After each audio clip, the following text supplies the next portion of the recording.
The stage is set for North America. We're live from Copenhagen as the 2026 Brawl Stars Championship rolls on. And after strong starts across the globe, now it's North America's turn to set the pace in their season opener. I'm Sunny, here with Pedro and Reddy. And gentlemen, what are you expecting from this region today? I mean, I don't expect less than we have seen these days, right? NA is a region that is famous for being super chaotic, that you never expect who's going to win, right? And we have seen that in previous region had been even crazier, so I can expect less from them. I think it's going to be very exciting to see some of the new talent break out. We have a roster of what people have called three guesties. I'm going to try and not say that throughout the day because they're their own people, of course. That is a team that I'm looking at specifically. It's Team Electros. I think we can expect great things out of them. And Pedro, let's have a look at our bracket of today. We're going to kick things off immediately with what could be a grand final in 2025. Yeah, I mean, we have insanely matches on quarterfinals already, right? We have Trife against Elevate, we have Electros against Vatic. I'm really looking forward to see this, as Reddy just said, right? Then KDS against Only Realm. We have this really experienced player here and there. And then STMN against Crow's Nest Esports. Stay tuned for those, because it's going to be insanely matches all around. And Reddy, you as a proud American, yes. We have so many jokes around this region. Why should we not sleep on this region in 2026? Yeah, in spite of it starting so late over here in EU, where we are live from, here's some reasons why you should not sleep on North America. Reason number one, Team Electros, I mentioned them at the beginning of the show. Doen, Snoy, and Memon are looking so strong headed into this. In scrims, they're doing phenomenally. In Matcherinos, for the past several months, they've been absolutely dominating. That is number one. So you have a new roster coming together, but how about one that's broken apart? Elevate from last year has now split into three completely different teams. You still have Vegeta sticking around with the same organization. He surrounded himself with two players new to that roster, OG and Ducky. But you have Patchy going to play with his friends Sans and Bobby on KDS. Then lastly, you have Diego Gamer splitting off from that former roster to go over to Tribe Gaming. And finally, how about a roster that is stuck together? No roster changes, nothing new, nothing splitting apart. Just good old Pain, Tacos, and Juan Carlos. They made a much deeper than expected run in last year's World Finals that shocked many people, even beating out Stetamp along their way.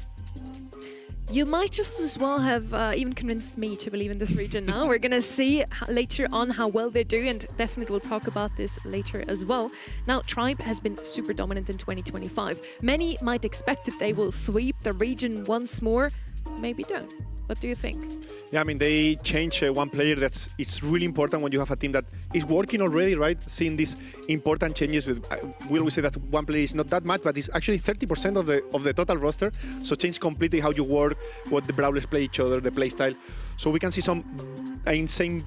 I expect a lot from Diego Gamer. What can I say? They changed Zeus for Diego Gamer. Diego Gamer was this talent from last year, and I can expect them to do even better. The monthly finals so far have been super unpredictable. So let's, Reddy, also have a look at the monthly final from yesterday in South America. We had quite a few upsets. We see that here as well, where Loud and SK Kalalas did not even make it to the grand finals. It's a semifinals where everything went wrong for the two showrunners last year. You had Loud and SK Kalalas SA come in at number 1, number 2 seed respectively in the 2025 season. They were upset by Eternal and New Heights Gaming in their semifinals. And then we had a grand final devoid of what we had as our front runners for the competition. Ultimately, Eternal took it overall in a close 3-2 race, went all the way to set 5. It was a banger to watch, but it was far from our expectations.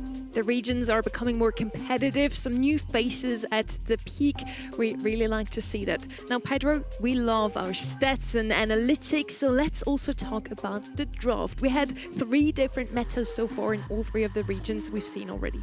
Yeah, I mean, we can see this most picked is not surprised, right? That Mina that is insanely flexed as first pick. You can go aggro, you cannot. You have also Pierce, which for me is the best sniper overall. And then you have really interesting to have Spike and Otis, right? Because these are anti-tanks that can work even if you have a tank against, right? It's really flex anti-tank. We even saw how Spike was winning Grom yesterday. It was really interesting. So yeah, I mean, nothing surprised me. Many of the Buffy brawlers are not showing up here in the most picked in South America. Might just be because they've been banned out so often, Reddy. Yeah, and I think what we'll find ironic is that some of the most picked brawlers are also some of the most banned, which just goes to show that these are the brawlers that are running the meta right now. If they're not banned, then you have to pick them. And you will even see some of the win rates being basically bottom tier right now. Pierce with a pitiful 38% win rate just goes to show whenever he's available, it's just not a good place to play him, but you kind of got to go him anyway, or at least you feel compelled to. Spike, of course, has been a great brawler. M's winning 100% of the games is absolutely insane.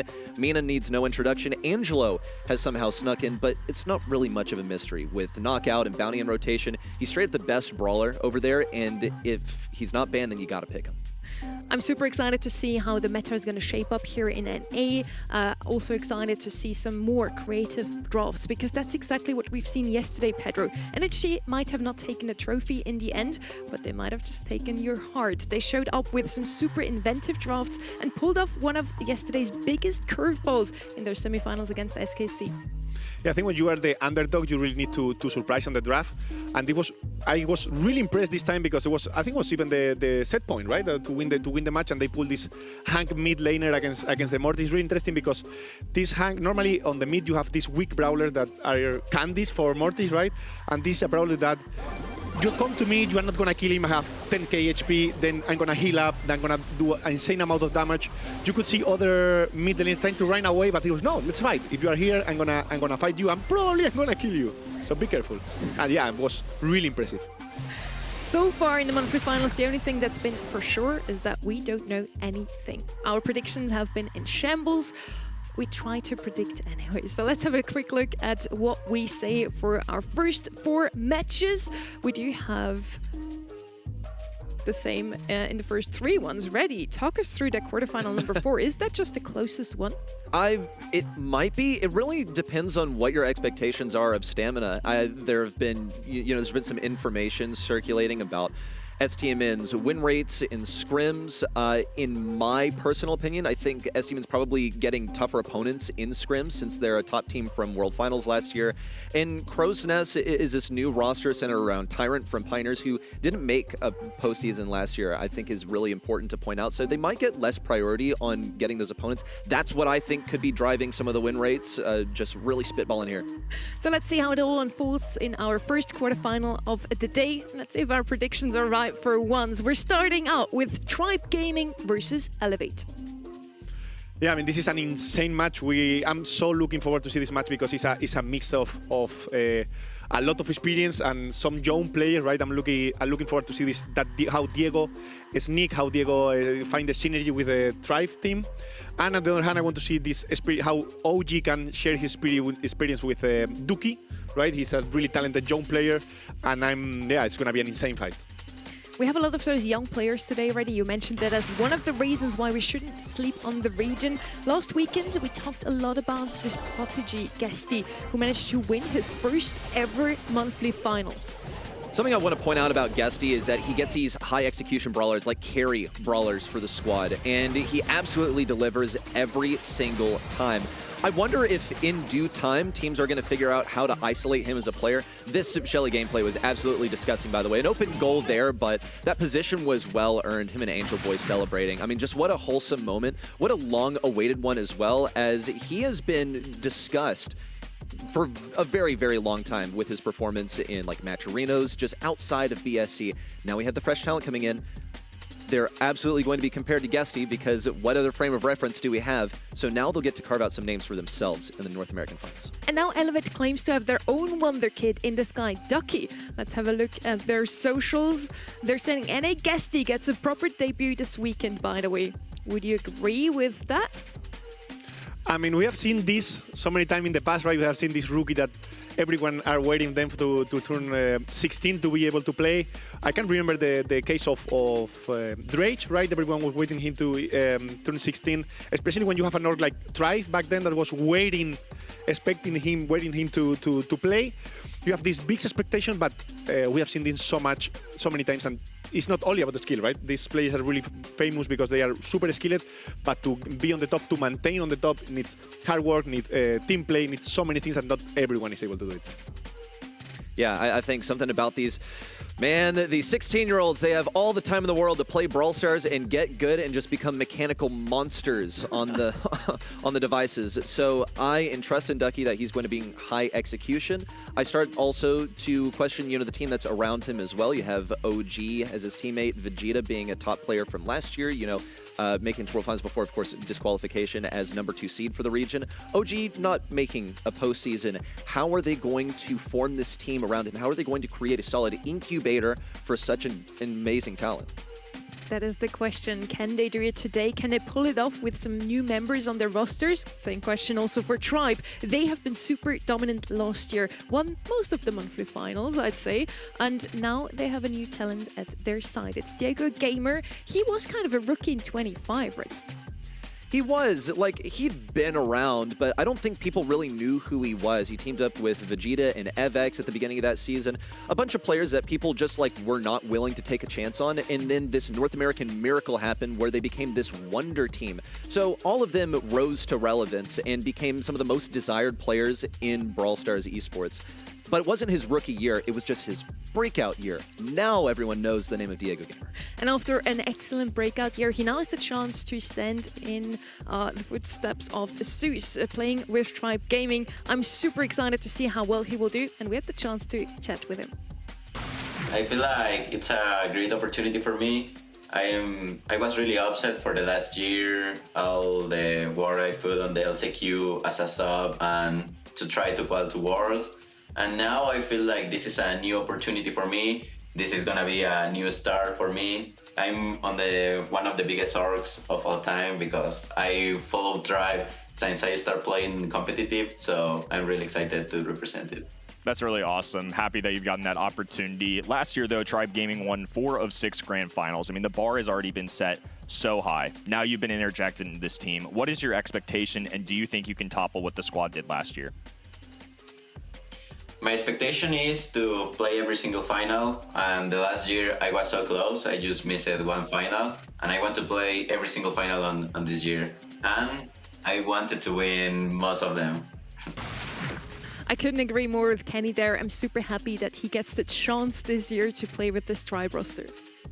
Yeah, I mean, he has a lot to prove, right? Normally when a player leaves a team that is the team that have make him shine, it's hard to adapt to other one, right? Because sometimes just the puzzle just connect, and if you change 1 or 2 pieces, the team may not work. And he's now the new piece that need to be applied on Tribe, and I'm willing to see how it goes. Ready? We can see our predictions now. We all say that Tribe is going to take this one. Why though? I just feel like they have a better shot, basically. They're a more established team than this squad coming together of Vegeta, Ducky, and OG. I think there's still some question marks about, okay, is OG going to be able to pull this off? Ducky is an unknown. We know that Diego is a known quantity from his performance on Elevate last year. The same goes for Vegeta, so maybe cancels out.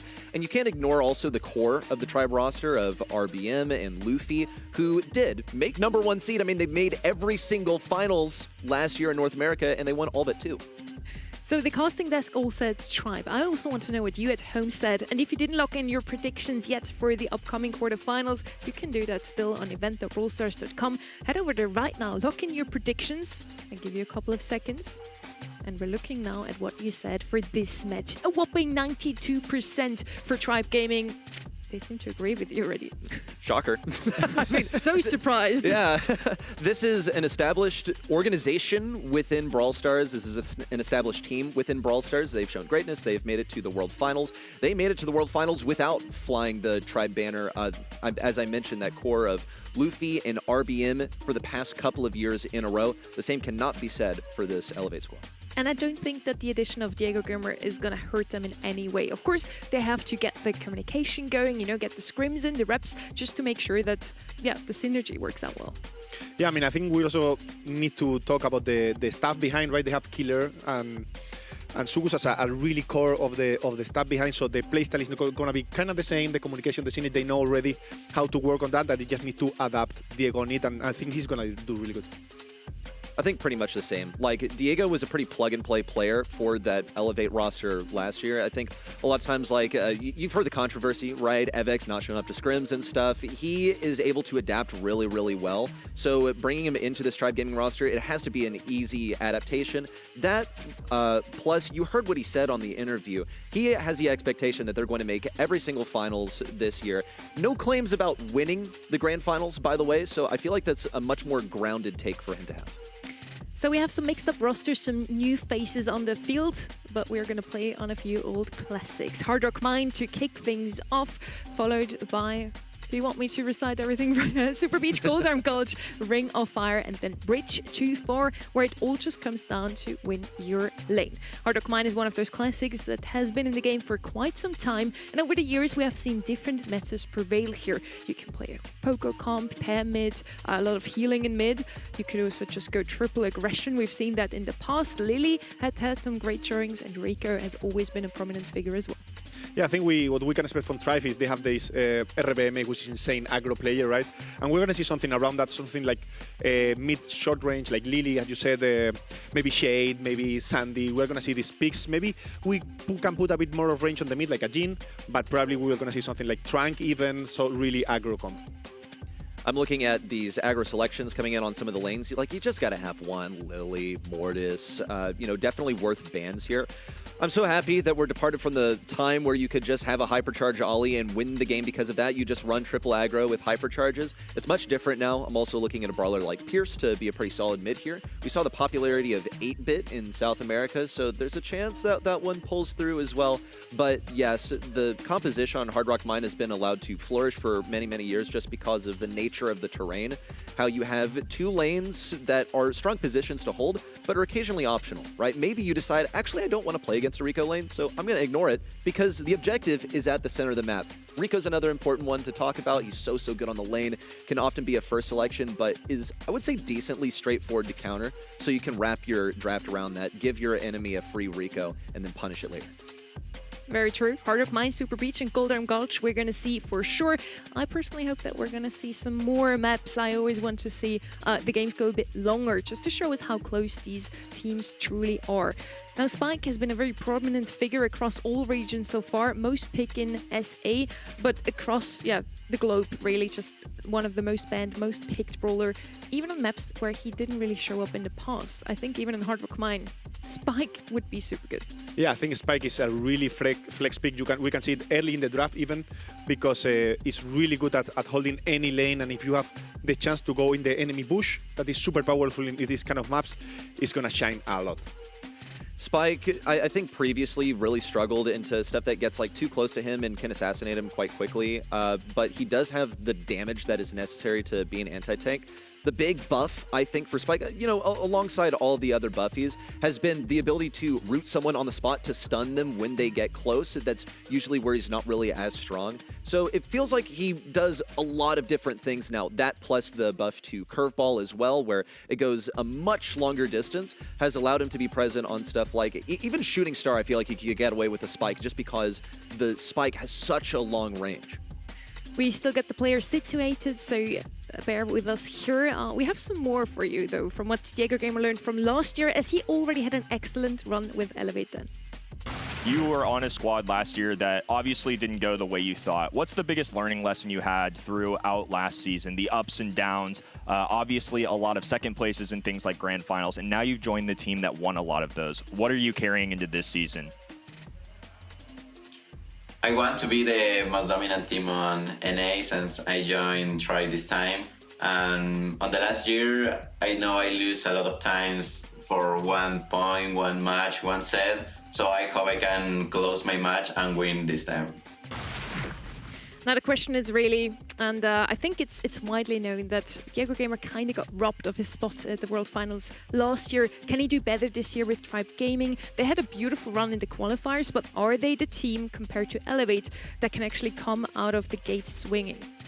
I think they have all the tools. They have a lot of talents next to Diego Gamer. Obviously, he's super talented kid, but the other two are beasts. For me, RPM is his top. Last year, at least, was the best player of NA minimum. And I think they can all together rock again this year. Gotta agree, this core of RBM and Luffy is super, super strong. They're very solid. They played together for a couple of years now, ever since RBM joined the roster in the middle of the 2024 season. You have Diego Gamer. This is what I've said before. He's pretty plug and play. I think this is he is a really straightforward player to add to your roster. He has lofty objectives. I think one of the things that led also to Zeus leaving the roster was just, being misaligned on the objectives with his teammates RBM and Luffy. And I think Diego has pretty much the same goal. He's going to do nothing but play Brawl Stars all day because his goal is solely to be a world champion. And Pedro, you know those two teams in and out. You know the game inside out. So I'm sure you also looked into the play styles of those two teams a little bit. How does Tribe compare to Elevate this year? I think I want to really watch how Elevate can do because they have this rookie. I'm really interested to see what the experience of OG have put into Ducky. Normally these new players also come with new playstyle and new kind of draft. Not especially a new meta, but really similar, a bit different. So I want to see basically who won the fight on argument of saying, okay, let's play this, let's play that. So I want to see a really good mix on that team. And let's see if we can beat with Tribe that I think they're going to go for more traditional meta. I am really eager to see this match now because Tribe and Elevate have been standing in the grand finals of NA more often than any other team. And today it's our quarterfinal number 1, starting out on Hard Rock Mine.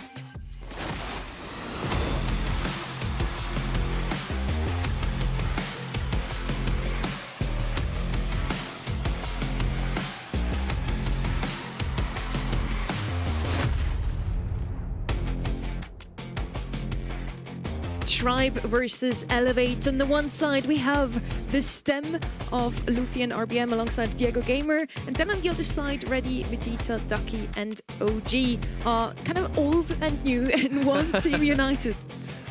I really want to say 3 different generations of Brawl Stars esports talent. I think Vegeta could be a little bit more in the middle for us to say that with utmost confidence. We'll have Ducky first selecting the Mortis over here. He's the wonder kid for the squad. I expect they're going to be putting him on the more high execution brawlers, the ones that are more mechanically demanding.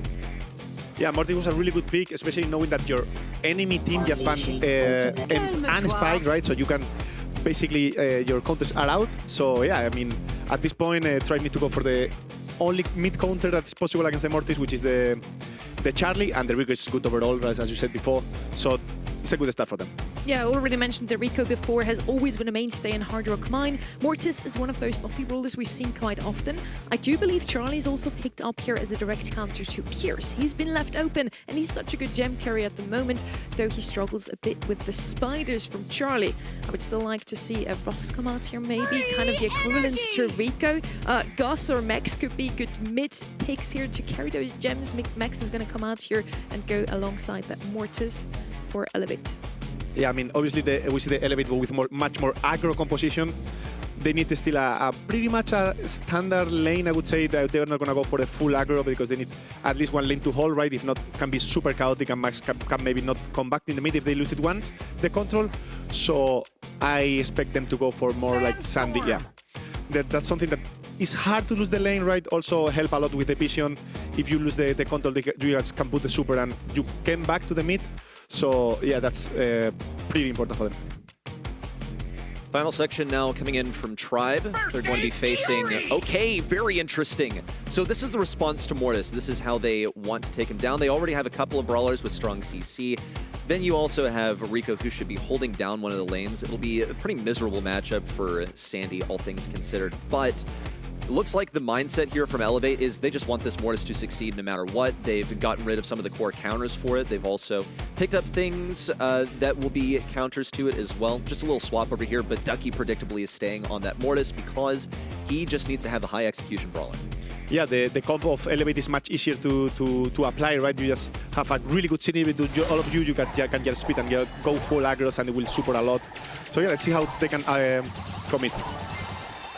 RBM looking to get that super for free from Ducky, lurking over on the right side. You have Luffy dominating the left side on one of his signature brawlers, Rico. I have heard from people who face Luffy's Rico that this guy just gets on low HP, on Rover Retreat, and never lets go of that speed. It's an early trade on the side of Tribe Gaming. They're losing positioning right here. Luffy's going to try and be the hero, make an aggro play. No dice on a Vegeta. Did get him back pretty far. Yeah, we see Vegeta getting all the early gems. That's really good for them because RBM at any moment of the game can come and reverse sweep. So it's really important that you get all your gems before the game goes too long and you have more than 1-2 chances to make it. Elevate looked like they could be trapped in a spawn trap. Luffy has a strong position over here on the left side. Ducky rooted to the spot. Now here comes a sandstorm. Elevate running out of options. They got to use their utility now. And Ducky is going to find his avenue up towards the left lane using it. Gets that one done with the swipe. Still has the super on the sidelines when he wants to use it. It's OG pushing forward super aggressively, but now RBM's determined to go Spider-Man mode all the way to the side of OG, then wrap around to the left. Ducky has to stay out of position. Diego Gamer with an excellent read on position. Moves Elevate back into their ramparts once more, but they do have the gem lead. Yeah, I mean, Elevate, oh, that was insane for RBM. Maybe can run away with the gems.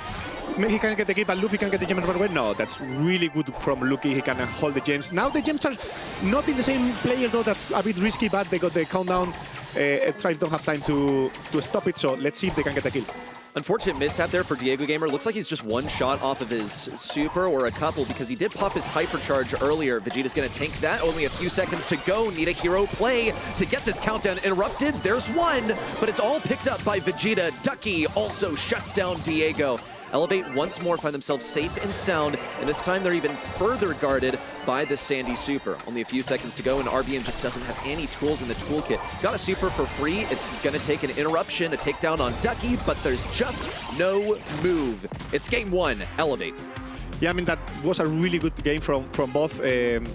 With that match, Elevate need to get the early games right, because if not, once they are pushed forward back, it's really hard for them to break through. They will always need either a Max Speed or a Sandy Sandstorm, and if you don't have it, can be really hard to break through, and you can lose so many gems and they can get the tie. So Elevate need to go aggro at the start so they get enough gem before they get trapped behind. The tricky part is finding that matchup. Ducky knows where all of the opponents are now, so he can move in. Doesn't want to feed RBM super too much, but might not have a choice as RBM continues to creep forward. Ducky in for just one swipe and then out. You see him running Coiled Snake as well. He's not determined to chain. He's looking for isolated kills. Tried to dodge that gadget from Luffy, but no dice. RBM nearly chained the super onto Vegeta, but still couldn't get it. Elevate. They're going to be matched on the gem count now. Diego Gamer picks up number 3, and he has a CC ready for the next push-in for Mortis. I think with all the aggression of Elevate, the win condition of Tribe is pretty much RBM, right, with that buff. So they need kind of to ignore him, don't feed him, just you don't get the hyper. We saw how he almost get 7 gems out with that super. So they need to be really careful, just forget and about him, ignore him, so they can get the lead and finish the game as soon as possible. Well, Ducky's trying his best to ignore the buzz, actually manages to find himself out of that sticky situation on the right side. He's got a super at his disposal now, could use it to force a super out of Diego Gamer. Instead decides to farm Luffy. This is the spawn trap right here. They don't have to get the gem carrier. They just need to keep the stalemate going at Tribe Gaming's bushes. And it's looking good so far. Ducky goes for another set of double bats, but cannot get it secured. Luffy now on low HP. Storming the enemy side, OG is going to find himself taken down. Same goes for Vegeta, and there's just no one to bring it back. That was a really good push. They used the opportunity where Morty was a bit weak, and now they are coming with everything. They have 2 hypercharge that Max just used. And it's Morty alone. Can he get a kill? Oh, yeah, the cocoon is really hard. Yeah, just no good right there in the final few seconds. Just everyone from Elevate fell at the same time. It all crumbled. As soon as Buzz used his super, was able to get a couple of chain stuns, that's when it fell apart. That is what Tribe Gaming know. And this is, of course, what you were referencing, Pedro, where they just have to stay away from this Buzz, man. They cannot keep feeding this Buzz. They're so vulnerable towards it. But I got to give shout-outs where they're due. Ducky was doing a phenomenal job of keeping control in Tribe Gaming's bushes with Mortis. Yeah, but if you can realize, it's really interesting how both teams rely on ignoring the enemy aggro, right? Yes. You ignore the Mortis in the case of Tribe. One he's low or one he needs to heal up, or especially if you get a kill, is when you can push, you can get all the gems and do the reverse sweep. And it just goes to show there's so many different ways you can play a Hard Rock Mine, where look how disjointed things are. Tribe Gaming setting up really high. Previously, Ducky was sitting in the spawn. It's going to be an aggressive kill for RBM. It's fine. He'll be able to get back to the Brawl really easily. He's an assassin after all, and he has free mobility. The speed in from Elevate, but it doesn't really amount to much. It's a bit of a backup from Tribe Gaming. It's really just Ducky taking up that space that Tribe Gaming had to forfeit, went for the bats, but couldn't get it. RBM is going to look for this kill here, could stun him, went for it just in the nick of time to stun him on the obstacle. And now Tribe Gaming get control of mid back once more. They'll be shoved back a bit by the Sandy Sandstorm, and Luffy dropping means that they will have to concede control. Yeah, it's interesting to see how Luffy now is going a bit more aggro with that Rico, right? He already got an hypercharge, is his third super already in the game, and that grant Diego Gamer all the games, right? So it's really important that they push together so they can get the game right. It's not like, I'm a longer in the games, you need to help me, yes, help me, you put the pressure on the side so I get the game, so I win the game. Well, that pressure's missing now. At least OG has a super to get Diego Gamer to move away. Ducky now swipes into position, but here comes the dagger. Is that enough? RBM with a hypercharge only gets one kill. Luffy looks for another, but doesn't have enough left in the tank to try and secure a kill onto Vegeta. Vegeta gets really aggressive on low HP, is punished by Diego Gamer, stopping his healing for a moment. It's fine. Elevate can find their footing once more. It's 8-8 on the gym count. Once more, Ducky decides to ignore the aggro from Tribe Gaming. Goes for the double bats, cannot chain them onto Diego Gamer, and it's again the aggression from RBM that moves Elevate back into their spawn. Yeah, it's insane how much time can that path makes up there, right? There is still one gem to done, so Elevate is not able to stop the counter. Probably Mortis will touch on it. He will not. He did. It's really good for him. So they have the second chance to stop it. But it's going to just be a fight, and whoever gets the kills here is going to get all the gems. Incredible countdown interrupted right at the 11th hour. Elevate now have the control. It's Ducky using the gadget to get a kill. RBM now Spider-Manning around to Ducky. Gets it once more. All of those gems back in Tribe Gaming's clutches, and simply nothing to interrupt Buzz, this Galaxy Brain final selection from Tribe Gaming. They were ready. They practiced restraint. Oh, man. Diego has to take a deep breath there. That was a real stressful set. Yeah, I mean, we could see how Tribe did a mix of team play and skill, right? It was about team play, about control, getting the control, don't let that Mortis, they were really pinching that Mortis on the back, and especially when they have the chance, they ignore the Mortis completely. RBN popped that purple button, or even with normal super, just they need to help all together on the push, and they drop all the gems. Take a look back at that also, because this one went all the way to game 3. What a set right there. It was Ducky tearing it up as Mortis, but I think it was really just bested by RBM on this Buzz. In the final few seconds there, where it looked like Elevate were already going to run away with game number 1, a messy interaction for Tribe Gaming handed it to the side of Elevate. But then we saw Tribe Gaming come back with a series of Buzz plays, pretty much. It was one kill over there. Luffy finished up the kill, ran back with his additional speed. There is a reason he has a reputation for Robo Retreat. If this match was anything, then it was chaotic, and it promised a lot. I want to see more of that, of those two teams. It was super, super close. Tribe Gaming in the end runs away with that victory, but it was a hard-fought battle. We also saw that at Diego Gamer's reaction after the match. Looking at the stats here, just about from the boss, we got a little bit of a better stat overall there. By the way, the Tribe Gaming names are going to be adjusted in a second. Those are still the names they usually go with during the season, and they like to troll with the casters a little bit. Yeah, they like to become Clash Royale players for a brief moment here. So Surgical Goblin, who is obviously RBM, put up an insane 17 kills, but this is when I say they went tit for tat, right? Ducky fell just a little bit short on the execution there, and fell behind, just trailed by a single kill there.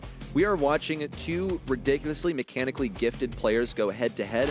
Ducky is truly the unknown here. This is his competitive debut. There's a reason he's put on the Mortis, but there's a reason that RBM is the center point of this Tribe Gaming squad when it comes to aggressive assassin plays. I was kind of looking forward to seeing a Trunk, maybe a Buzz. That was what they went with in the end. And yes, at least we always know who's RBM, because he's usually the guy on the tanks, right? We're now heading into Super Beach, second map here. We're on Brawl Ball. Mina's left open. Of course, she's immediately picked up Mo as well. Some pure aggression coming out of Tribe Gaming here. Mo, of course, is also one of those so-called flex brawlers that can play at a little bit of a longer range. Both of them not the perfect matchup into that Shelly, though. Yeah, but that Shelly is a really good first pick, especially when you have Spike, End, and Cordelius ban, right? You can expect less than a tank from minimum a tank from Tribe, so you already have the best anti-tank open, really good in this map. You just you are already safe at the start of the draft. But yeah, that's Mina and that Mo are not the best against Shelly, but are really, you have a lot of goal condition with those two, and it's a good start also. Yeah. Getting a bit of deja vu here. We saw Shelly picked up a bit early in the draft yesterday. It was paired up with a tank, Frank specifically, and it just didn't work out because it got outranged for the entire time. Noticing that Poco's biggest counter B is also permitted in this draft, and that could be coming in. We'll see if it's the mid selection. Sometimes it trails behind the rest of the team in terms of aggression. We'll see Kenji, the final selection from Elevate. And now it's time for Tribe to respond. What do you do against this raw aggression that is present in Kenji? The counter, the biggest one, already taken away in Shelly, and of course the backup support from Poco. Yeah, I mean, without that Kenji, I would say a thrower for sure, right? A Willow we have seen working really good in this map. Now with the Kenji, it's much harder, except if you really want to risk it and do really quick swaps, right? Just put the thrower running away from the Kenji, but they go for the RT. I think it's not the best. I think it's really hard to hit those bullets on the Poco. The Poco can really dodge you good and rush you really hard. And if you are in the spawn, maybe RT can suffer a bit. RT, another one of those flex brawlers, is good at long range and then close and comfy. Works out against the Kenji and Poco, maybe also not the best into Shelly. So Ducky should have a pretty good matchup. Wait, never mind. OG is going to take the Shelly. He's going to have a pretty good matchup here all across the board. Now we'll see if Tribe Gaming can extend their lead in this map number 2 ready. I mean, it's really interesting because in the previous map we saw this really aggro come from Elevate, and they are gonna pull this tool again. In Hero Coming was really hard to make that work, and didn't play bad.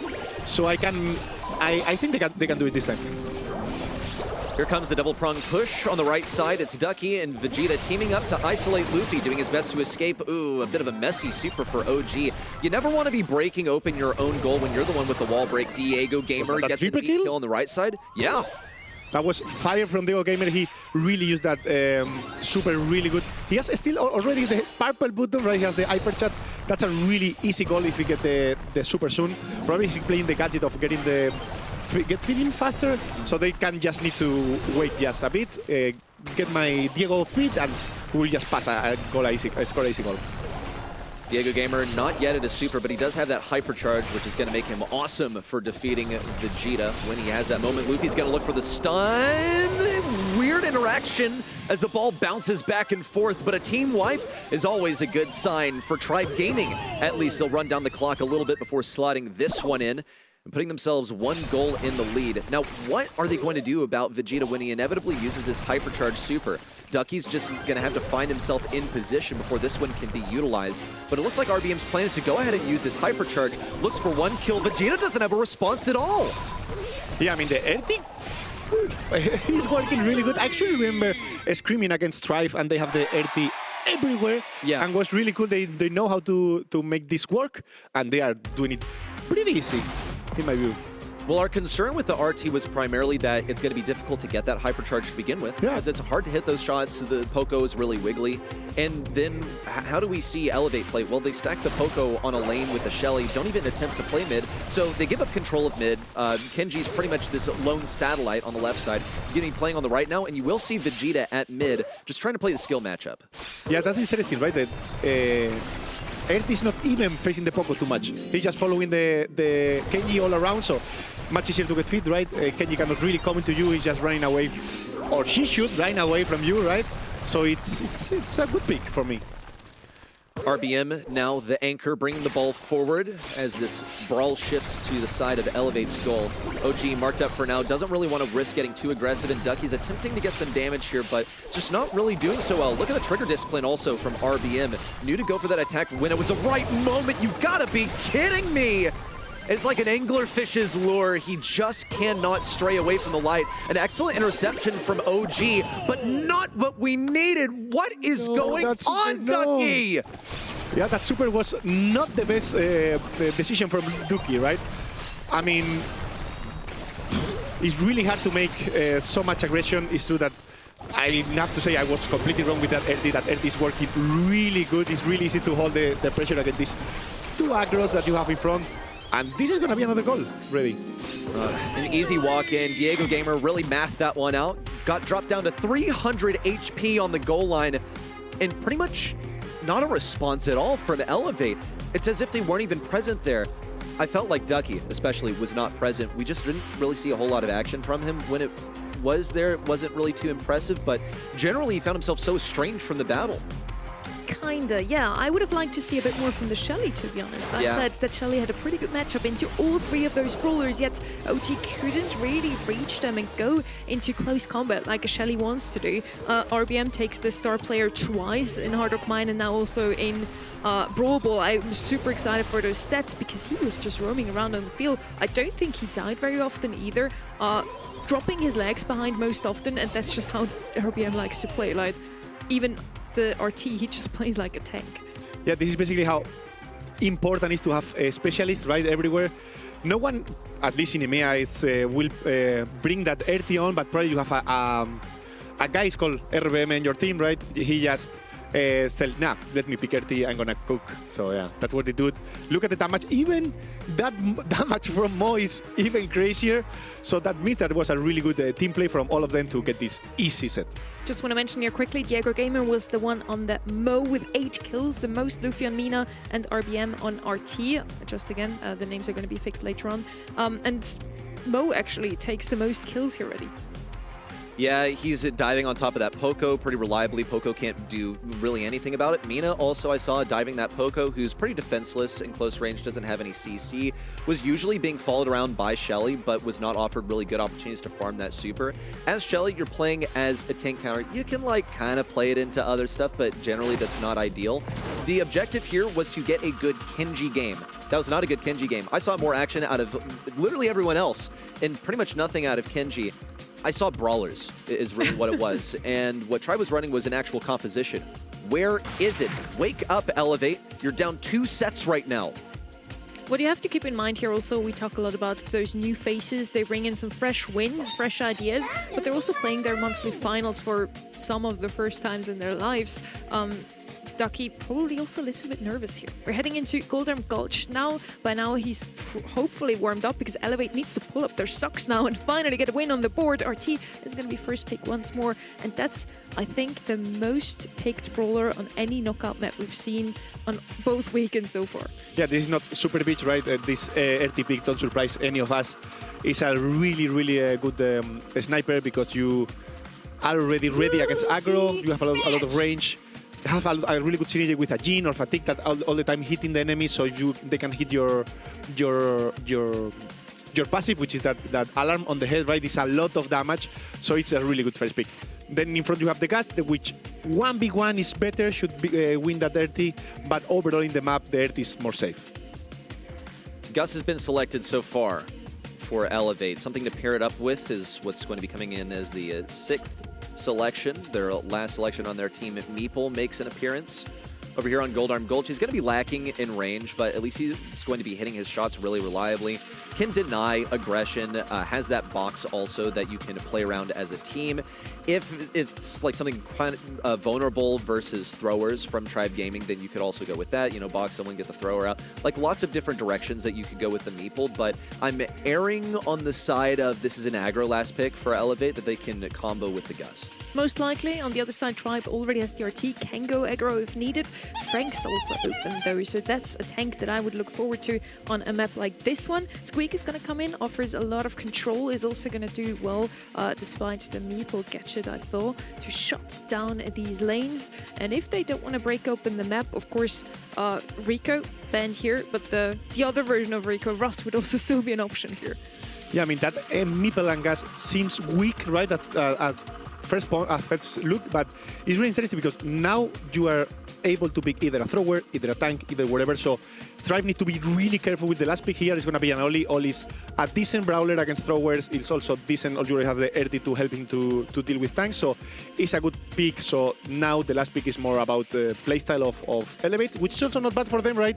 They are open now to play whatever they feel like. And let's see what they come from. They may feel compelled to play Buster here just because he's pretty good into Ollie, and you can stick together as a squad. They're going to go Gray. Very interesting. Okay, a couple of supports here. You can break the walls that Ollie needs, so that's the mentality here. But RBM has faced this matchup got to be countless times, so he can just stay away from those walls so they don't get broken. Yeah, 2 supports and not that much damage from Meeple either. That's going to be super interesting from the side of Elevate. Let's see if this is the matchup that they finally can win. They need a win on the board to turn things around here so we can see a set 4. I think that Gray was not what I would have to go for, right? You said that about the R2 previously too. So let's True, that's right. That's completely right. Yeah, when I'm wrong, I need to say it. I was wrong before. I apologize, chat. But I mean, they miss a lot of damage. They are gonna find really hard to get early kills here, right? You have a Tribe game with a lot of HP. You don't have so much instant damage either. And in late game, against an Oli, against an Earthy, you just need to hope any of them get super or hypercharge for late game, because if not, you are going to suffer so much at the late game. Gotcha. Well, we can also draw some inferences about what's going to happen here, as looks like we've become just a bit disconnected, but we also have already drawn analyses like Ducky is going to be lacking damage. His job over here is going to be breaking open those walls. RBM, of course, accordingly, is staying away from him, just staying on the far side of those walls where he's still protected, but he's not at risk of getting hooked. Ducky on the bottom side also wants to get a super for free off of Luffy and Diego Gamer. It's just going to be easier to get them. Missed hook is not really a good look, especially because he's only going to get about 1 more chance before the poison appears. Yeah, I think it's really hard to make. I'm trying to think how Elevate can make this work. It's really hard. They miss a lot of damage. They just look straight lane from RBM. Here, get 1 kill. Refra kill 1 by 1, though. If they're going to miss a bit low, they get the kill on Meeple, and it's going to be an easy kill on Gat that is running out of the shield at this point. Would have loved to have another shield there. Could have done some more damage in close range, but that's just not a winnable matchup for him in the 1v2. So Elevate now change up the lanes. They have Ducky on the left side. He's already revealed his position, unfortunately, but at least he does have the super. He can get some action and then get out of there. It'll be farming up his hypercharge. It'll be really useful. RBM with the move forward, and RBM's given 3 shots pretty much for free versus Ducky. Not really a good sight. You don't want to be feeding Ollie a hypercharge, and it's looking more and more likely that he will be able to get one by this round or the next. Yeah, but RBM is feeding also at the same time when he's getting hit, so maybe they lose this one. No, I think they, even on this, they are not losing this one. Oh, they will? Will they? Can they still trap it a bit top left? Maybe Luffy can pop off with that shoots, but no, it's going to be game. I mean, it's a round for them. That's right. Really well executed also for Ducky. That makes it his 3rd super that he has earned so far. Now he just knows he can run it down. He doesn't have too much to fear in terms of DPS from the Ollie. It's just the CC with Ollie's super that he has to be concerned about. He's also running the star power that lets him take less damage on the first hit. So as long as he is on full HP and the star power hasn't been procced recently, then he should be fine. I think that round was more RBM mistake, right? Because he was getting hit and not feeling healing at all. And at some point, if you get hit, you're gonna die, right? Especially when you are mid-HP, then they are gonna pinch. You are not gonna be able at that point to heal, and you're gonna suffer a lot. So they just need to stay with enough HP for late game, and should be an easy win for Thrive. Hypercharge available on the top side for Gray. Just creating some gradual pressure versus RBM would love another hook and a combo with Vegeta. Meanwhile, pay close attention to that hypercharge that Diego has. It's going to be crucial for when everything closes in. No rounds after this. Ducky has to kick things off, misses the first couple of shots. Now he's going to get hypnotized, moved over to the TP, but couldn't escape in time. The Blender Blades are out, and OG falls victim to the flurry of attacks from Tribe Gaming as they advance on to match point. I mean, once you get the hypercharge on Earthy on late game, there's literally no room in the map to run away. When the storm is close enough, yes. Either you get hit by the Earthy or either you get hit by the storm. I don't know what's better in that moment. And I don't see too many chances for Elevate to win this. It's looking a little bleak for Elevate. They could get 3-0'd here. We'll see the initial hook from Ducky. That's a lot of wall break right there. But Vegeta, this lone vestige of the team, has gone so on the right side. Unlucky on the rollout. Tribe Gaming decided that they were going to stack this right side. They adapted quickly to fight that 3v1. It's pretty much already a round conceded by by Elevate. They can get some supercharge here, but they know that this one is over, and it looks like they're hightailing it towards the edge of the map, so they don't feed anymore, just die to the poison instead.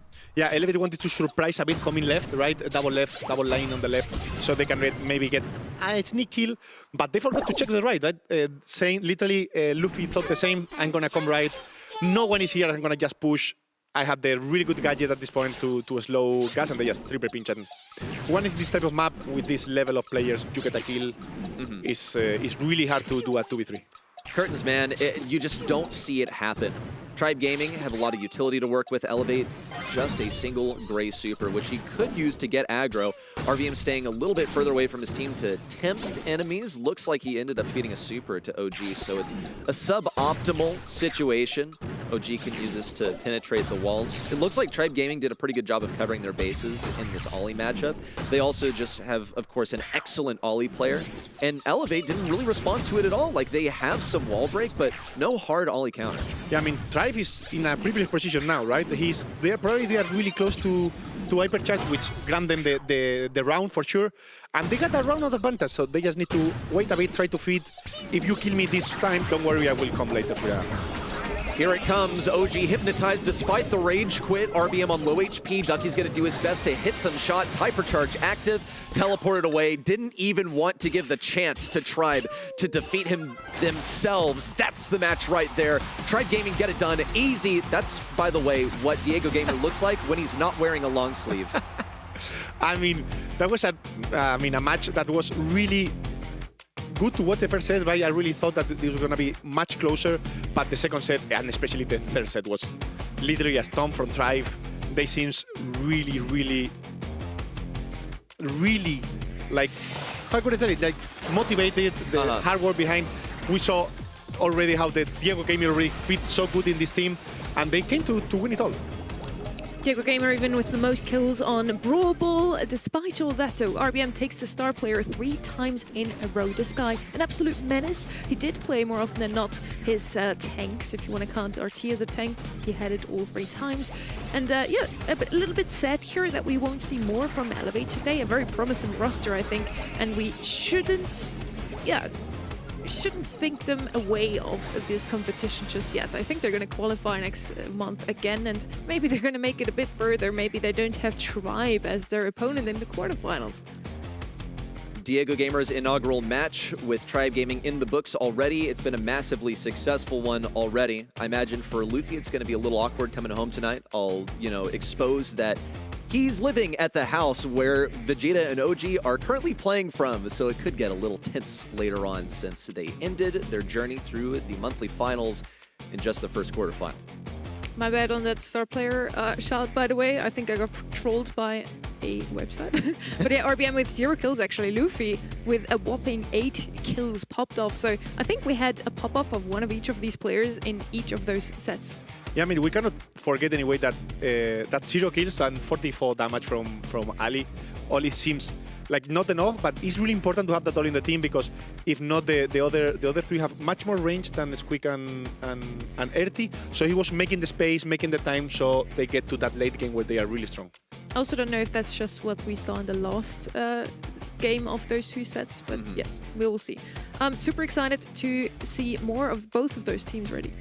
I'm very excited for what could be coming up for Elevate. This doesn't inspire a whole lot of, confidence in me for what's coming on later in the season. I think ultimately this just came down to Team Electros coming in as this team that has just qualified. They're not seeded in the monthly qualifiers, so they're able to send this team that would ordinarily, I think, in my opinion, go through the upper bracket. Now they have to go through the lower bracket. They have to face an upper bracket team in Tribe Gaming for the first monthly final. That really screws things up, though, because now they're not going to be in the top 4, so they won't be seeded in the monthly finals. The first month is so important in Brawl Stars Esports. It is going to be a tough start for Elevate. Yeah, and some of the teams we were looking forward to didn't even qualify. No points for them, but the 8 teams that did qualify are in our bracket. We want to have a look at that again, since now we have Tribe Gaming standing in their semi-finals and just waiting for their opponents. Could be the previously mentioned Team Electros, 3 rookies now about to show us what's really in them ready. I'm very excited for this match. I'm excited for everything, but let me just put some emphasis on Team Electros versus Vatic right here. Vatic came out last year as this team that was just a bit delayed on the start, like month 1, absent. Then, of course, you have as Livy joining in the middle of the season with the dissolution of what was originally Team Elevate. And they actually put on a clinic for the rest of the year, nearly made a run through the Last Chance qualifier equipped with Diego Gamer instead of Bilal. Now they do have Bilal playing again, of course. But for them to face Team Electros, it really just unlucky for them, I gotta say. A matchup of youngsters here from 2025 and 2026 could just be the future of NA. Our future is featuring some Kenny. Very happy to have you on the show once more. You've already been with me last weekend. The matches you've seen, or the match you've seen today so far, how does that paint a picture of what we expect from an A today? To be honest with you, I wasn't sure how Tribe Gaming were going to fare. I didn't doubt that they would win. I just more so didn't know how the other teams would play up to them. I really thought that Elevate were going to make that a 3-1 kind of affair. I feel like I have high expectations for them throughout the year. Obviously, today wasn't their day, but maybe Tribe's just as feared or should be feared as they were last year. With all these youngsters and all the talks of that, I feel like you can't forget Tribe Gaming won 4 of 6 last year. And Diego Gamer is a great player. I don't expect things to change. And we want to head straight into our quarterfinal number 2 now. Team Electros versus Vatic. We have the 2 rookies from last year, Rafiki and Bilal, now joined by Slivy. They had a pretty good run in the second half of last year, ended unfortunately at LCQ. It's true, they were deprived of having their full team, unfortunately. They advanced on to the Last Chance qualifier kind of last minute with the disqualification of Elevate towards the end of the season.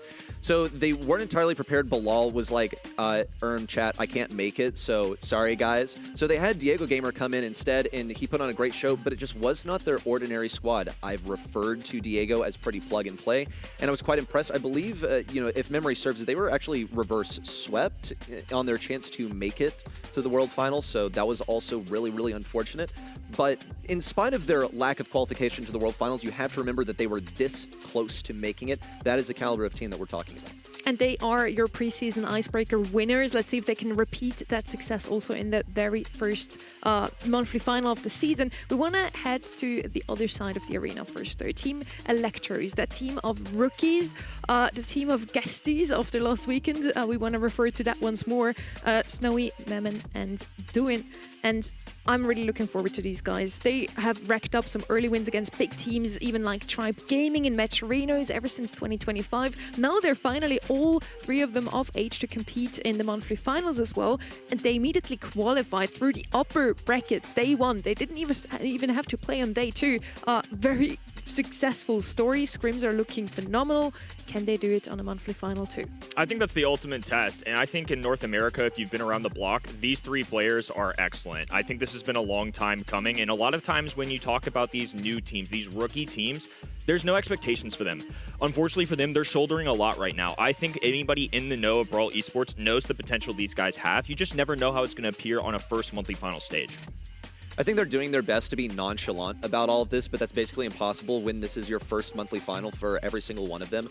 They have beaten these teams before. I just want everyone to remember they have played them in countless match arenas, and I will remind everyone of the discussion as well. It's typically like, oh, well, we weren't trying. Of course, like Memon and Snoy won, and then they actually try, and then they can't beat them, and they're like, yeah, but it's a match arena.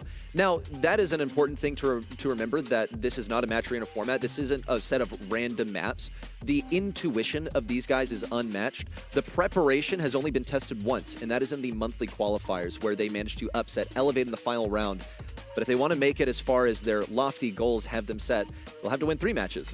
That's it, exactly. Can they repeat what they had done in the monthly qualifiers and match arenas, also today at the monthly finals? You know, the biggest event to this date, at least for them this year. On the other side, Vatic, you already mentioned, a very unlucky finish at LCQ, got reverse swept, and during the season they were just 6 points shy of making the top 4, making the cut to head directly to the end goal, to the World Finals. Very unlucky. We had the chance to sit down with Rafiki, and we'll have a little chat with him just about how will he perform this season. What about this squad gives you the confidence to run it back for another year? The confidence is definitely starting the year with this roster. Obviously, last year, there were some splits, there was some drama going around, and then we teamed up towards the end of the season, and we were like one of the best teams in North America, but we couldn't qualify for an offline event because of that. But this year, starting the year all together, hopefully we can perform at the highest consistently again. As a young roster, what would you say is one of the biggest things that you all learned from the second split of last year for you, LCQ? What are you going to take away from that and bring into this new season? I'm gonna probably just focus more and take Brawl Stars more seriously. Last year I couldn't fly out for the first 3 months. This year I'm flying out every single month and we're being more consistent. And definitely that's what I'm bringing to this year. Just I want to be more consistent with absolutely everything. Well done, journalist Kenny. We want to head straight into action as our teams are ready.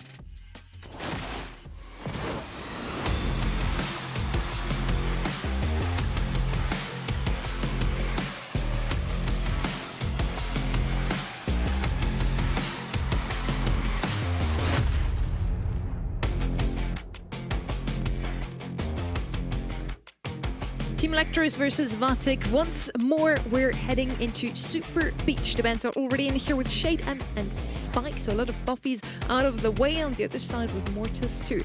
Larry and Lori are banned out. That's a brawler we have not seen either in the ban or pick phase so far. Coco banned out as well, right? Target ban over here from Vatic is what it says to me. Of course, that final pick is in the possession of Team Electros, so maybe Larry and Laurie is one that they really like to last pick. Willow, first selection, and here's the mentality. Willow, first pick, is actually really viable on some of these Brawl Ball maps, and if you can get rid of the best other thrower, then that's generally a viable opportunity. Now, Team Electros, they're very well versed in these kinds of things, getting hit with unexpected drafts all the time in their journeys through countless matcherinos. So I'm sure they have something up their sleeve or a way of responding to it. But Vatic has undoubtedly mapped out how this draft is going to go ahead of time, as they have done throughout all of last year. Larry, a very unique ban, and I think very telling that they wanted that Willow first overall, especially since it slides through. If you're on the left-hand side there, all three of those bans, very warranted. I think Shade is absolutely menacing. We haven't seen him being played a ton. That's because on the maps that he's really good at, he's been banned. Imps and Spike are default choices. I think I have no problem with that whatsoever. Cordelius for defense. I think having anti-tank, anti-aggression, really important on this 2-3 turn, because ultimately you want to set yourself up for success to get something for the 6th pick to either make your team shine, get the goal scorer of choice, or just shut down the enemies. So this gives them plenty of flexibility on the left-hand end. Cordelius, Otis, Shelly were actually the three I was looking out for to see on this map, and all three of those are not banned out. So of course 2 of them immediately picked up. Shelly now technically still left open for the other side. Personally, if I face a Willow, I either want to open up the map or I just pick Cordelius to jump over it. Now on the other side, Vatic is looking into not opening up that map. They still need a mid. Charlie could be one of those. And Pierce also left open, and Pierce is also going to be picked up immediately as probably the best brawler to have on any somewhat long-ranged map at the moment. My concern, however, for the Pierce is that just generally speaking on Brawl Ball, you're dealing with stuff that gets more up in your face, you have more terrain to operate around, so tanks are able to get up in your face. The same goes for Assassins, 2 things that work very effectively into Pierce. There's also the possibility of spawnables. Any kind of spawner like Charlie is always one that's kind of sitting in the back of our heads as a way to deal with Pierce specifically. Mortis has been banned is an important consideration, and here comes Frank, the final selection for Vatic. So they'll be able to break open walls if they so desire. This is the tank that they wanted. It is facing against 2 of the strongest anti-tanks in the entire game right now, so a major concern. A Shelly is pretty possible here. You can break the walls that Willow needs. You can also hard counter that Frank. Just one that comes to mind for me. I think traditionally, Charlie, Sonny, you were pointing at the monitor there, that could potentially be into this Pierce. My only issue with that is the Willow scaring me off. I feel like you either have to commit to wall break or Cordelius is just going to be glued to that. So instead, they're going to go for their aggro of choice, which set themselves up because they grabbed Otis and Cordelius earlier. Now, after getting all the information, they can make that 6th pick, and this is what they felt was the most informed decision. They had the answer for Frank even before Frank was picked. With Otis and Cordelius, they should be set up just fine. No wall openings anywhere except from Miss Livy himself, which again, probably wants to not do that, having a Willow at his side. Super excited for this match. Honestly, both drafts pretty good. With which one would you go with, Reddy, if this was your quarterfinal match? I'm leaning a little bit towards Vatic. We'll see if they can prove me right over here. I just like the aggression that Frank is able to generate and the defensive capabilities that Willow has. It's just difficult because you have to get the lanes right. Duen on the right side is aggressing as Livy really, really hard. Ball makes its way over to the back left, and Bilal is left severely defensive. It's fine. He'll get to reposition towards mid, where he has a much better matchup versus the Otis than Otis does versus him. Looks like the ball is going to be on that right-hand side. I imagine Duen probably dropping a gadget to try and get over there. Now dipping below. Little back and forth here. Going to do our best to kind of piece together what's going on as this ball is definitely going towards the left-hand in. Memon looks in positioning. Depending on who grabs this, could be an early bucket for either side. It looks like Electros knocked one down. Vatic now with their response. It's mind control available for his Livy, who's going to be taking this Cordelia's matchup once again. Hypercharge now out from Memon, but he's neutralized by Rafiki. He's ready for a pass, but that ball is just not in sight until now. Now Snowy needs to have a Hypercharge super, otherwise Rafiki's just going to walk it in. There it is, the stun. Duen, however, has possession of the ball. I think it was a definite mistake to not walk that one straight through. I think so too, but at least they have all three members standing up. So as Livy's going to be able to reach for this, Rafiki with plenty of health points, a little bit of a missed pass. Should all be good though. That's the benefit of Frank. He also just relies on HP. It doesn't necessarily have to be some insane mechanics. He just has to walk on a straight line sometimes. Because the other members of Vatic took care of their lanes, he was able to do that. The wall of flesh is what we'll call him. He has a whole lot of HP. Can't attack right now, but thankfully Bilal and his Livy are able to do that. He's lacking on the HP too. He'll fall back just for a little bit. His Livy has the win condition. That's the Hypercharge super. Get Memon out of there. Open up the goal and get game one for Vatic. Vatic also have plenty of goal-scoring opportunities, so Cordelius, of course, can get really aggressive, but if Willow has a mind control, instant access. Frank, of course, being a tank, having the most health points right now on this map, just allows him to be a little bit more aggressive. I feel like they played it a little more passively off the start. They were on the back heels. Obviously, Team Electros knocked in a goal there, but after that, longer this game drags on, you have to shut down Vatic early. Otherwise, they're just going to be able to take advantage of the brawlers at their disposal. This is a good way for TE to do that, though. Nice little assist there. That right there was such a huge heads-up play from Team Electros. They got Willow to dive, opened up the right side, and found their avenue towards the enemy goal. It's going to be massive damage for Bilal. Should be a pass forward. Memon mind-controlled for now, but finds himself out of the mind control. A pass up to Livy. Memon tries to get forward and dives once more. Pass over Rafiki would look excellent, but he has to heal up some HP now. Go for 1, 2, 3 smacks on a Snowy. Only drops him down to 96 HP. Probably would have gone differently in the old meta where all these brawlers had a little less HP. Team Electros winning the early game now for 2 straight. However, they have to be able to deal with this mid-game, apply the pressure, score early. I think that's their biggest way of winning. Fat splatter down in the middle of the map. Memon up in the air. Susumi slash. Did he slide one through? Oh, look at the assist there again. This is just excellent communication overall. Kenji has been diving in and out. They found these passes right into them. They focused on the kill in the mouth of that goal. It allowed them to walk an easy one through. Awesome positioning from Kenji specifically, where he's able to get into the path of the ball to open up the goal thanks to the pressure they applied to Willow. Forced her to use that gadget and to dive underwater. Same thing happened actually at Team Electros' goal line, where he was able to save what was almost certainly going to be a goal. We'll see the early aggression once more, but it's a different rollout. We saw the lane swap last game, and here it is once again. Rafiki does get a stun on a Snowy, so that's all good and well. And as Livy's going to get this mind control, can he dribble up with Memon? It's looking pretty solid, but snapped out of the mind control just in the nick of time. Thank goodness for Team Electros. One thing about Willow is she's been so easily able to charge up her super, which is the biggest benefit in her kit. Now a little kick over this right-hand side. Kenji doing his best. Really hard at a professional level to land those Kenji supers. These guys have memorized that pattern over and over again, and now that Team Electros have lost a member, I feel like Vatic are in prime position to put one in the back of the net. That's a big ball of HP walking forward, sent into the Shadow Realm just in the nick of time thanks to Duen respawning. Memon, mind controlled, passes a ball over, but it's intercepted by Snowy, dead on the goal line. Bilal doing his best, gets the DPS. It's just so much that you can churn out with Pierce. A clean walk through, and the body block from Rafiki is a solid bit of teamwork to get 1 goal so far for Vatic. Plenty of time still left on the clock, but now these walls are starting to come down on the left-hand end, making things a little trickier. A very valuable hypercharge on the right-hand side from Cordelius as well, as Livy underground comes back up, pops up. It's a 1v1 with Snowy. They have to hustle to this ball, though. Memon dashing over and should have enough time to knock one back with a minute on the clock. All tied here. A very intense set to kick off this match. A minute to win it and one ball to put in it. The goal, that is, of course, it's all that separates either of these teams from getting set number one. Snoy has this ball pass over to the left side. Doan finds himself in an over-aggressive position where he'll be punished by Bilal with these piercing shots. Ball once more over to the right side. Rafiki has the hypercharge to walk it in, but Snoy has a hypercharge of his own. Don't really want to risk it. See if he can bait that hypercharge out of Snoy. No, hypercharge stunned, and he's dead on the spot. Doan also has the super of his own. Get Bilal out of the equation as Livy does his best. Manages to intercept, but the entire team is at the enemy goal. It's set one, Electros. Both these teams really showing out in set one. Towards the end of that game 3, though, it really just felt like for the duration, it wasn't necessarily these flashy goals. It was truly just winning your lane. I'm really glad that Cordelius was able to shine there because despite all these walls opening up, Pierce could have had that matchup very easily. I love the decision making. Frank goes down, they pop those buttons instantly. All the purple buttons get that extra speed. They know they have to go now. If they release control, Frank's just gonna march all the way down the map and then get themselves in a tough spot. So scoring at the end game there, I think was so pivotal for them. So usually those newer teams need a set or two to wake up, to get used to the situation, but not Team Electros. Looking super strong in this one. Maybe they needed the first game to wake up. That one was still all Vatic. After that, it was still close. Vatic got a couple of shots into the goal, but ultimately Team Electros, the rookies, take that one.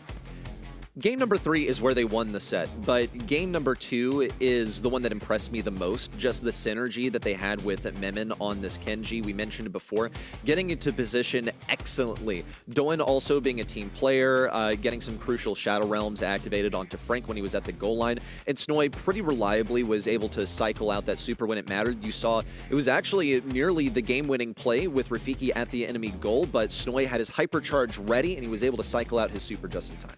Also, since we're heading back to camera now, you really missed out on that little Kenny imitation of Frank. Could you show us that again, Oh, yeah. please? What did you do? You want me to march like him? Yeah, this is what he did. As he was Yeah, talking. I'm an animated guy. I don't know. When Camera, the camera's not on me, I'm still moving, I promise. This is Frank for me now. Whenever I look at you, you do like this. I mean, I'm just as This is swole Frank. as him, so that kind of makes sense. And the Frank did work out pretty well for Vatic. I feel like both drafts were phenomenal, honestly. This was just pure mechanical gameplay. We're heading over to Golden Gulch now. It's all about kills. And if Bilal pops up once more on this Pierce like he did in Brawl Ball, they're going to win the set. It's a much more tailored map for the Pierce influence. Sharpshooters prevail over here, especially along the long diagonal across mid, a wide open space. Pierce, of course, is going to have to hit those shots reliably. When it gets into close quarters, that is when he starts to suffer. And we'll look at some assassin possibilities for anyone wishing to counter the Pierce. It is banned, which is the best way to counter any brawler. Just ban it. With GG not being banned as well, and I see Gene in that ban stage, I'm curious to see if any team finally pulls this brawler out. It's been banned off and on from other regions, but it's not really shined a lot throughout our monthly finals. Byron just feels like the safe pick. Also looking out for long-range brawlers such as somebody like Gus that I really think is a good traditional lane, and also just has the ability to support a brawler as well with that shield. Agree with you there. Once more, those support brawlers are picked up first. Byron, Gus could show up here, and RT left open as the star of the show, really, on any single knockout map we've seen yesterday as well. Let's see with what Team Electros go with here. Takes also left open, the most viable thrower on a map like this one. And yes, RT is going to be picked up here. He's so good on knockout because he's super good at the beginning of each set. He has some long range, and then once he has a super available, maybe even a hypercharge, that end game belongs to him. As the smoke comes in from the side, he can just roam around without his legs in mid. Super tanky, and yeah, Team Electros is going to do well with him. It's a dynamic that you can kind of sum up as like a brawler that makes sure nothing happens for most of the time and then is great in close range. Buster fit the bill for a long time. We haven't seen him as much lately. That's going to be the Gray now making an appearance on Team Electros. They're just setting up for a viable last selection. They don't want to be facing any sort of throw or anything like that. They can't leave themselves vulnerable. It's a bit of a preemptive one. Also something that could play really synergistically with the 4-5 selections from Vatic. This is one of the few maps that really hasn't felt aggressive, and now that we have Mina and Mortis out of the way, those are the two typical ones that teams will pull out for their assassin of choice. So I'm curious if this just straight up is a couple sharpshooters slash maybe something like a lane, Spike going to be a selection for that. One of the most banned, one of the most picks. You all have heard all about Spike, and you all know from playing your ladder games that this guy is everywhere right now. It's just safe to me. I don't blame people for going at dodging curveballs hard at all levels, even a professional one. I think this just gives them the DPS that kind of contrasts what Byron does. heals a little bit of damage, but it's more poke damage than maybe eliminations. Yeah, alongside Byron, you either want to play a tank that actually profits from it, or you play something with a lot of DPS, but that's not something Byron brings to the table. Brock is going to come in here. They can open up the map with it, effectively just making sure that Team Electros can't pick up a tank as last pick. As I said, Tick's still open technically. Is going to do okay even on an open map, honestly, but obviously also Tick would prefer the map to be closed off. I'm looking at the possibility of an aggressive final brawler. I think Spike can shut this down. It really just depends on the final selection of gadget. Piper now makes an appearance. Piper, you just haven't seen much lately. Piper has been really, really struggling in some of these matchups, but as a last pick, it's totally possible. I would say most brawlers in the game are possible as a last pick as long as you find the viable matchup. For Piper, the struggle for her has just been the across-the-board HP buff for every single brawler except for Mina. She doesn't two-shot certain brawlers now. Belle is one that got a much better side of that HP buff across the board. But Piper, yes, viable as a last pick, great for kill confirm, and I think has caught things off guard, should beat Byron. I really do like that Buffy's at least made it, so we see some older brawlers back in the meta. Kenny, which one of these two would be your pick?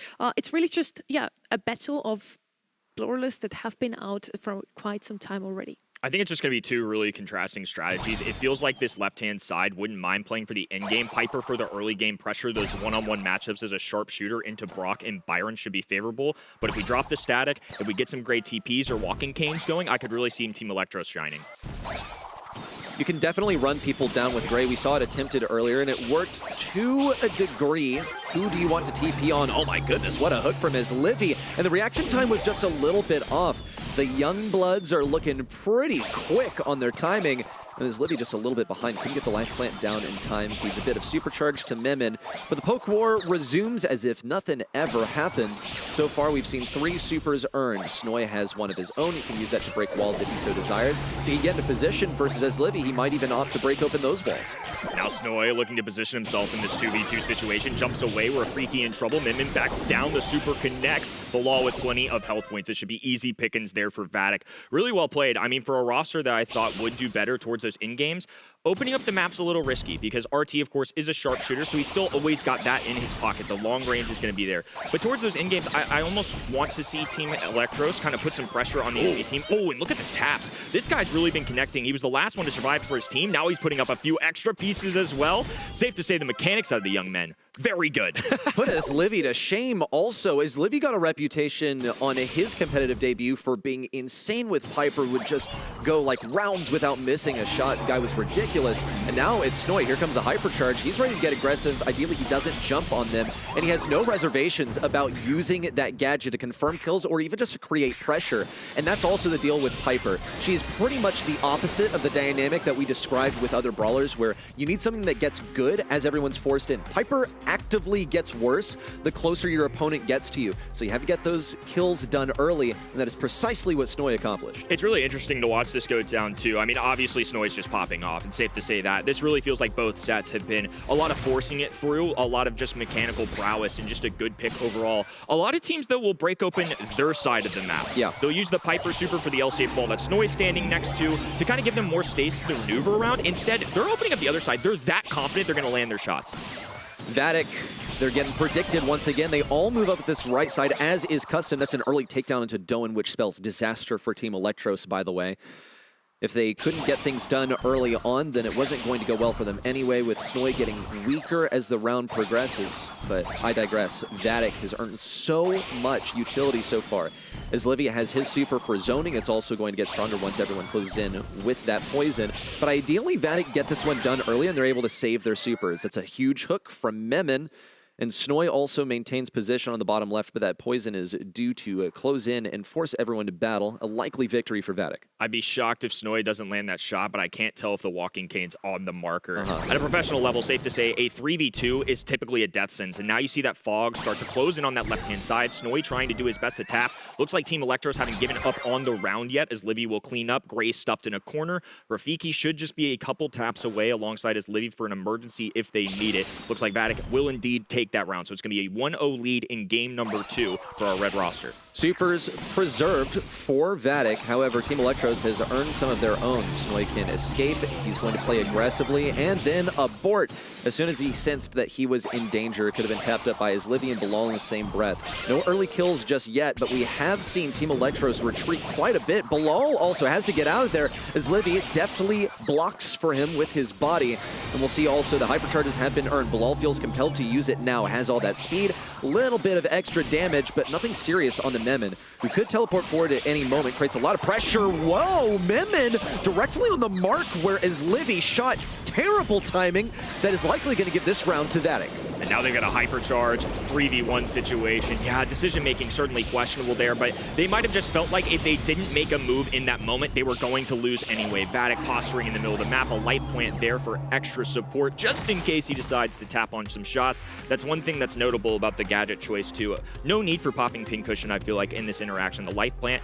can kind of be thrown forward, lofted at the enemy team to either allow you to walk forward, or you just drop it right on your body to absorb some of those single-shot brawler shots like Piper.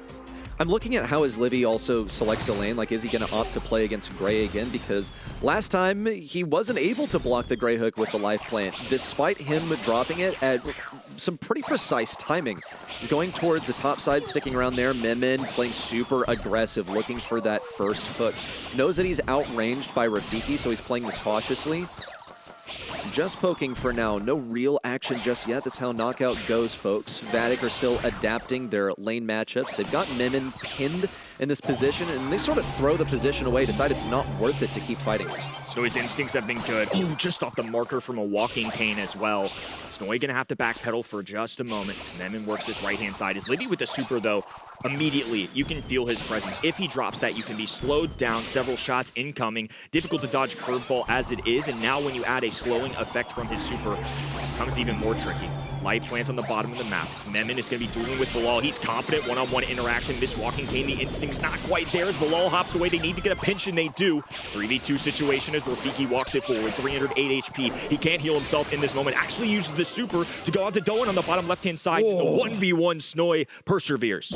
A moment longer. If that poison had not been forcing him into mid, he could have run away. He hit the shot, but what really came back to bite him is that the majority of Byron's damage, in fact, all of it comes over time.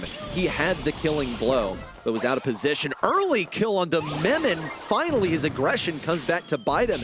He has been tremendously aggressive off the beginning of every single round, looking for that hook. This is the first time he's been properly dealt with in accordance. Vatic now find themselves in the 3v2. It's fine, they can bring this to round 3. Now they just have to be wise about which abilities they feed over here. They cannot afford to give this hypercharge to RT. That is a ticket to victory for Team Electros. Yeah, I love that Vatic know they're in the driver's seat. They can be cautious here. You bring up a great point. RT, of course, with all the little projectiles, and it fills up the entire map when the fog's closing in as well. There's just nowhere to walk without taking damage. On top of that, Vatic already have a super with his Livy, a hypercharged super that Bilal's charged up. Rafiki's trying to flank. Snowy's doing his best. That's a takedown. Duin trying to make magic happen. But unfortunately for him, Snowy's going to be left in a terrible position. Just going to concede, go into the fog, and not give them another shot. It's always really interesting to think about how these interactions work. Like, it's a domino effect. A bit of positioning on the top side gets his Livy killed, but it's fine because it drew Duin out of his little hidey hole for Bilal to finish up the kill. That is the complexity of this game, and it gets even deeper now that you have hypercharges and supers all the way across. Now, how close is Doan to his hypercharge is really the main thing on my mind, because, as I said earlier, that is Team Electros' win condition. Ooh, and Memon with another missed walking cane. Kind of just firing into the grass, hoping to make contact. Because if you get somebody like a Brock, and Brock has Gadget, he can jump away with rocket laces, of course. But otherwise, Memon can just pursue that kill. Walking cane plus teleport plus 3 shots is enough to take down squishy brawlers like Brock. Rafiki staying at as far of range as he can, getting a few booster shots onto Doan. That's all he's going to be offering him. That poison is due to close in soon. A failed long pull. Now the hypercharge has come out. Double synchronized hypercharge, but no kills just yet. Bilal with a super that completely misses the mark. Everyone from Team Electros is pinned against the left side where the poison is rapidly approaching. Rafiki in for a heal that goes absolutely nowhere. Totally misses Doan, who ends up getting a kill. It's just Bilal versus the world. Can't get a kill on Doan. Nothing onto Snowy. That's another set headed to Team Electros. Considering this has gone to back-to-back game 3s, Team Electros are counting their lucky stars that they won both of those. There was a really interesting interaction that I thought might actually cost them towards that end game. Since the changes with buffies and everything, the light plant actually bounces you away if it pops, and it threw Rafik, or I believe it was the RT on that, just straight towards the enemy team. It actually ended up punishing them. I'm curious to see if this shows on the replay, because it did look like Doen got a kill off it. Well, we can revisit some of the earlier moments in the set. This was when Vatic took a pretty swift victory over Team Electros, but we seriously went the distance over here. This is where Rafiki tried to clutch up super hard. Look at him, the lone survivor, but couldn't get that last bit of damage onto Snoy, and this was something really, really messy. Doen popped forward. We are coming in just after that happened, and pretty much a catastrophe. I really feel like the tools were there in the toolkit for Vatic, but the execution was not at all. Bilal whiffed an entire super. Same win for Rafiki. Definitely agree, though, that this was a super close one. It does not reflect in the standings so far. It's 2-0 for Team Electros, despite them going to match 3 or to game 3 every single time. Snowy clearly popped off. We see that in the stats once more, but also during the games, he was most of the time the last man standing, won his 1v1s consistently, which might be a bit easier as a Piper overall, but he has to tap, and that's exactly what he did. Also, good spot, Kenny, on that spike gadget. That was super funny, that moment. Yeah, I think it was genuinely like an interest of trying to bounce him away or just protect him, but unfortunately, because RT isn't firing like a single projectile, he's just stomping down on the ground, and it just bounced him the other direction. So I think in that highlight, if you go back maybe a couple seconds, it looked like in just all the freeze frame moments there of how quickly it goes down. Little interactions like that, I mean, it can make a difference. I really believe in this Vatic roster, though. Obviously, Team Electros up 2-0. This is a team in the second split of last year that I was a big fan of. They were only teams they were kind of losing to in that moment were Tribe Gaming and Elevate at the time, the number 1 and 2 seed. So now my goal for them this year, or my ask of them if they want to take that step forward, is can you start getting those wins? And when I was talking with Rafiki, that was the goal.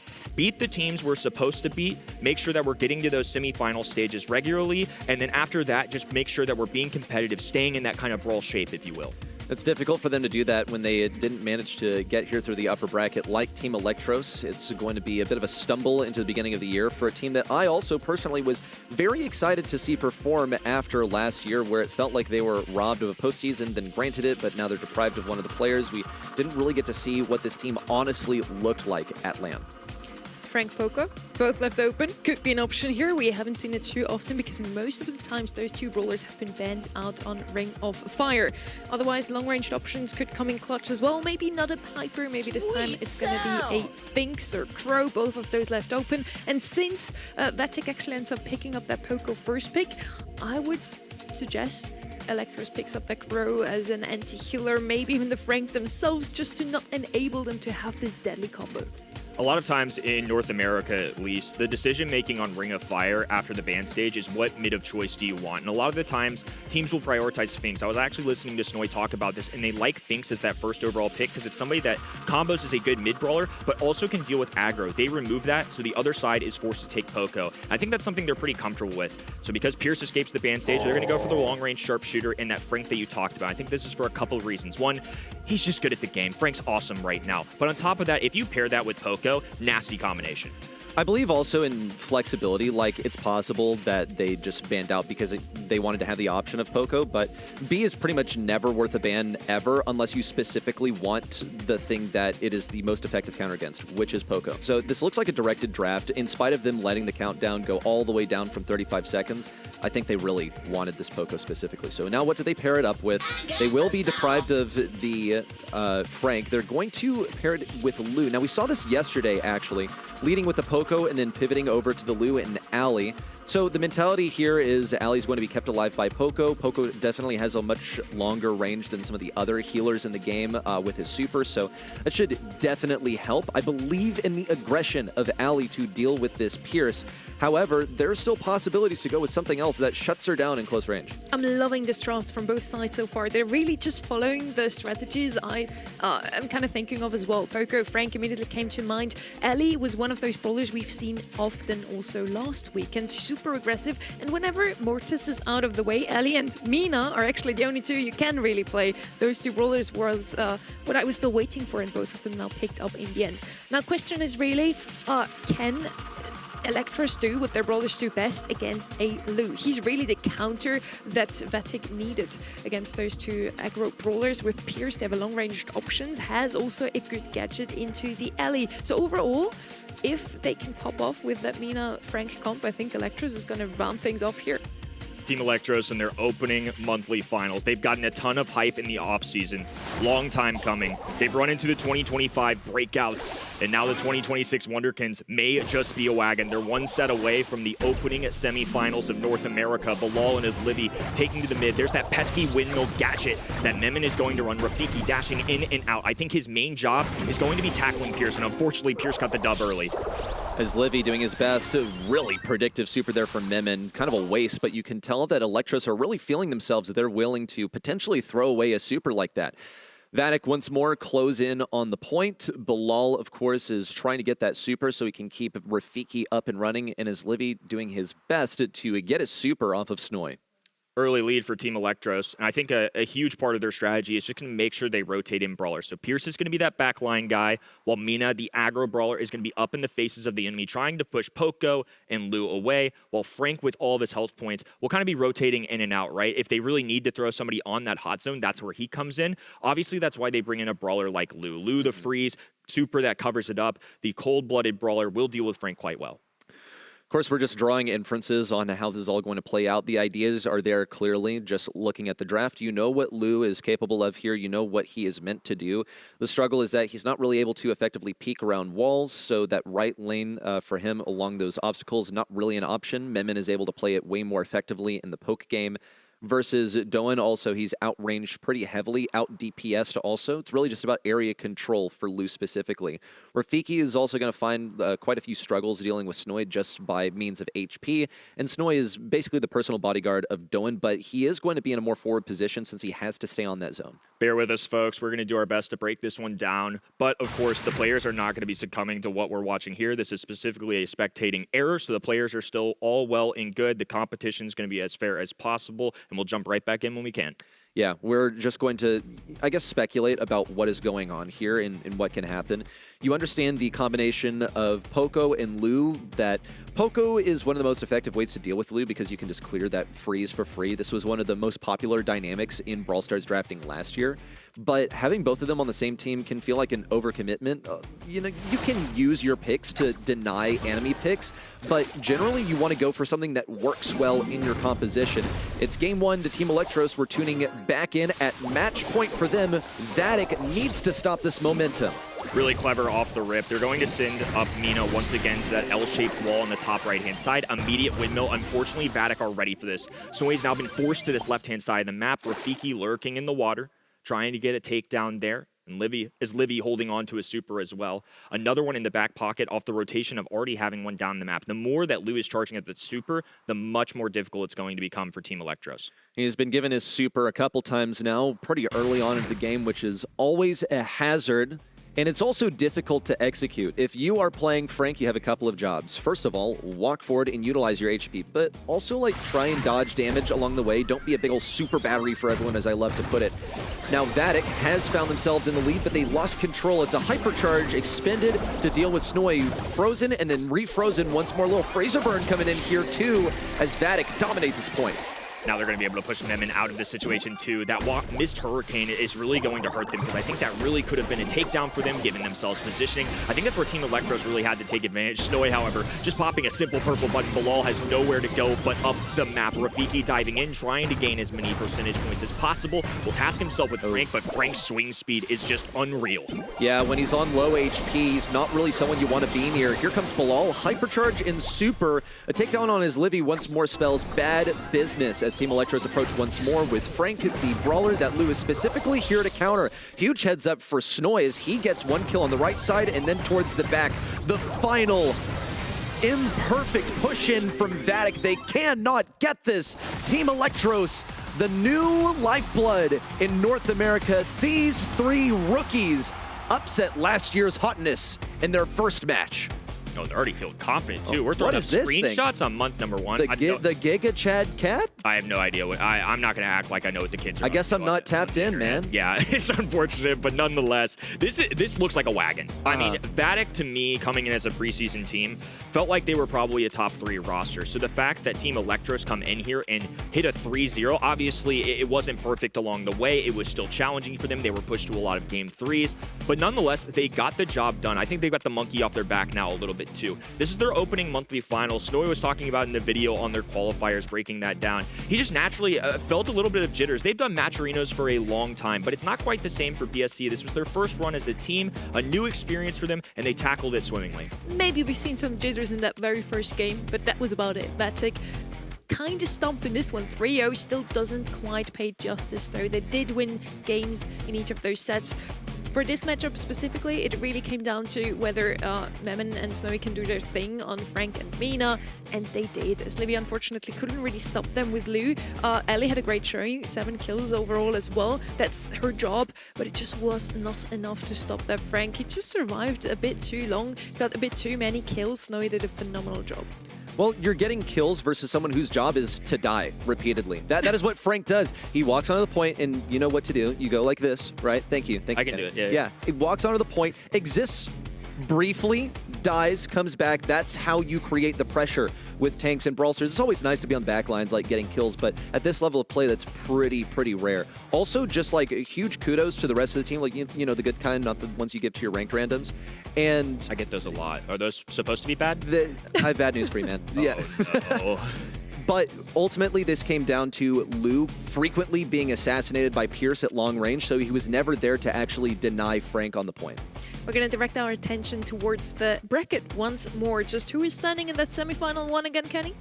It's going to be Tribe Gaming and Team Electros, and I think this is possibly going to be the most exciting match of North America. I've had my eye on this semifinal one ever since all these brackets for the regions came out, because I truly think that top side of the bracket is such a powerful 4. I felt like Elevate, Vatic, Team Electros, Tribe Gaming, I'll throw somebody like KDS in the mix. STMN, of course, had a great World Finals run.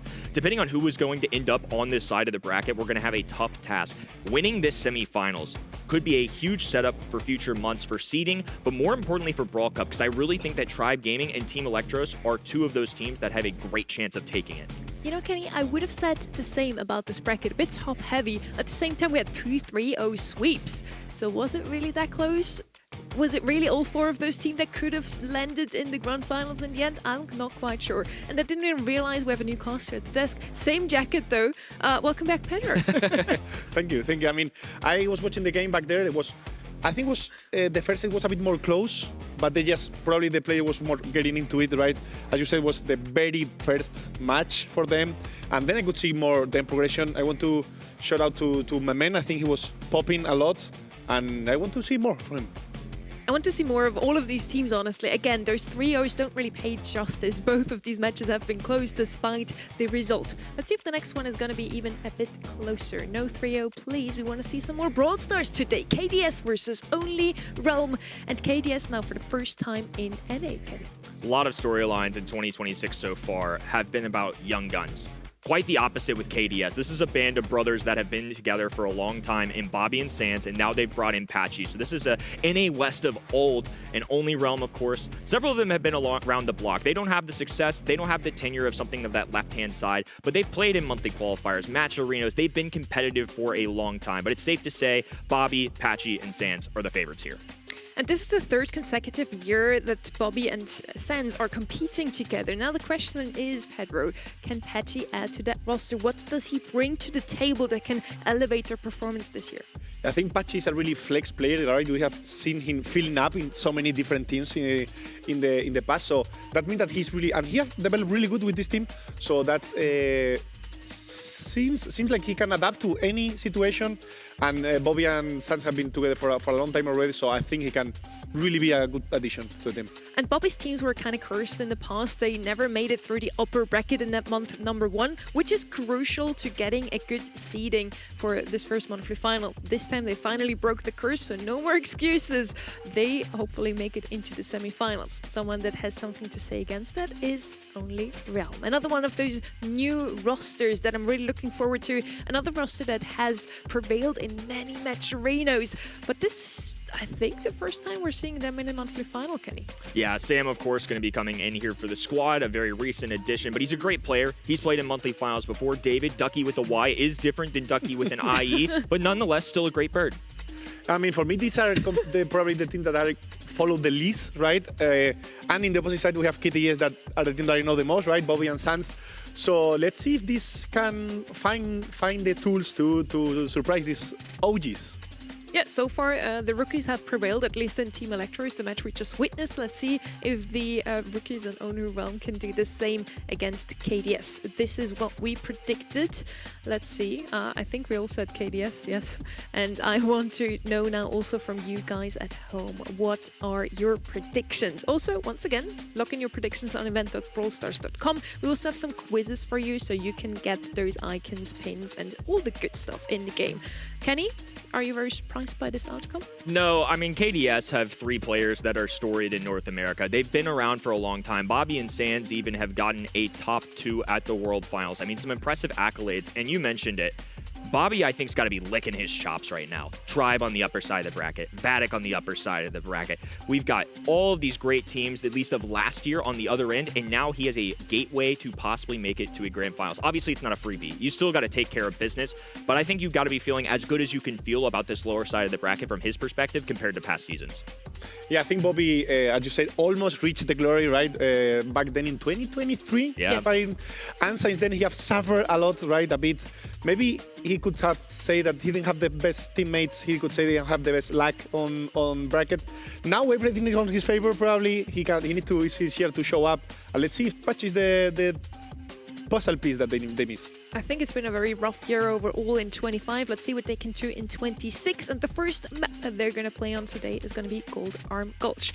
The other maps we already know as well. Ring of Fire, we've seen already. Bridge Too Far, a map that we have not seen yet today. I'm really looking forward to that one. Win lane, win game. That's what it's all about in that map.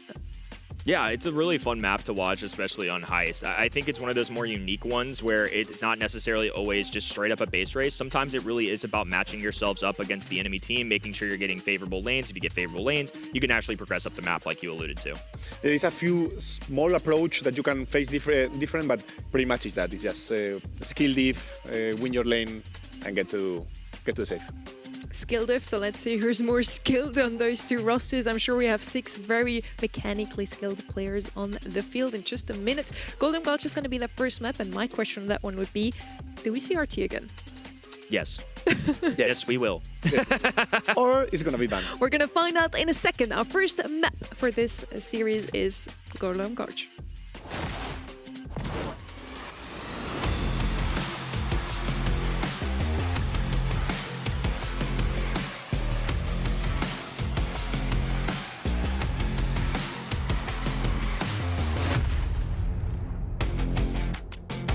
Some unknown quantities in NA on the right-hand side, and then a team we know so well on the left-hand side in KDS. RT, yes, it is going to be picked up, so we have that question answered. Squeak is also going to have another showing, and Spike, I think we're going to see Spike all day long, either in the ban or pick face Pedro. Yeah, I mean, it was not a RT first pick, right? But as you say, it was a Spike. Oh, Spike is something that we see a lot in this region. Also yesterday on SA, obviously it's a really strong player with that Buffy. Is really good. It's a really good brawler. But second pick was surprise. Was RT and that Squeak that gave you a lot of flex, a lot of control. Really good in late game. So still not safe against throwers. We see this Brock that also good at breaking. But still, I'm afraid we could see some throwers. Probably will not, but you always need to be careful of that. If they pick Byron, now it's going to be the same exact comp that we've just seen before, Kenny. Yeah, and it unfortunately wasn't a winning one, I'll point out, too. The Squeak, to me, is an area control brawler, but on top of that, do you think that's a way to address Spike specifically in the life plan? Yeah, I think Squeak can hold really good. you should try not to feed too much for the late game, but so if you reach late game, Squeak don't have super, Spike don't have super, for me Squeak will win. We're going to see what they're going to go with as last pick. Have a black flex bowler already in that RT. Pretty good in the long run. Squeak to hold on to the lanes at the beginning. I could still see a take here. We have some squishy brawlers on the right-hand side. I would love a good take, and honestly also quite good into Nanny. Another counter to Nanny, though, is going to be Jean. You want to have take or Jean usually to counter the gadget that bounces back the shot to your opponent. Little pesky damage dealer there. Not often that you see a Bobby Jean as a 6th pick overall, but nonetheless, KDS, Bobby have been playing for a first month to go well for years now, ever since 2023, making that 2nd place. Heartbreak along the way.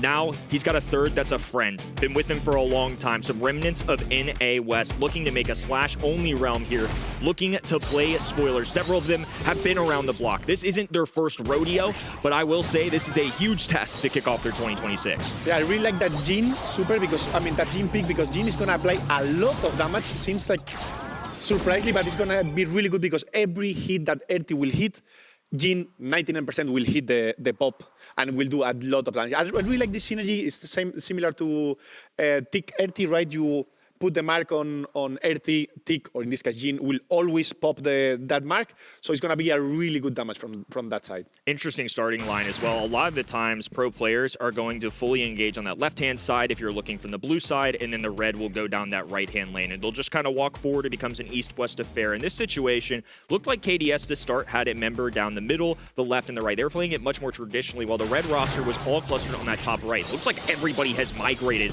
Ducky has already charged up a super. Bobby dishing out some shots, including a gadget. No super available, though. 97 HP for the Brock will keep him afloat. Vengeful Spirits go down. This is a fair fight. Now Rocket Rain makes contact. 1v1 situation. Patchy being tested early. Lands the singular shot that he needed. It'll be KDS taking the round. Yeah, we can see how important is the pressure here, right? Even if though was only Rain with the first team getting the first kill, the pressure was so high from KDS that still got the game, right? So it's really important that pressure, these early games where you approach, where if you go right, you go left, is really important because normally you want to have a slow game, something you want to push, but for sure the other team will have the same idea, so it's really important the mental game that you have on the early games. Full team fight and how scrappy that opening round was will allow for both teams to charge so many supers, including a hyper charge for the right-handed. Oh, look at the nasty pull out of Patchy, making his debut with KDS count. Unbelievable stuff. Yeah, I don't know if that was, they had vision or not, or it was a playing pool, but it was insane for Patchy. Beautifully executed. These are 3 players historically known in NA, very respected across the region. Now only realm. Down to 2 members.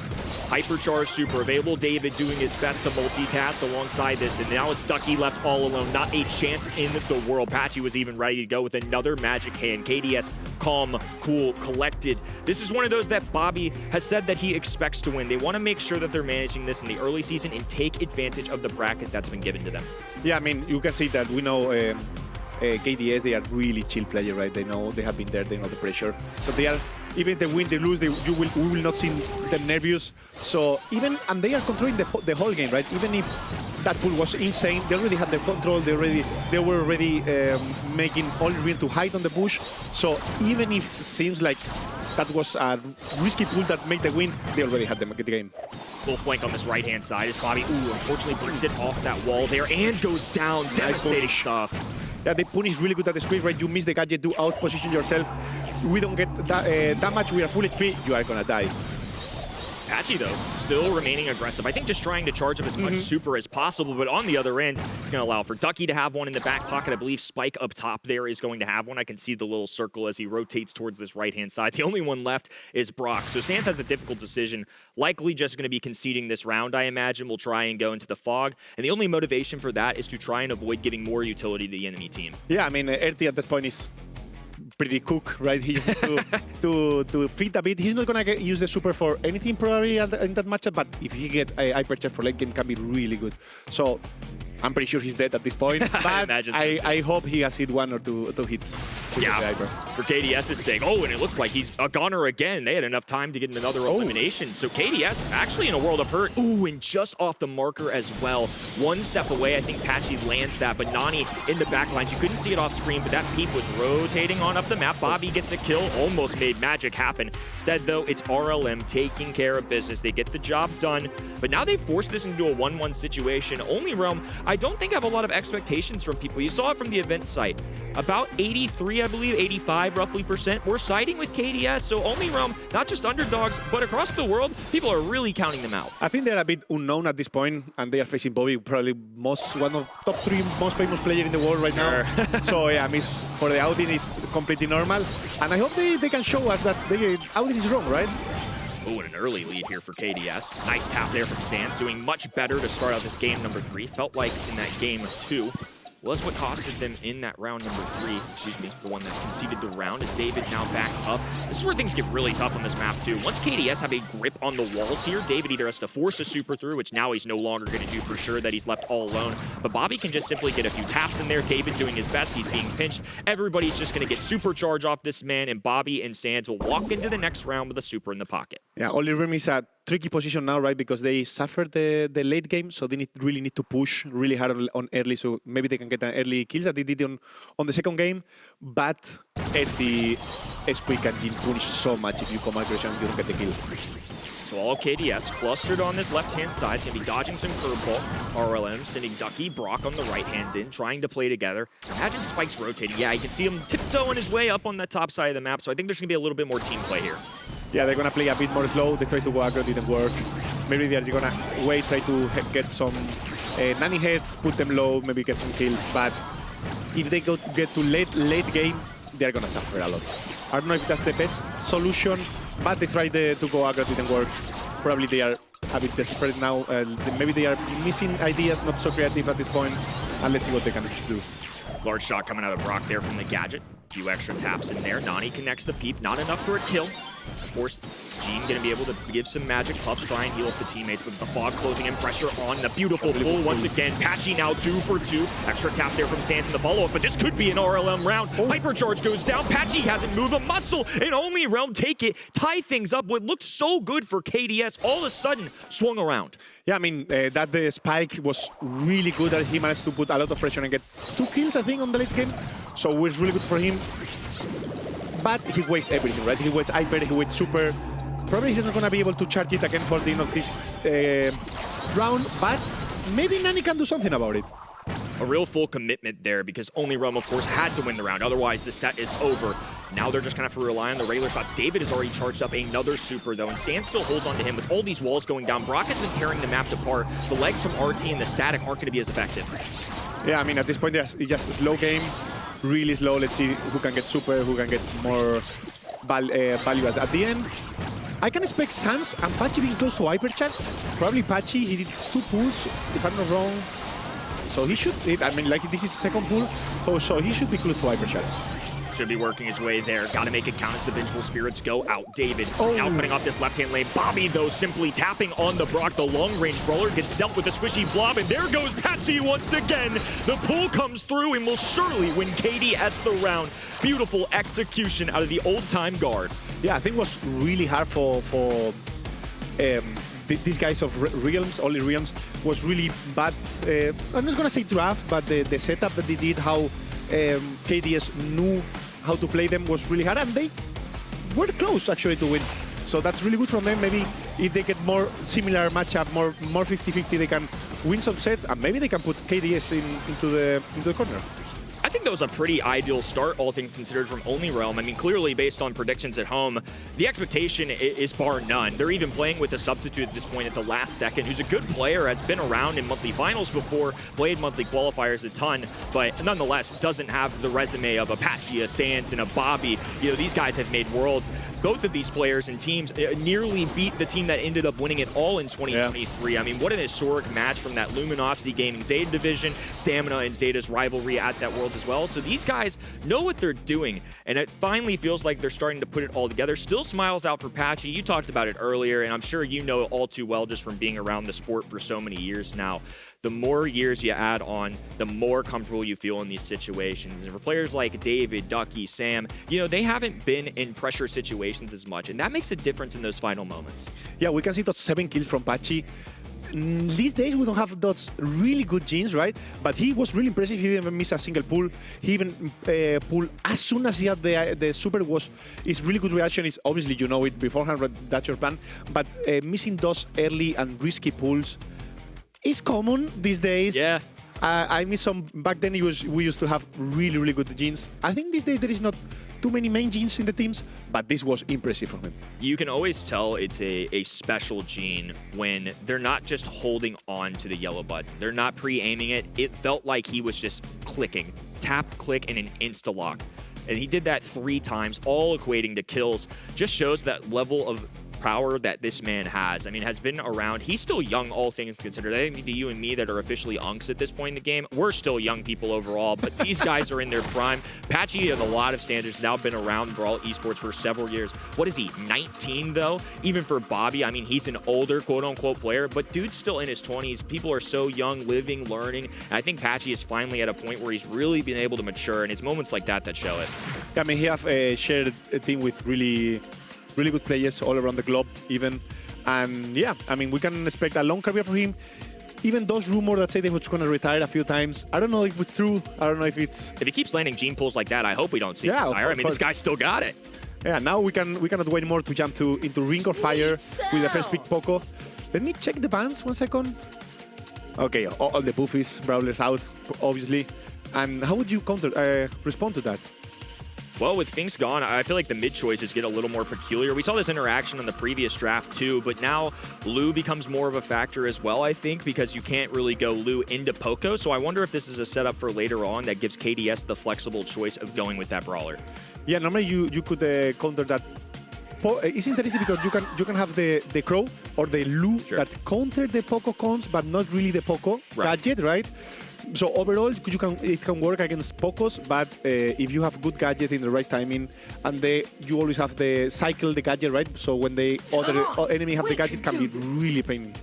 So this is going to be a contrast to what we saw earlier, because I think somebody like Pierce really showed up a lot this weekend, and the win rate's been kind of all over the place depending on the region, and especially into something like a Poco if they're going to be looking to assist that with some health points. I think it's really tough. Pierce is a great brawler, but you still have to make those connections, make those taps, and obviously if it's brawlers, obviously Frank banned, but even if it's some other tank or assassin, they can really have a field day with somebody like Pierce. So I think you have to be cautious still, and I think that's why we see brawlers like Pam still show up on this map. It's not always the most prioritized mid, but Scrapsucker is really effective at bringing down the powerful brawlers. And there's that Lu that I mentioned a second ago. I just think because, like you said, the Poco gadget is an effective way of dealing with Lu. Lu great into Poco's teammates, not Poco specifically. Yeah, I mean, and Lu is great into Pam, right? You can just feed a lot, and especially you put the super on top, and you just get a lot of time, right? We have seen so many Lu teams full killing Lu teams. But if the super is on top on the circle that we need to go for, you just get a lot of time to respawn, get the fight together. Anything standing out to you in this 6th pick? So we now see Poco, Lu, Kaze. I mean, what kinds of brawlers, even if you don't have a specific one in mind, what mold are they looking for? Obviously, the Mina came through, but what was the logic behind that? Yeah, I mean, behind to counter a Kaze, there is 2 options, right? Either you go for a full counter of Kaze, it can be Frank with his ban, right? It can be Otis, can be something that basically stop aggression, or you can have more aggro against and just make the Kaze busy. So we're going to be looking for that Mina matchup throughout this. The Poco-Lu combo is fierce. Obviously, Lu with the freeze, very effective at dealing with that hot zone. The super will be able to circle around it, give your team a little more percentage points. It's not always about the kills in this game mode. It's all about building up those valuable percentage points. KDS, 1-0 lead. The timed veterans taking on Only Realm, looking to start something up for their squad, playing with the last-second substitute. They've definitely got an uphill battle, but they had a great performance in that set 1. Yeah, I mean, we're going to see something really similar from both sides, right? We have one aggro, and then we have another 2v2. So the 2v2 need to fight the 2v2 while you are dealing with the aggro, right? We're not going to see 2v2 and 1v1 in one lane. We're going to see that 2v2 with an aggro on his neck, trying to do so much trouble as possible. And probably Mina and Kaze are not going to fight too much against each other.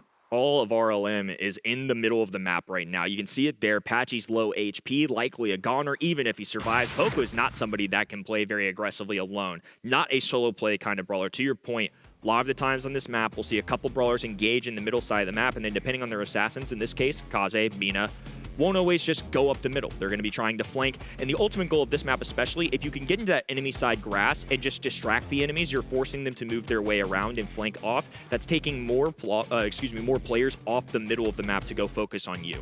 Yeah, of course. And I'm going to use this opportunity to talk about the stats of KDS. Okay, we are back. But basically, I want to say that they have trained the Poco so much.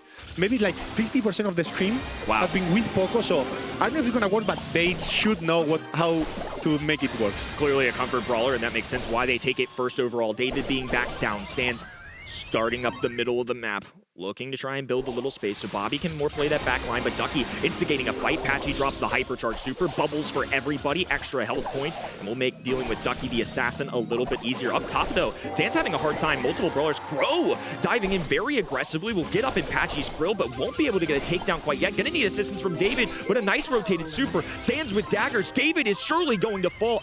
What a play there from KDS. I mean, KDS was suffering. Wait 1 second. Can they make it? Yeah, they will make it, because they do a team kill. Yeah, KDS was suffering a lot there, but they were being able to rotate a bit on the point.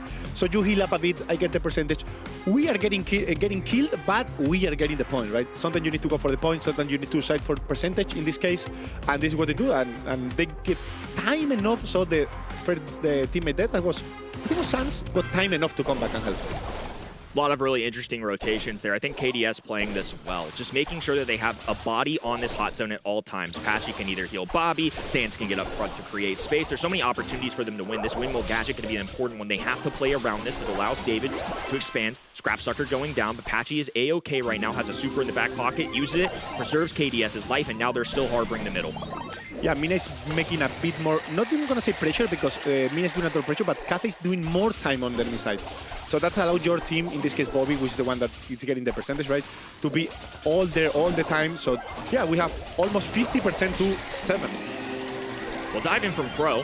Doesn't take down Bobby or Patchy. I mean, puts a little bit of pressure on them, but David, even despite having a healing station established, just hasn't been able to move up the map at all. I mean, we're already climbing past 50% here. Yeah, I mean, this Mina shield is not being enough time on the field, so you cannot really do that pressure for a long time. If you don't hit the 3K too much, you are not going to get the kills on Poco, so it's going to be really hard for him to do the same pressure that Sans can do just with a storm. I'm sure Bobby would want that one back, but nonetheless, they still get a couple of takedowns that allows them to expand their territory. And Patchy and Bobby just really haven't had to move a muscle. They've just been running up and down on this hot zone. Ducky once again taken down early. A dash in from Sands. David gonna be in trouble. Oh, and another team kill. Masterclass set coming out of KDS. Clearly, the Poco was a comfort pick, and they excelled. Now a 2-0 lead for the favorites. Yeah, I see them really calm, really controlling the situation all the time. Even when the game was going a bit chaotic, I could see that they knew that was going to happen. They know how to react to that situation, and they know how to handle it.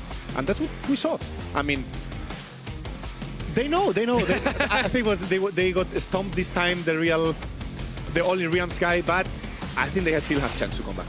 Yeah, I think looking back on that too, you mentioned it felt like, or at least in the stats, that Poco was somebody that was played a ton by KDS. You see the bans on that top right there, Spike, Ims, and Ali. If I'm only Realm, even if I know that they're comfortable with the Poco, do you really want to give up any of those bans for Poco, knowing that it's a KDS comfort, or do you still stick to the same thing? I mean, depend on your strategy, right? Sometimes you just want to ban what is good in the map, so you can bring your own strat to the game. But when you are the underdog and you are facing a top team, I would just ban their comfort zone and just try to surprise, right? We have seen that in the past. We have seen that yesterday. We have seen that last weekend, and that works. So why not? I mean, you don't have nothing to lose. They have a lot to lose, so you just need to impress. Definitely giving it their all. Definitely not as strong of a set, though, in the second one compared to the first. But clearly, David, Ducky, and Sam have shown that they've got the skills to at least make this competitive. KDS, though, still comfortable, locked in. they are not just focused on this match. They're trying to take care of business, get this little 3-0 victory, and then move on to the next one. Familiar opponents everywhere in North America. Now for set number 3, we'll be heading to an entirely new game mode, of course. I believe this is going to be Bridge Too Far. We talked about this a little bit at the top, but this one to me at least, and like Sunny said, strikes me as a little more unique in the fact that it really is skill diff, as you put it. Yeah, I mean, you always, when new rookies come out and you young team qualify, normally it's because of a skill, right? Because sometimes they miss this experience, this maybe draft, this. So normally they shine on a skill to get to that qualification of multi-finals. And this is their chance to prove, right? This is the chance to show that they are more skilled than Bobby, more skilled than Sans, and more skilled than Pachi. That is hard to say. Yeah, I mean, especially for the highlight reel in the career, it'd be really nice to have some skill diffs on the players of calibers like Patchy, Sans, Bobby. I mean, the interactions on the Twitterverse would go quite well for these guys. On Bridge Too Far especially, bands I'm looking out for, yeah, there's the train conductor. Chuck has to be on that list. Other than that, though, some unique ones that maybe you're not going to see everywhere.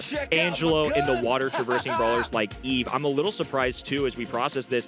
Colt wasn't in the band stage. I feel like that's very normal, right? Yeah, exactly. We haven't seen it before. I think in any region. Yeah, this feels new. I mean, it's very rare feels that we new, see but it. it's because it's banned all the time. Yeah. It's really strong. Now you have a lot of range, you have a lot of damage especially. You are even, or you can decide if to have even more range or even faster, so it's easier for the 1v1. And if you get him on the lane, it's insane amount of damage. I feel like KDS had to intentionally do this, right? Just Colt being banned so frequently, I think they probably anticipate that the right-hand side is going to grab a Colt just out of how much DPS he can do. With buff, he's significantly better, but their way to combat this so far has been 8-bit. Somebody I don't feel like we saw as much maybe in EMEA in the East Asia weekend, but it feels like in South America and now North America today, it's come to light a little bit more. Yeah, I mean, the basics. It's easy, right? It's really slow though, but if you get to the safe, you have a lot of HP, you have a lot of damage. We can see normally with the Brock, right? You put a turret on the Brock and the Brock do insane damage in the safe. So, and once again, this is all about the damage. This is all about the objective, and in this case, the objective is to do damage.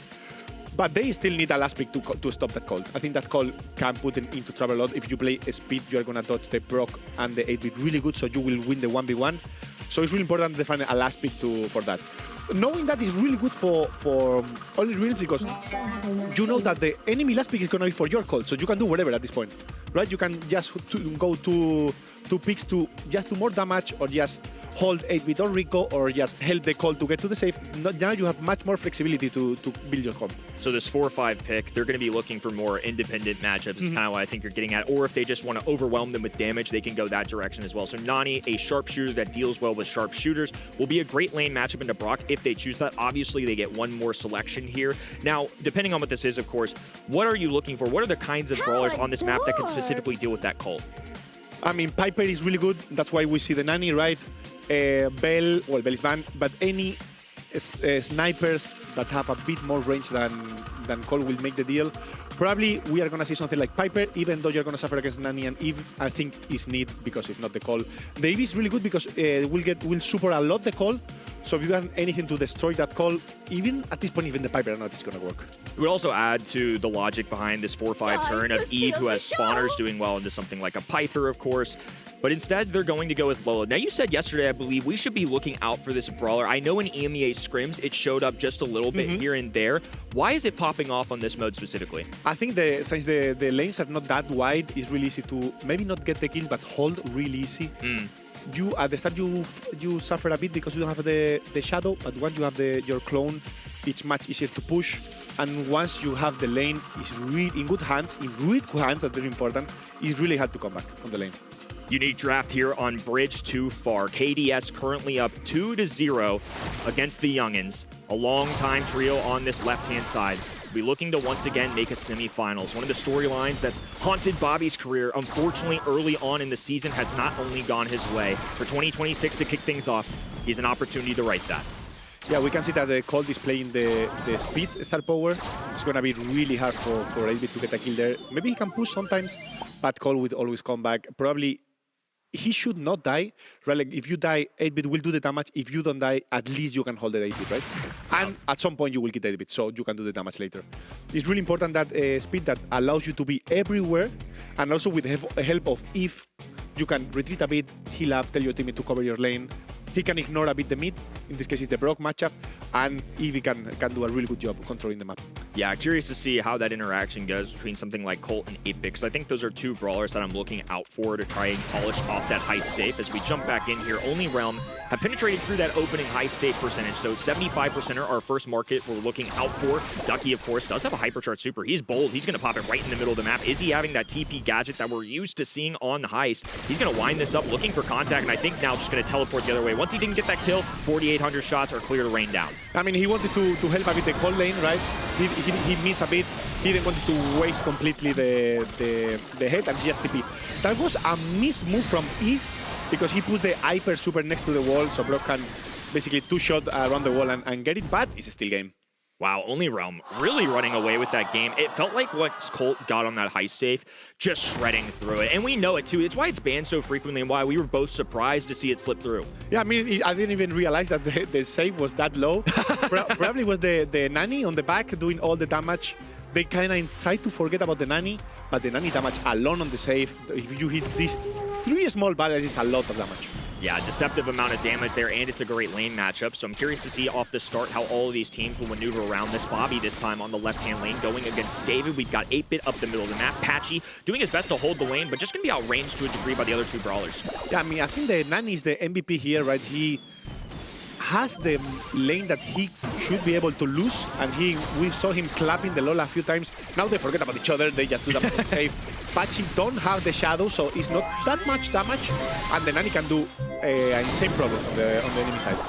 So now Patchy's going to use the spawner to body block, but has wasted a super in the process. Ducky retaking this lane as Sands moves up the middle of the map. Now he's going to appear on the top of your screen, going against David here. Going to be a little skill information here. It's, oh, a double takedown as well. David barely holding on too, so now they can expand. Moving down this left-hand lane, David going to get all established in the grass. Spawners as well. This could add up real quickly for Only Realm. Yeah, Sam with that Eve is doing so good works. He's doing so a good job. He's winning all the time the enemy lanes, and we just saw he also when the teammates died, he can cover really good. Seems like he's not doing much, but he's getting so many kills. Ducky's still maintaining on the right hand of him as well, and they haven't dealt with the pest in David on the left-hand side. On top of that, plenty of pests raining down the map from Eve. The little hatchlings are so difficult. Now Patchy just kind of forces his way up the middle. David there to answer. A hypercharge being popped from multiple brawlers here as RLM goes down this right-hand side. A few 5K shots, a 4-8 running in there as well. It's back and forth. This is a true base race. Yeah, they managed to. They went all in on the mid, right? Got the 8-Bit turret. Did a lot of damage.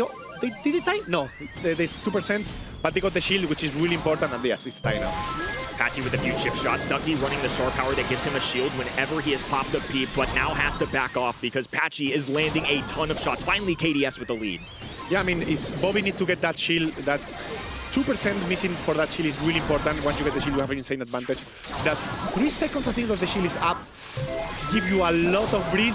And to get those percentages is really important. That 2% really important for KDS. If they can beat them to at least the next high save percentage, they probably won't lose this. There it is. A little chip shot coming in from Patchy, but now they have to worry about defense here. This could ultimately be a tie, depending on how this goes down. Trades on both ends. Eve getting a few in there. Nani goes up for 1-2, but Bobby on the other end will beat them in the race. Such a close call, but KDS on match point. Yeah, literally, we said those 3 seconds that the red team had to wait to keep doing damage was game changer here.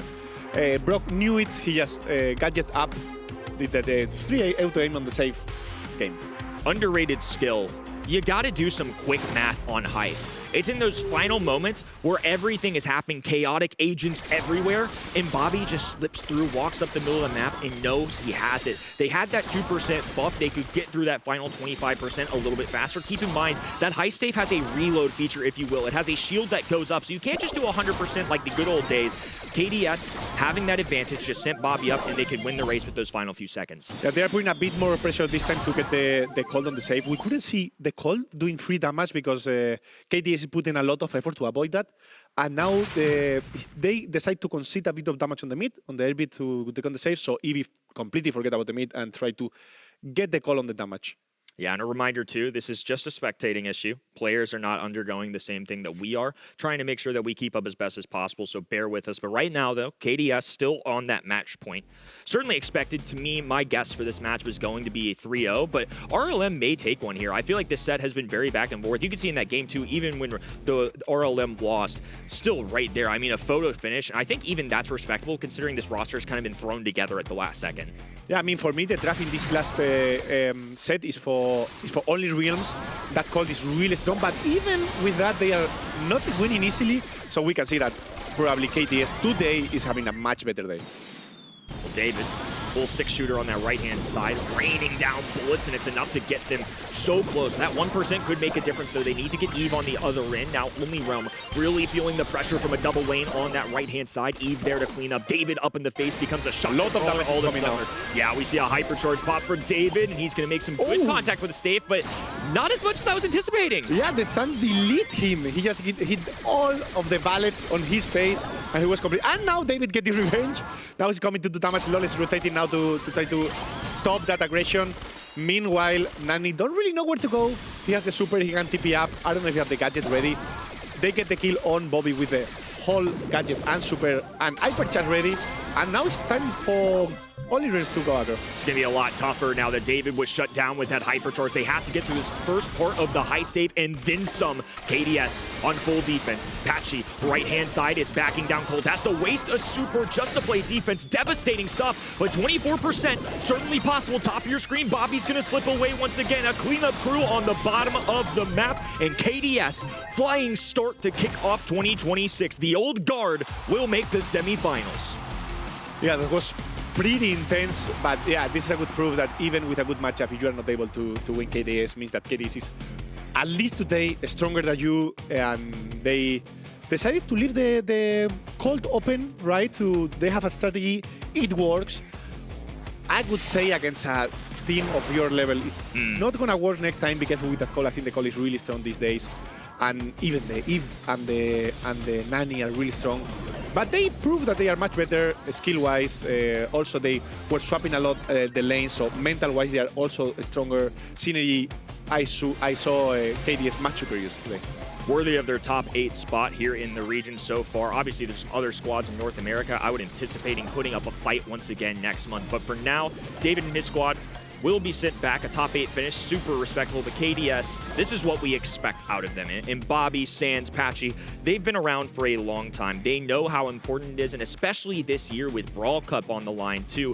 Having a bracket that is seemingly easier, again, it's a new year, you never know. But when Tribe Gaming, Vatic, Team Electros are all on the top, Elevate, who made a ton of grand finals as an org last year, you got to be licking your chops. Real opportunity here for him. What can I say? The All-Star Guard still got it. Duck and Sam here with the most kills, but we mentioned it before. It's not the objective of this game mode. Heist also goes the way of KDS. It was super close in that last one, but overall, another 3-0. We only had 3-0 sweeps today, Pedro. I mean, this is so boring.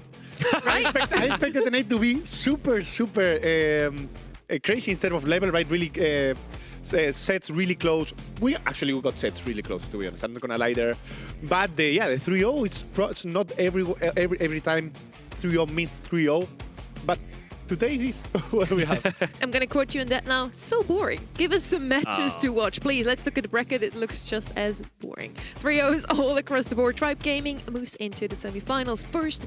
Next up is Team Electros. 3-0 against Vatic. It was a hard-fought battle. I definitely think the 3-0 paints a different picture than from how close it actually was. KDS then also takes a 3-0. And what's going to happen in quarterfinal number 4 now, Pedro? 3-0? I think so. I am a big fan of STMN guys. I think they suffered a lot last year during the whole season, but at the end on Worlds, I think they found the strategy, they found the key.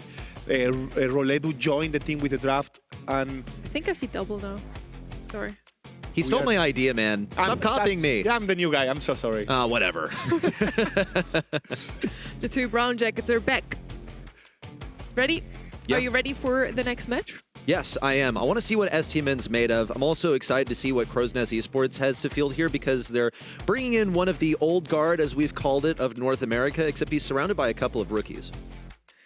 He is indeed. And our next match is going to be Stamina versus Crow's Nest. We already talked quite a bit about those two. Stamina specifically, they were the only team that qualified in the 2025 World Finals through kind of a technicality, catapulted immediately into the World Finals. And let's say they were a bit underestimated. Nobody really thought they would make it far, but they ended up delivering two banger matches, Pedro. Yeah, I think that's the last weeks before Worlds changed a lot on them. They found I believe they found the strategy. They found the important pieces that they need to touch to succeed. Also, with I was saying Roledo as a new drafter. I want to believe that they learn from that, they study what they did wrong and what they did good. It was a lot of things, and they're going to be able to apply for this season, and I believe that we're going to see a completely different Stamina this year. They finished 4th in an A overall, never really beat Tribe or Elevate last year, the giants of 2025 in this region. Now in the World Finals, as just mentioned, they are beating some huge teams like Sata Division. What was the difference between season versus World Finals, Reddy? I legitimately think that they were really seriously underestimated at the World Finals. It was really the talk of the town. How did they sneak in, number one? Number two, these guys are the weakest opponents in all of the World Finals, and then they turned out to be way stronger than people expected. But I still have to question whether they were really that strong, like whether they were made of the stuff to beat Zeta Division on an ordinary day where they were properly respected. I think Crow's Nest Esports are going to give these guys the respect that they deserve. You know, STMN came in looking fairly strong in the qualifiers, and Crow's Nest Esports, this squad, they're taking things one step at a time. They're just trying to win this quarterfinal before moving on. Then on the other side in Crow's Nest, we have Tyrant sticking out as the most experienced player on that roster. He was in Pioneers last year, and I wonder, Reddy, what happened to that roster last year? Yeah, it's really curious because it started off pretty much with him being part of a squad that was around for so long. He teamed with Zulon for many, many years, first wearing the badge of Omen Elite, then being picked up by Tribe for several years. And that's really where things were left off. Played with Pioneers in the past also. And we saw Zulon actually go to a different roster where he's now playing with second best. We also saw Fade completely withdraw from the game. So he's split off. He's formed this very new roster. But between him and Zulon, he's the only one that's made a monthly final. And we asked Tyrant how he hopes to follow up on the success of the last couple of years. Are you confident that you're going to be able to I guess, exceed the success of your previous couple of years with that Tribe roster? Well, that is definitely the goal. We're going to start small, though, because obviously, as a new team, we have to figure out our synergy, our communication. So it's going to take a little while, but I feel pretty confident in our abilities. I think we can reach there eventually. After very successful years for Tyrant, now with two rookies, I think you can say, at his side, and as he says rightfully, you first have to get into the stride. Pedro, how do you usually do that with your teams? How do you build that trust and communication? Yeah, I mean, I see Tyrant has so much experience behind. He has been with so many different... he has repeated a lot the roster, but he has been in so many different situations. So yeah, he understands that needs work, needs to adapt, needs this progression. So yeah, I mean, it's important to know so you don't get in the early maybe failures. You don't get too tilt. You don't get too mad with yourself because you know that it's part of the progress. You need to believe on the progress. So yeah, just there is not the magic key. Just hard work, trust, and work together. And Alianis left his comfort zone, not playing with an all-Mexican roster anymore. What do we know about Zemp? Zemp, well, he played in pretty much one thing of note last year. He played in GKR in North America, did fairly well, gained notoriety for being like a fully bearded dude at just 17 years old. It's something that we will not let him forget, just a FYI. But he is the team drafter. He is the brains behind all of the madness because Alianis, Tyrant, these are both players that are known for their execution, and Zemp is going to be bringing the drafts to fruition. Let's see those brains on our first map of the match.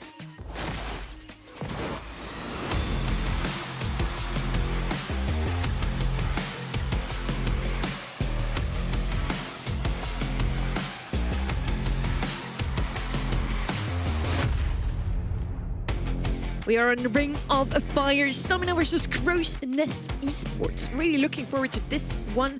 We've seen quite a bit of this map already. Reddy, which brawlers do you expect? On Ring of Fire, I want to see the Poco meta. Looks like he's already been banned out, so just not really worthy of that much discussion, but Pierce has always got to be something on your mind. Another main character of this map that I'm always keeping my attention fixated on is the aggressive duo. I think I just moved that into plural, but bear with me here. Ali and Mortis, both really, really important on diving those backlines. Now that they've been banned out, I think that this is a pretty confident Pierce pick. Yeah, there we go. First selection there for Stamina. I mean, it's a good one. Obviously, it's standard. You are ready for whatever, right? You will win the mid lane. You could expect some anti-tanks in the mid, right? Because Frank is open, because Mina is open, so you need to be ready. Pierce will win the 1v1, but maybe they cannot protect himself if you force him to play shield gadget. So I would expect in the opposite side to play maybe a Lu. Okay, I'm the Mina, obviously, right? But they need something in the mid that can stand by himself now to be ready against Frank, to be ready against Pierce 1v1. Maybe Pam, we can see another Pam again.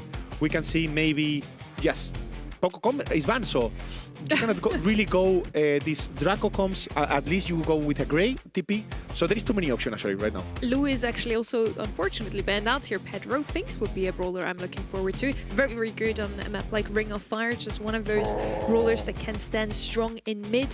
Frank is the most picked brawler on this map so far, but he does not have a Poco behind him this time around. So let's see if they're actually gonna back him up with maybe a Guz, a Byron. He needs some support, I think. Pam could also be a good shout from you here, Pedro. And then on the other side, we now need something to address that, Frank. Because so far with Pierce, yes, you do a lot of damage, but maybe not quite enough to deal with Mina and that Frank. Be overstepping really a little just to go with that aggression right off the bat. Mina is going to provide some positioning. Frank is going to get you on that point with the sheer HP. Stamina is being very preemptive with the Shelly over here. You could be denied any good matchup. Yes, you are going to be facing that Frank, but you could get sucked in. You could get stunned still. Just have to be mindful of what gadget you're using as well. Are you going to be dashing in and out? Are you going to be making Shelly look like a movement brawler like we saw Guesty do last weekend in EMEA? Next selection, however, how are you going to get your aggression? Because you have the safety, you have the defense. Kenji's going to be getting up in their faces. I think Kenji's a pretty worthy matchup for that Mina, honestly. I think it should go okay. But then now you have your last selection, so how do you end this off? What is your mid of choice? Yeah, I think with my team, I will go completely something different, right? Yeah. But I think Crow's Esports is going to be something super aggro, yeah. The Crow. Okay, man. All right. Yeah, do your thing. So yeah, they are gonna just try to put all in, try to put that Frank and Mina on the enemy push. Crow, we just don't let them heal from behind while the other two make space. It's not gonna be what we have normally seen. This matchup is 2v2 on the mid and then some aggro. They don't care about it. Just gonna go full aggro, try to get the kills, and then after that, slowly we will get the percentage. If this was my match, I would probably go with Stamina's Comp here simply because they are so good into everything on the other side, except maybe the Crow. Crow is definitely a good last pick here.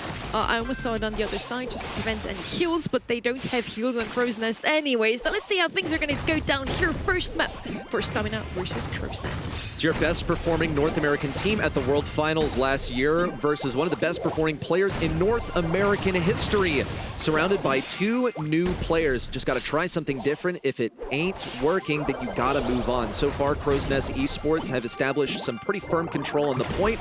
This Pierce is just not enough to shrug them off, not into the movement that Alianis is using, skating around, dodging the shots, and even gets enough time to cycle out another windmill. Yeah, I mean, at the beginning, it seems like Stamina should not have damage, right, to get that all that HP down. But I think because Pain is trying to go from the sides, right? I think we need to help on the mid. That Frank had a bit more of range than Kenji and Shelly, so he will have a good matchup, but Juan Carlos needs to stop getting those kills, cycling that super, and getting them low, so them Pain and especially Tacos can finish the kills. So scrappy so far. Here's the hypercharge out from Alianis. Tacos up to the sky to avoid some damage, only perpetuating the inevitable. He is going to fall in the 1v2, and the lives are being traded back and forth. Juan Carlos now back on the point, and it actually looks like things will settle for a moment in favor of STMN. The Crow's Nest Esports have an ace up their sleeve. It's Tyrant with a hypercharge, pops the shield first, then dives Juan Carlos, the most vulnerable brawler. Tyrant keeps his distance from Pain with a hypercharge active as well. And Tacos gets the kill. Alianis now rushing in. They just have to sit their butts on this point. Can they do it? Alianis survives for only a moment longer. 6% separates them, desperately throwing their bodies at this radius, and it looks like it just might work with a bit more pressure. Oh, that was crazy. That 99% on the point. Now they cannot let them go. Not even a single second. I don't know if they have the tools. Shelly cannot die. If Shelly die, it's GG's for them. Frank using the hyper charge. Maybe a bit too late. You're gonna die anyway, and it's game insane for STMN. That is a ridiculous, what, 40% comeback right there? 99%, that's how close it was. And our expected victors take the lead by just the breadth of a single game, but even still, that was pretty hairy right there. I think Crow's Nest Esports lost focus way too early. They saw that they only needed 10%, and they started feeding, going one by one, staggered respawns. Never is going to work. They need some better team comms. Yeah, but it's true that Pain and Tacos actually have good matchup if they face 1v1. So if they manage to push them back, so Juan Carlos in the back, just helping with the shot, getting percentage, they will not let the other two come back, right? So if they do a team kill, that's pretty much what we saw right now, that in the previous game happened really late, they can get a lot of percentage back. Looking at the staggered respawns once more, it's just Zemp, and this time he's actually going on the retreat. Might be rewarded with the kill on Tacos. No, not even that. The sashimi slash is enough to send him back to respawn, estranged from his team. Alianis will be used to charge Pain's super just a little bit more. Pain's a dead man. It's all right. A wasted gadget for Zemp is not really a good look. And that super, that hypercharged one at that, is avoided as well. Juan Carlos, meanwhile, the guy's like taking a shred of damage. He's just sitting on the back lines, shredding his opponents. I mean, he's living the matchup of his life. I think Crow and Esports have good tools to get the point back, but I feel like they are going too alone this time. If they manage to synergy to jump together, again, another Crow jump alone, if they manage to go 2 or even 3, they can get the point easily back. Definitely puts an exclamation point on things. This is one of the rare Crow jumps where a Tyrant actually did manage to profit from that interaction. Yeah, and he'll be able to cycle that super back in just a second here, but not before feeling the heat of a huge hypercharged Shelly super. Tyrant lives for only a moment longer. Look at all the damage Juan Carlos is churning out. Unlucky that he didn't get any ammo back from that interaction. We'll see a huge also moving back from Crow's Nest Esports. They have to back off this point. Alianis trying to get back home, but takes a bit of damage. That's going to give STMN utter control over this point and earn them the set. Yeah, I mean, I feel like they are trying to do so many plays by their own, even if they are doing it at the same time. I feel like at the end we could see Mina full missing, hyper super, only also Frank 2 seconds later also missing the super. Like, they are not trying to work together, in my opinion, and that's what they make the loss. It's hard to be in the lead at first and feel so confident in your matchups and then watch that all stolen away from you. When you're 10% away from victory and you watch yourself pretty much get outplayed, you watch your team comms deteriorate, really gets in your head. And for a team that has not made it to the stage, they've just assembled together. Alianis out of his comfort zone, Zemp playing with a different roster than he's accustomed to. The same goes for Tyrant. It's really difficult to find that comfort. Love the jubilation on Juan Carlos's face. They're all together. I wonder if they're at Reladu's place this time. Sorry, again? I wonder if they're at Reladu's place because they like to go to Reladu's apartment to play together. I mean, I don't know, but yeah, I mean, I love to see this Mexican blood, right? Not as much as Brazilian one, but yeah, I think it's really important to have this. I'm not that far, but I'm also close and really also emotional. And I think that also help to get the team together. Also, when you are winning, keep the momentum and keep the win. And when you are low, also help to keep the team up and probably get the comeback. And I do want to mention once more, STMN had an incredible postseason run last year, and the international influence this team has taken away from this international stage has definitely made them a lot stronger this year. Not looking good for their opponents so far. Crow's Nest needs to step up their game. I felt like the draft was also a bit one-sided, honestly. But yeah, overall, Crow's Nest, they had some moments. They're playing well. It's just not enough yet to beat STMN. They need to wake up and do better in set number 2. Well, I think that's certainly on their minds, right? They want to win here, but just how is this draft going to come together? It's a lot of pressure on Zemp because he is the team drafter. To put the correct brawlers in the hands of Alianis and Tyrant, I'll comment real quickly on Tyrant. He was not the team drafter in all of his years with Tribe Gaming. In fact, his heyday sort of occurred in a period where draft didn't exist in Brawl Stars, but they still managed to extend that into 2022 in the early days of draft being a part of Brawl Stars. Yeah, but with Crowns, I need to respect that because they went to with an all-in comp, right? Not traditional at all, trying to surprise. And I think that they need to do to get to when you are like once again the underdog. and they almost make it work in the first game. I think they could have, if they just could make the team work a bit more together, and I hope we can see that in the next set. We're now in the draft for Bridge Too Far, is this actually, I think. It You is. agree with me? Good. Chuck is namely picked on the left-hand side, immediately picked up, was banned out very often in this Monterrey final so far, and Chuck is usually just a ticking clock. You need to do more damage quicker than the Chuck because he will eventually do damage to your save anyway. You can address him with something like a Cordelius, maybe an Otis, but honestly, I would always just go for triple DPS, and that seems exactly like what Crow's Nest is doing right now with that 8-bit and Amber. It is interesting also to see Amber picked up so early. I think the Amber here is in a big way just to deal with a potential Charlie to be taken away as a last pick. So now they've secured that for themselves as a last pick if they decide that they want it as a defensive brawler. But 8-bit is going to profit off of getting a super from Chuck pretty easily. It is going to come down to the early game matchup. You have a 1 in 3 chance of selecting the same lane as Chuck, right? But it's probably going to be the middle lane, just judging by instincts here.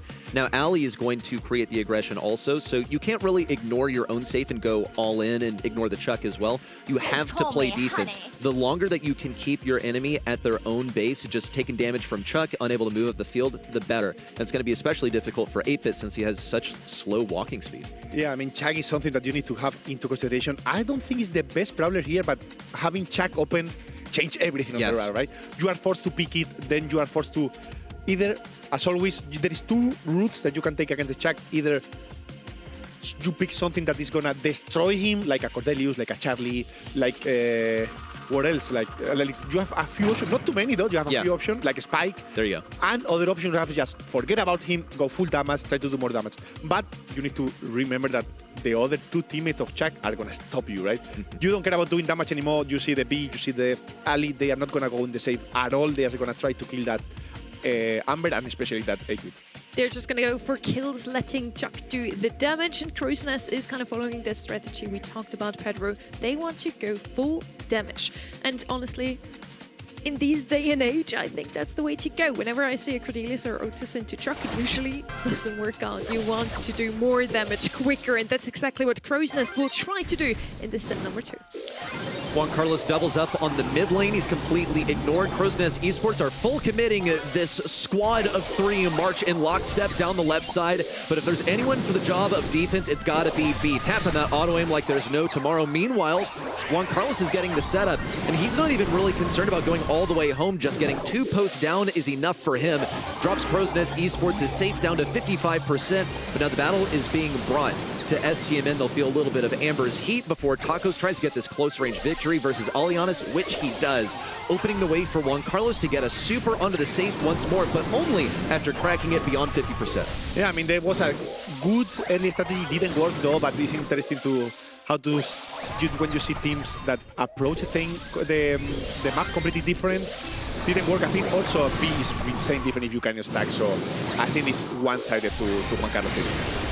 Look at the matchup as well. Taco's just 3-shot an 8-bit, and when you see that, you know it's bad business. All on the safe as well, just 100 HP to go, and this is only the inevitable. Juan Carlos is going to be supering up the map unless the deed is done for him already by his teammate. It's game 1 to STMN, a dominating match so far. Let's start marking up the win streak. That's 3 games in a row with no response in sight. Yeah, I mean, I would like to also point that Stamina did a few micro mistakes. I could see that Ali missing a jump. Also, Juan Carlos with the Chuck not activating the super at the right time, so you don't hit the 2 shots, you only one, so they can do even better.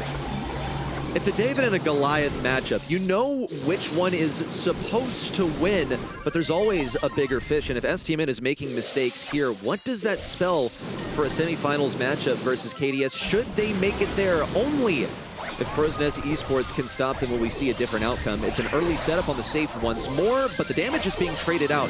Who makes it down to that shield first is the question of the day. A little curveball from Zimp definitely helps, but doesn't quite get the STMN safe down to 75%. So it's a match on the tempo so far. First shield broken open on both sides.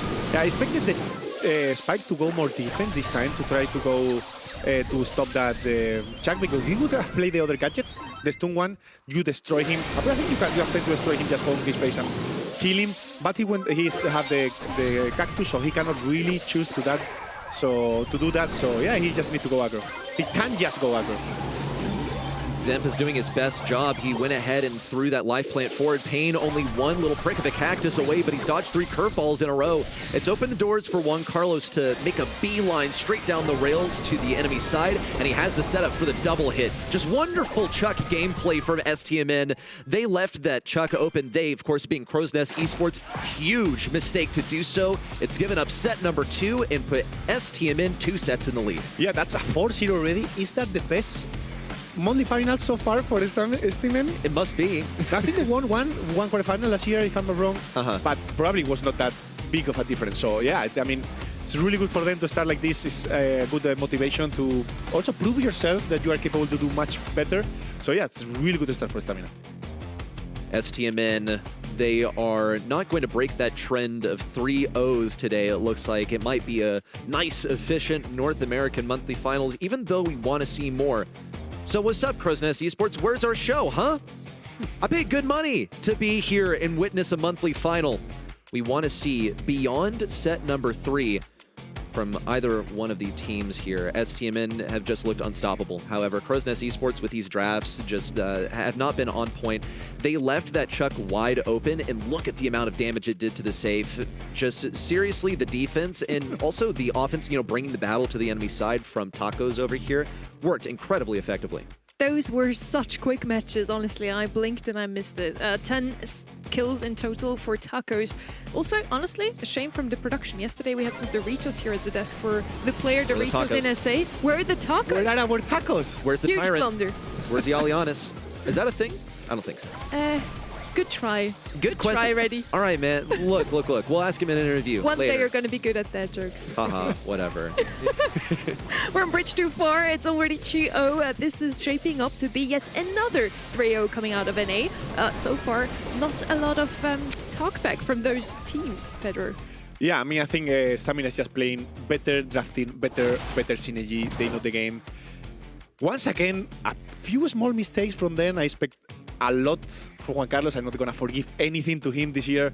So I want him to become the beast that he can become. But he's still not at his peak. We can see some mistakes. So I think they can stop them even harder. I have to wonder if it's a mindset impacting them, as it's entirely possible that they know that they're supposed to win this, so they're kind of saving their energy for later, especially when they watch themselves win 4 games in a row. They're well on the path to a 6-0 as long as they can get the draft right here on Hard Rock Mine. Hard Rock Mine is the map where Crow is actually the most picked up brawler. Pretty decent win rate. That has to be Crow's Nest's map, right? That logic works somehow, maybe? Ooh, not for me. I think better teams and stronger teams in Gen Grab shine even more because it's a game mode that we have played from the past so much that you can Crow's band. control. And Where are they going to nest now? Oh, what a tragedy. Yeah, I mean, I think in maps like Gems, it's harder to surprise a bigger opponent. First pick coming in here on Hard Rock Mine. Looking at the bans so far, a couple of, actually 3 first pick worthy brawlers banned out by Crow's Nest Esports. Expect nothing less. In an underdog matchup, you have to deprive your opponent of all of the good stuff. Play it safe on the draft, but it still leaves Spike open as a first selection. Completely correct, I think, to select that first because, yes, you know, it is a pretty safe selection, but it's one of the, quote, most winningest selections so far. We reviewed it at the top of the day. It has one of the highest win rates, has one of the highest ban rates as well. I wonder why. I do wonder. In the Yeah. Buffy segment, we have 3 brawlers banned out here with Mortis, Ems, and Shelly. Spike is left open, Frank is left open, but Ruffs is actually the better choice here. Has been picked up quite often, just kind of the same as Rico, but can also open up the map. It's just all in all a super solid brawler to throw your little buff towards that mid brawler, make him a little bit more tankier. And talking about mids here, I still think Gus does pretty well in a map like this one. 8-bit does so as well, and Pierce is actually left open. Yeah, I was going to Next say that Max is a really good pick, especially seeing how aggro are they trying to go all the time on Stamina, and Max always give you that aggression, that second chances, right? When you miss a hypercharge or when you need to go aggro again, maybe you can have the hypercharge and give and feed a teammate. So Max is really flex. When you try to go aggro, is for me, the best mid, and probably they were going to go with something even more aggro last pick. Okay, yeah, because they have the tools to do so. They can empower that last pick. They can also speed it up, get a ton of positioning. Now, thankfully, I don't believe the mid has been selected just yet for STMN. That is true. They've just gone with the Gus. And I'm looking also at just the interaction between Colonel Ruffs and Spike. I think it could be a little bit rough here because now you're going to be dealing with the sandbags that he'll inevitably put down. And we know it's going to be on a lane. Lily, a final selection from STMN. Something that you want to reserve for later in the draft because it is pretty clear on how to counter it. Though it's going to be difficult to keep track of Max, who's the ideal gym carrier here. She can dash away. She has all this speed and everything. Yeah, I think you need now a bit aggro, but also can get used to of that. Lily, I think Sandy or Shade can be really good. Well, Shade is banned, so I think Sandy can be really good. You protect the Max, you feed with Lily, and you can get your team to push up really good, and can be a problem for the Spike lane. What do you think of Trump? Could work out super well as well. They're actually not going to go with either of our suggestions. Terra's going to be the last pick. I don't think we've seen that brawler very often. Is going to do well also into Spike and Gus, I feel, with her shadows. But yeah, all in all, once again, I kind of side with Stamina's draft over here. I like the Gus pick. The right-hand side has to be super aggressive. And let's see if this is what saves Crow's Nest here and finally gives us a set 4. We'll see. I just can't say much confidence is inspired in me by this draft from Crow's Nest Esports because I think that the Stamina draft oozes confidence. They have a very clear directive. Crow's Nest Esports, I love to see a Max, I love to see a Ruffs combo, but Tara is very intent on the Brawl being brought to her. We'll see Tacos now come forward just outside of the bushes, exposes his position. Means it's easy for Tyrant to start picking up some supercharge. Tyrant, of course, one of his signature brawlers is this Tara, so he'll feel, you know, nice and comfortable on that matchup. But once again, really relies on the battle coming to him. Yeah, I think it all comes to what Tacos can do right on the map and what Tyrant can do to stop him. Insane spray on the field, not gonna lie, but it's all about what Tacos can do with the super if he can get to the max. I think Tyrant should be a bit more careful with Tacos, right? He's kind of ignore him. What? Oh my goodness. Yeah, well, that's what happens when you Lily super a Tara. You're going to get shredded at point blank, and Tara's ready for the double kill. Well, here it comes. Juan Carlos knew to pop the shield. In fact, it looks like he walked up to that position to bait the ability. Now Crow's Nest Esports are on the defensive, and they can't slow down this push. 10 seconds to go. Payne has the super. He's got to move forward now. Got to chuck it over towards Zimp, cut them off on the right side. Instead, puts it in the middle, splits the team apart, but no countdown interruption comes true. I think that bait on the Tara super was played really well. I think Crow's Nest Esports were too trigger happy on that. They could have slowed that down a lot more. But I have to wonder about, should that Spike super have come out earlier, blocked off the right side, funneled everyone in? I mean, I don't know exactly what happened, right? I was talking about something else, and they were pitching the mid that we had, Stamina had the insane lead. I think Juan Carlos needs to be more careful there. Juan Carlos was getting a bit too big for his britches on that Gus, especially after winning 4 games in a row. They've just dropped their first one.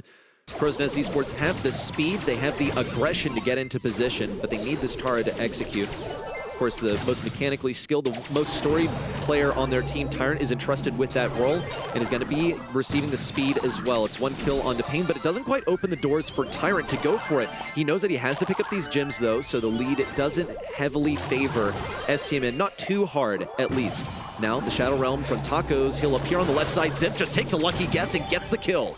Yeah, I think it's much easier to play the Stamina comp, right? Much more classic. Everyone knows that just lanes, normal lanes.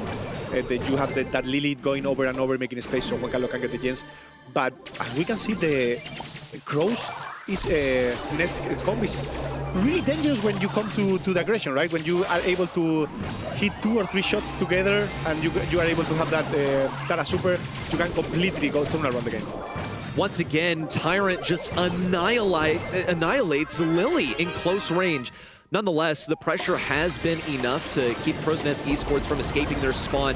It's like I say constantly, the Hard Rock Mine spawn trap is a very real thing. Even Payne has chained together a couple of hypercharged supers, and Taco sits up high to keep everyone back. As the clock ticks down, STMN find themselves in that desirable position of match point, but it could slip through their fingers. One game is all that separates them from going to set 4. Yeah, I mean, Tyrant with the Tara is doing a really good job killing the Lily over and over, but it doesn't matter, right? Nowadays, it's everything for the pressure. Lily, if it comes, and maybe put the Tara low enough so he can heal up or even kill him, it's really good for stamina. It's difficult for Tara to move upwards in these situations. You are a responsive brawler. It's difficult to be proactive. It's something that Tyrant actually really succeeded at in game number 1, where he sat up so high that STMN kind of felt like they were trapped in spawn. They baited the super. It's whatever. It was a win for Crow's Nest Esports in the end. Look at Tacos poking down Crow West. Oh my goodness! Tacos! That was filthy right there, picking up the double kill and sitting in the bushes on the right side. Juan Carlos and Pain still remain alive on the left side. Is this spawn trap happening once again? It doesn't look like Pain has the super to make that happen, but at this point, anything could happen. Yeah, I mean, they have no idea where Tacos is. Tacos right now is hiding in that bush. Okay, he was found. He got found. Yeah, he got, but he's gonna get a kill on anyone that has his super. Yep. Tacos again with the backstab. A super landed, but he doesn't have the HP to keep this one going. He's gonna go for it now. What are your dodges? Oh my gosh! I mean, it's a trade in the end, but that's ridiculous. This guy was 1 projectile for max away from being tapped. He dodged 3 entire attacks for the kill. Crow's Nest Esports, their confidence has to be in the gutter right now. Yeah, Stamina just need one more gem to finish the game and the set. Lily put the pressure so they can grab it. They cannot because they are still alive. Tara Super is really dangerous, but we have the spike with everything right now. Tyrant needs a huge play, but Pain is determined to keep them at bay. 1 more gem is all they need. It's about to spawn, but it's on the side of Crow's Nest Esports. Tacos gets one in the realm, but expires inside of it. It's a countdown interruption. Juan Carlos doesn't really have the positioning to make a solo play, but he does have the hypercharged super. Might just pop it onto Tacos once he has a super ready to move. Yeah, I mean, Crow's team is able to get enough gems to put this game a bit longer, but I think at some point, yeah, the gem is going to spawn on the bottom. Lily will push at the same time, and they just get the gem. Tacos has to run away, however. That's 1 more kill onto Crow's Nest Esports. Make it 2. Tacos picks up all the gems. Zemp the lone survivor, but an errant spike is enough to send him packing.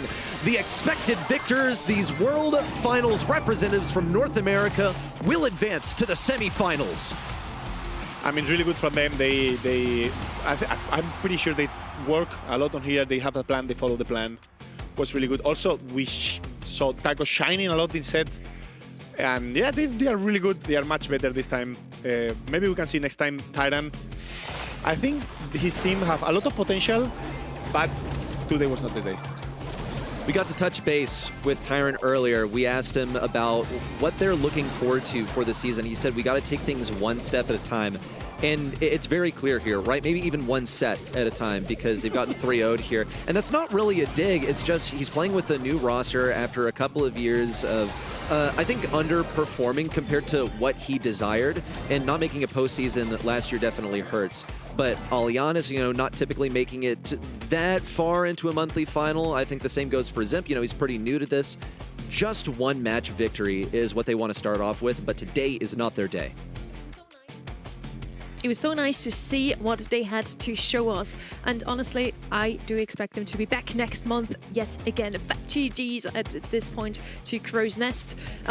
The stats speak the same language as the result in the end. Tacos absolutely popped off overall. More kills on the left-hand side, and they grab more gems, which ultimately leads to a win in gem grab. 3-0 once more. This region really wants to move forward. I think they will have to catch a train or something at least. Our predictions are finally looking a bit better today, guys. This is true. Well, okay, for a couple of us, right? Because I know you predicted Crow's Nest Esports. I know Kenny also predicted Crow's Nest Esports was going to take it. Has it been a yeah, did. What can I say? We're just the best. Oh, excuse me, Sonny. You also predicted I didn't want to point it out because I feel really bad. It was a graphics mistake, and Crow's Nest tweeted about it. Oh, no. I still supported your team, even though my predictions might have said otherwise. Crow's Nest for the win. Oh, that hurts to be exposed right now. A little turncoat action. These are not the real predictions. Let's also have a look at our semi-final matches and our predictions for that one. Now here, Pedro is kind of dancing out of I tact. trust on the voice. Okay, and Pedro is also going for the good old guard here with Tribe Gaming. Kenny and me, we're going with Team Electros because they've been looking so dominant in scrims, and today I really like what I saw. But it's kind of hard to predict from this point on. Before, we just went with whoever qualified through the upper bracket, and every single upper bracket team actually won. This is the only monthly final this actually happened, the only region this month that this actually happened. And then on the other side, now we have 4 teams that are completely unbeaten today. They haven't dropped a single set. Then we look at Tribe Gaming, for example. Ready? They haven't dropped a single set, even in the qualifiers, so they're unbeaten this full month. It's a dominance that you come to expect from Tribe Gaming at this point. This is the second time that they've fielded just this unstoppable roster. It started with someone who we visited previously with Tyrant. Unfortunately fell there in the quarterfinals, but Tribe Gaming, they'll be going head-to-head against Team Electros. We'll get to see how they performed versus Elevate, who seemed a little underwhelming there, unfortunately. We wanted to see them go further. It was an efficient maneuver from Tribe Gaming, now bolstered by Diego Gamer. Diego Gamer looking very strong. That new addition to the roster fills in to the shoes of Zeus, and I think it was a really good addition. Tribe Gaming looking just as dominant so far this year as they did last year. And now we also get Kenny back at the desk. Kenny, any more additions to this Tribe versus Elevate match? No, I mean, I really am surprised that NA has been as dominant as it's been. I really thought this was a region that was going to be contested. I mean, in that previous quarterfinal, I thought it was going to be a 3-2 kind of affair. Instead, it is STMN steamrolling their opponents. Tribe Gaming have yet to drop a set. I don't anticipate that streak to stay alive here. This semifinal number 1, regardless of who the 2 teams were going to be that emerged from that upper side of the bracket, this is what I was looking forward to most in NA. I'm also super happy to finally have another check-in at the desk again. I can tell my co-casters apart. Isn't that nice? Right. We're heading into our first semifinal of the day. It's Tribe Gaming versus Team Electros. And Kenny, you and me went with Electros. Why did you go for Tribe, Ready? I feel like Tribe are already a known quantity, okay? We know how Diego operates when he's put into a new team. We've seen them in the preseason. They've looked pretty good on the scrims. And Team Electros, we just haven't seen them play in really a competition of this caliber just yet. We did see them in the quarterfinals, but Tribe Gaming likewise 3-0'd their opponents, and I think there's a pretty solid argument to be made for Elevate being a top-tier team that victory meant more for Tribe Gaming in their quarterfinal. After the scrim results, the Mesh Torinos, we had a lot of expectations for that Team Electros roster. And Ready, you had a chat with Snowy. Let's see what you guys talked about. Based on your off-season performance, were your expectations that you would come into the BSC and win your first ever match? And how today has winning your first match affected how you see the rest of the competition today? I mean, I knew we were good, but I don't know how we would do like under pressure. Like during the off season, it's still super different. Like we've never played on camera or anything, so like we were unsure. And I always try to stay like modest. And but so you've won match 1. So now looking ahead to the rest of the day, are you feeling even more confident than how you started? Definitely 100%. Like game 1, I don't know about my teammates, but I was a little nervous. But then game 2 and game 3, it's all went away. And I'm definitely excited to face Tribe. I think they're an insanely good roster. I think that's super important to point out here that they didn't really know how well they would perform at the monthly finals even themselves, and they actually popped off 3-0 out of the gates. And arguably that quarterfinal 2 probably was supposed to be the closest one against Vatic. They had such a good run already in the preseason, Kenny. Yeah, I was surprised that it was as dominant of a showing as it was. I mean, there was a lot going on there, several game 3s along the way. I still think Vatic shows great promise. For me, Team Electros passed the eye test. I just can't stop watching, and I'm just all around. It feels like no matter who they're playing, they're showing up. Match arenas are one thing, but Snowy was very honest, and on his YouTube channel as well, I've been kind of observing his breakdowns of monthly qualifiers and things like that. He's embraced this. They know that they're a little nervous. They know they're newer to this, but the fact that they're already at this point, a 3-0 under their belt, I would rather pick Team Electros before the breakout than regret it later on. Tribe Gaming are great. Whoever wins this match will be my selection to win the grand finals, no matter how you spin it. I think these are the top 2 teams in NA. That's a bold statement. As we all know, draft is super important in Brawl Stars, so let's have a look at what those 2 teams picked in their quarter-final matches. Tribe Gaming with a lot of the OG comps, I'd say. Rico comes out on Hard Rock Mine, that's something we are used to seeing. Mina, of course, still a very strong brawler, and we have RT twice here. Ready? I think at this point, you can just call it a phenomenon that the new teams are playing all the current meta, and they don't really deviate too much from it. And then the teams that have been around for longer, they try to think more laterally. They could often find themselves stuck in what the old meta is. I feel like you you're looking basically like a smaller or more recent set of training data for these new teams that are popping off in more recent times. And they really seem to hate Spike. Banned him up 3 times in their only 3 sets that we witnessed them today. On the other side, we have Team Electros. Kenny, how do they differ from what we've seen from Tribe Gaming? You know, it's really interesting because I think Tribe Gaming are known for the strong drafts. But my theory, especially with Team Electros, is that these guys are young. But draft is all they know. They never experienced the days of Brawl Stars of rock, paper, scissors like us olden folk did back in the day. This is what they're used to. This is what they know. It's similar to younger kids now growing up with tablets. It just comes more naturally. These guys are unfazed when it comes to the draft. They just get it. It clicks. Look at all those 3 unique compositions. They stray differently from Tribe Gaming. They are using some of those newer brawlers that you mentioned, but I don't really hesitate to think that they know what they're talking about in the game. What do you mean with us old folks, by the way? Please, talk for yourself. Okay. I mean, I'm not going to expose any ages out here, but we're all in the same 25. demographic. We're all in the same These 2 are older than me. We are both older than you. Okay, Y'all let's can do just the math head at home of into who's the game. oldest. The players are ready, so let's start with our first map of the semi-final number 1.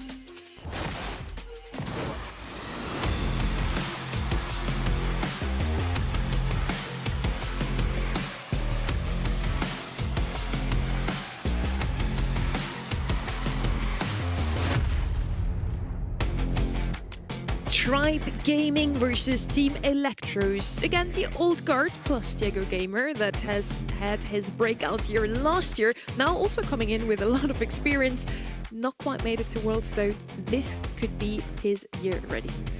You could say, though, he did make it to Worlds, just was stopped at the last moment by some unfortunate circumstances. Now he has his eyes set on the prize once again, but still, I think they're just taking it one step at a time. I mentioned this earlier when he was asked about what his goals are, where he sees himself. He says that he sees himself in the grand finals every single monthly final, but he didn't necessarily comment on whether he would win it or not, which I think is like low-key grounded of him to say. I digress. It's the first pick for Team Electros. They've led with Nani here on Shooting Star, probably the best thing that you can lead with. I definitely agree. Nani, Tick, and Piper used to be the best brawlers on Shooting Star before draft happened. I know that because Kenny, the old guy, told me. Nani actually the first pick here. And for once, Tribe Gaming doesn't ban out Spike. Probably not one of the best brawlers on Shooting Star. Spike you can play in every single map and mode at the moment, but we have some more common brawlers. Kaze always picked up to just go for that blue star in mid. When you have the lead, you can just lean back, farm your supers, go back to spawn, and the other team has to push you. Kaze already picked up, probably gonna come in with a Gus maybe to support her a little. There's the Gene. Reddy and I were kind of looking at the notes there. It just felt like it was coming. On this map in particular, it's really interesting to see the layout of first overall picks now, because you almost have to be ready for anti-sharpshooter. And I think that's partially why Nani goes in first overall. It's not an S-tier brawler in the game. That's no secret. But on the other end, they decide to zag because they see that Nani, and Gene in particular, has a solid matchup into Nani, and is also the same concept of an anti-sharpshooter with the poke damage, the magic puffs, which can preserve teammates, and they go aggro with that as well alongside the Kaze. I think this is a great 2-3 turn. I really do think so as well. Like, how often are you given pretty much the perfect defensive setup and the last pick too at that? You're going to be going for the blue star with Kaze, dashing forward, grabbing it, then playing defense. Gene is such a good brawler here that he's often deserving of a ban even, so it does raise an eyebrow for me that Team Electros decide to basically give this to Tribe for free, also left it open for themselves. Maybe they just expected that it would be banned since it's such a solid first selection. A defensive 8-bit from Team Electros is very interesting. Usually he soaks up a lot of shots from sharpshooters, and I think the mentality here for Team Electros is that Tribe has not led with any sharpshooters so far, so they're not really concerned about what this 8-bit will face. You see Bell is banned, and so is Piper, two of the best things in 8-bit. We have 2 aggressors on either side, so maybe a bit more rangy now from the side of Tribe Gaming. Byron technically still left open. Gus, I mentioned before, they already addressed the Nanny. Enjoy your And Byron treat. is going to come out indeed. They need something to support the Kaze. Like I kind of said in the beginning, Gene is there to just directly counter that return to sender gadget from the Nanny. Then we have 8-bit with a lot of DPS, and that's why they need some heals now for Kaze. They want to pick up the blue star. Who's actually quicker, Kaze or Mina? Kaze. I would say Kaze too, off the gut reaction. It's really interesting. Two contrasting teams here. One of the most historic orgs North America has ever seen. 4 of 6 grand finals wins last month. On the other side, new blood for North America. High expectations. They got through their first opponent, Tribe Gaming, a whole nother level. This one could go either way. We were so confident in our selections for the quarterfinals, but this is where it gets hairy. The new guys versus the old guys. We'll see Tribe Gaming swiftly snag that blue star before hopping on the defensive. Luffy now changing forms also to try and dash away. It's a kill from him, and Luffy gets the kill, and he has a super to get out of the way if necessary. Decides not to change forms, goes for the kill, but instead is killed in turn. It's a TP away for Snoy. Note that he is running plugged in here, so he fares better in that sharpshooter matchup versus RBM specifically. Having that teleport at your disposal is really nice because if they get a lead, they can just back off and play defense. Bounty is passive-aggressive at a professional level. Once they get a lead, you're going to hear Coach Pedro talk about it later on. They're not going to necessarily be onslaughting the other team. They're going to look for a lead, hold on to it. They don't want to back off yet. Team Electros aren't in their spawn, but Tribe Gamer are doing a good job of pushing them forward. That's going to be the ultimate goal. You do want to press these guys against the back wall like a hydraulic press, right? Squeeze all the stars out of them, but the further back they get, the stronger their position becomes with 8-bit specifically. Now that he has a solid place to place down this turret, RBM could just chuck this Chug Jug over the wall and go for the kill on that booster. Instead gets it done with a normal attack. Meanwhile, Luffy is deep in enemy territory, avoided an attack, but still, it feels like his Sate is field. Did manage to get a trade out of that somehow, but in the end, it puts Team Electros in the lead by 1 star and a blue one. I'm surprised they even got a trade out of that. It felt like Luffy was going in, but didn't have RBM there for backup. And so Memon recognizes this, goes for the kill on the other end. Thankfully, Kaze was able to do a little bit of work or at least set them up. But the one thing that Team Electros have to look out for in the closing seconds, a Diego Gamer pull. 13 seconds to go. Just a spare amount of time to win it. RBM has his hypercharged super in hand. That is his ticket to victory. Doan really needs that super. There's the pull. Another one on a Memon could do it. 13-10. In the final seconds, one more kill comes in onto RBM. It's game 1 to Team Electros. And really, one game is all I need to see to know that this is going to be an excellent match. I think there is a real potential that these are the top 2 teams for the entire region as the year progresses. I'm buying into the T hype train. I can't lie. I mean, from Matcherinos, a lot of scrims I've watched from North America specifically, and it's just a gut feeling. It's the eye test. And I listen to somebody like Snoy talk about draft strategy and things like that. They just get it. There's no lacks in knowledge. It doesn't feel like the nerves are really getting to them right now. They're tried, tested, a lot of work to go, but clearly they're built for this moment. It is something that they have forged through constant competition. They just love it. They live in it. They savor the moments where you have to fight your heart out to win. And it's showing here. But Team Electros are actually at a 1-star deficit. This is the same situation as last time. You know that the blue star is going to head to Tribe Gaming. But for it to be handed over to Team Electros like that, the way that they play so aggressively and now elegantly fall back to defense. You see Snoy is also equipped with his super now. He'll find the ideal place to put it. Looks like the back right. Not really a bad spot either because Luffy would love to be in that position. Now it's easy for 8-bit to teleport over there to flush him out. Team Electros head for the hills, but they don't mind bunkering down, especially with an 8-bit turret that they're all going to be revolving around. Doan on this right-hand side as the 9 will deal some serious damage. Look at that RBM nearly evaporated with just 1 shot. Not even a full Nani shot at that. Windmill going down. Tornado to kick him up in the air. Diego Gamer wants a trade, though. This seems like a bold call. Snoy there to back him up as well. Gadget out of Diego Gamer. Not enough. Tribe Gaming finally get a kill, but it's still a 5-star deficit. Diego was hung out to dry on the left side.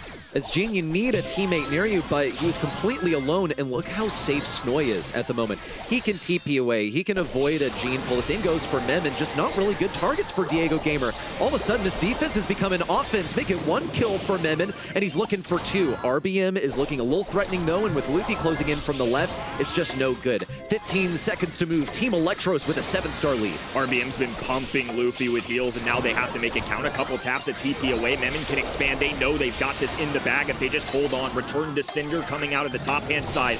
Need a pull, but it's onto the wrong object. Another benefit of running that 8-bit and TE. Clear out Tribe Gaming in set number 1. Gosh, almost looked like there was not a point in Tribe Gaming resisting because their strategy of get that blue star, then play defensive, it didn't work either time. It didn't work at all, maybe for like 15 seconds, but at that point I say no. There's no function there. Get the blue star with Kaze, run away, try and get a gene pull. When you do get a gene pull, doesn't work out because you have 2 targets that are suboptimal to pull, and that's to be expected when gene's picked up early on in the draft. It's supposed to influence the draft in a way that benefits your defensive play style, but it was completely shrugged off by Team Electros. Really solid showing, and to add on as well, in terms of the strategy, 8-Bit we've seen a handful of times this weekend, but on Bounty, on Shooting Star specifically, I feel like this is a really good callback from them. It's even piling up 6 kills there. Doan, of course, doing DPS. I think it's safe to say he was involved with that set. Memon with 8 as the aggro brawler. A lot of the times, that's his role on the team. He is usually the designated Mino when they're playing jobs like this. I think the fact that they are able to win this with a little unconventional strategy and the mechanics look good, it's only the first set. I'm immediately nervous for Tribe. Also, just this draft, this strategy, it's a head scratcher for me because it's so difficult to pick apart.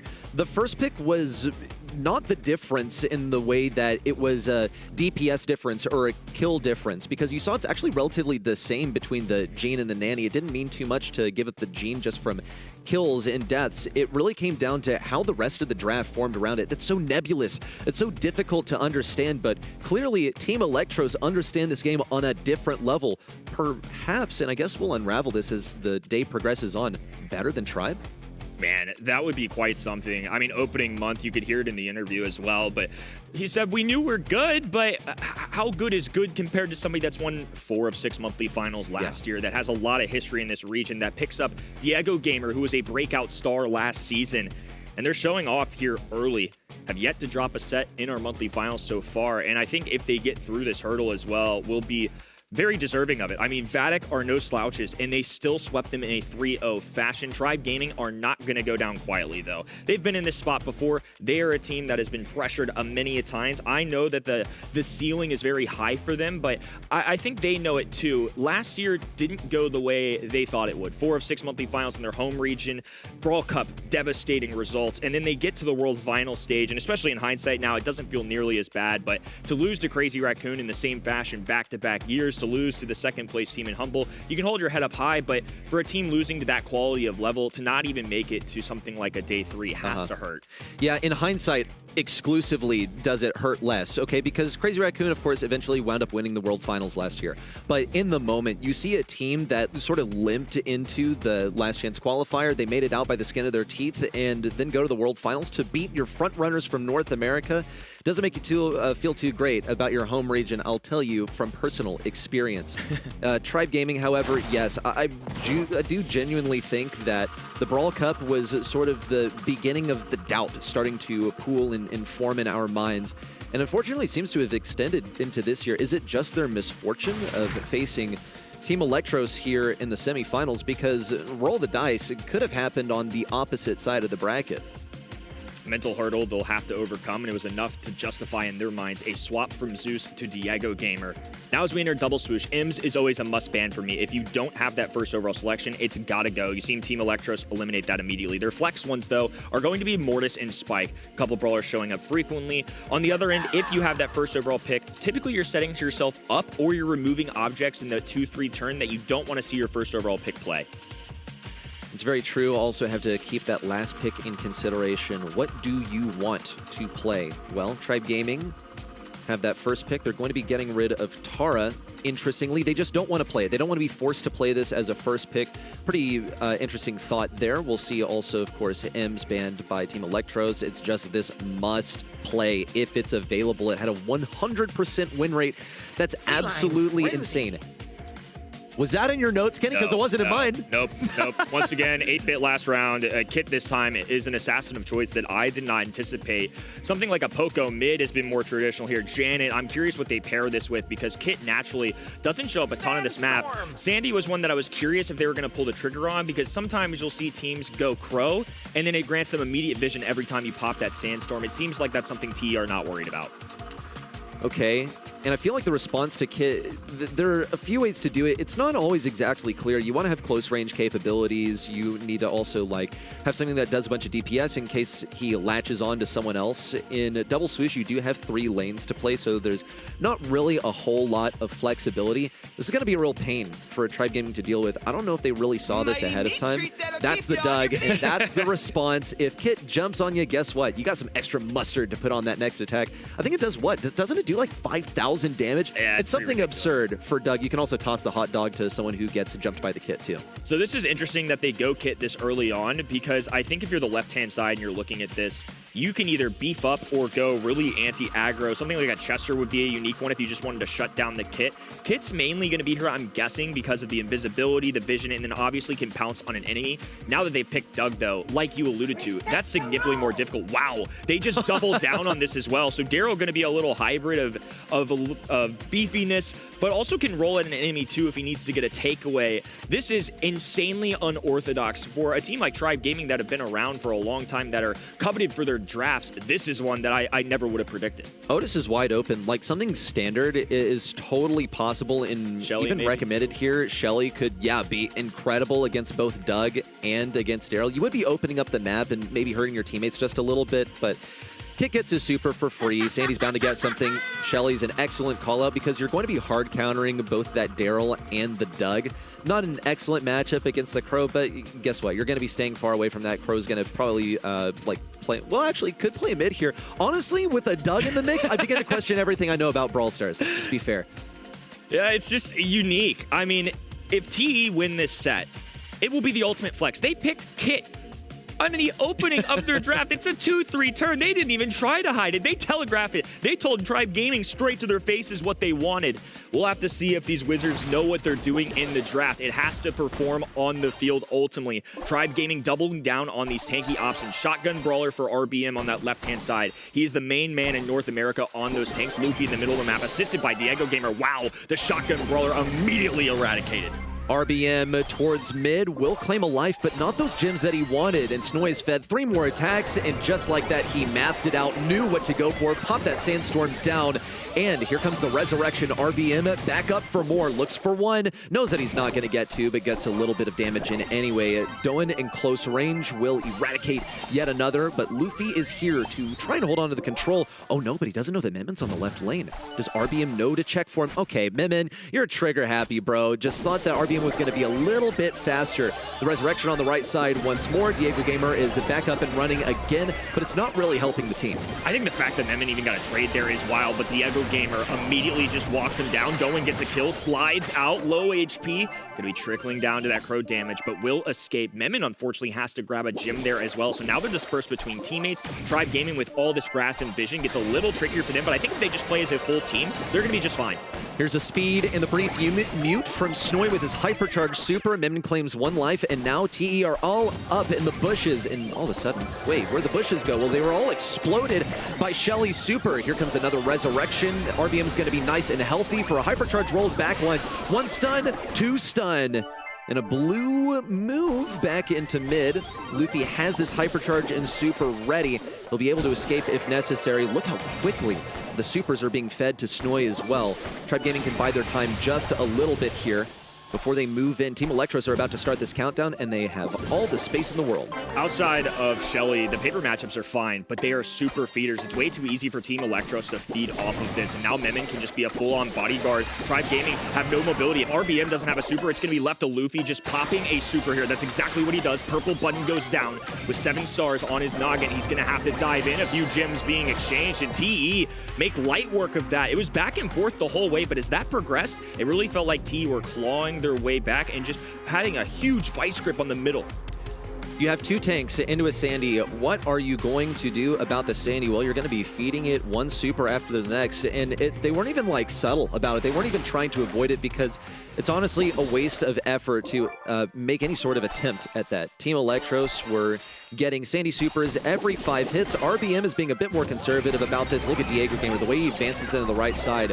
But any sort of stun leaves an open opportunity for Snoy to go and grab a few shots. Just one more gets him his super. And there it is, the first bit of control for Team Electros on mid, but they only have one brawler left, so they're going to have to play this cautiously. Oh, rather than play the mid, Doan just gets him right in the face. Has had an extra life as well. Great reactions out of RBM, one of the best tank players in the entire world, doing a great job making sure they protect their home side. Now Diego Gamer has the gems in his pocket. I think that's okay for them as well. As long as RBM can stay aggressive, it's a good thing. Doan, though, has a hypercharge available. Pops right out. Doesn't get the contact, though. Tribe Gaming dominant so far in this game. They're just not relenting any position. Team Electros may be a little too caffeinated right now because they're trigger happy on a couple of abilities that I saw so far. It was the Shelly super most recently. And gosh, just not really what we wanted to see, but here comes an aggressive move. Snoy gonna charge him with a hypercharge and a hypercharge super down. Will assist Doan in getting forward, gets him that speed, but he doesn't really want to move past RBM, so hastily will see a kill from RBM, make it 2. Memin now looking for the stun onto Diego Gamer, but a plain old hypercharge super to the sky from Diego Gamer interrupts the winning streak. Tribe Gaming get their game, and they will stall out the second set. It looked like it was going to be a steamroll for Team Electros, if I'm being honest. Now, we've come to a halt. Completely different outcome in game number 2, and I think you saw the exposure of something like a Kit that early on. In the draft, these are unique brawlers, but very targeted at dealing with that Kit. It almost feels like Team Electros' comp got exposed for possibly being too cute there. Obviously, they won the first game, but you know, and the second one, it didn't go their way. Tribe now have had a game of adjustments. This could be over for TE. It's going to require a lot of hard work and great skill to come out of this on top. No, they don't really want to kill Diego Gamer. Oh, Snoy once again just too early.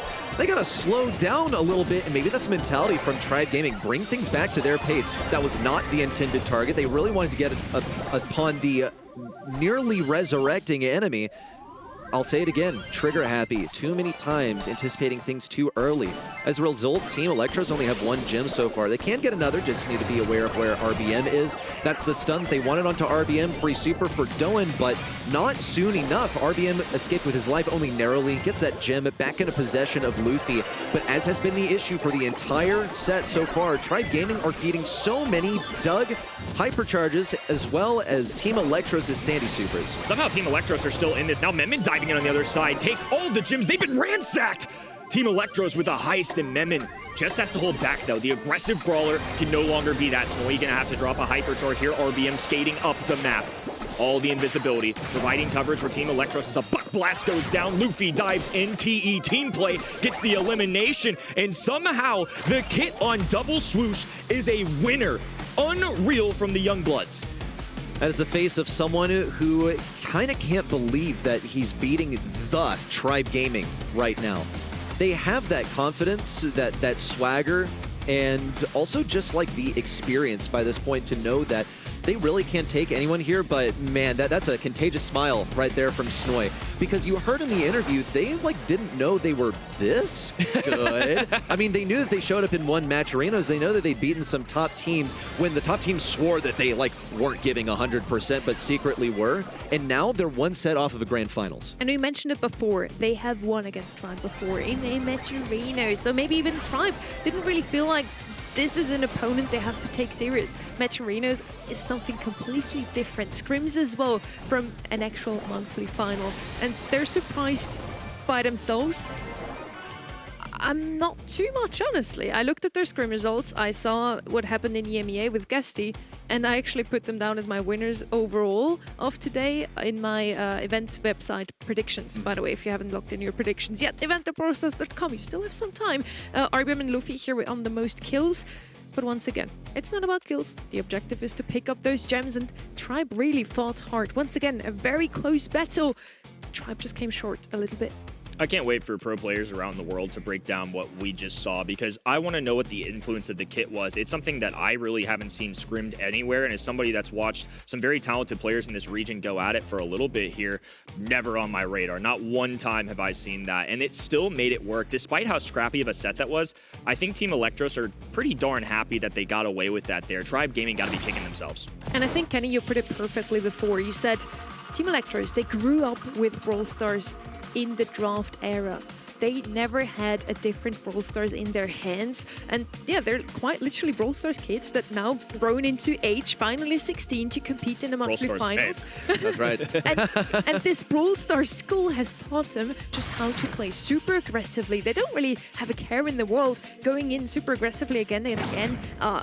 Bringing us some new ideas in the draft as well with this kid you mentioned, and that's exactly how you win in 2026. When the prime years of your life are spent mashing the buttons and picking the correct brawlers, it's Best choice. Yes, as the best preparation for competitive Brawl Stars. Let's break down this draft so far, Kenny. You see Team Electros with the first selection of Spike.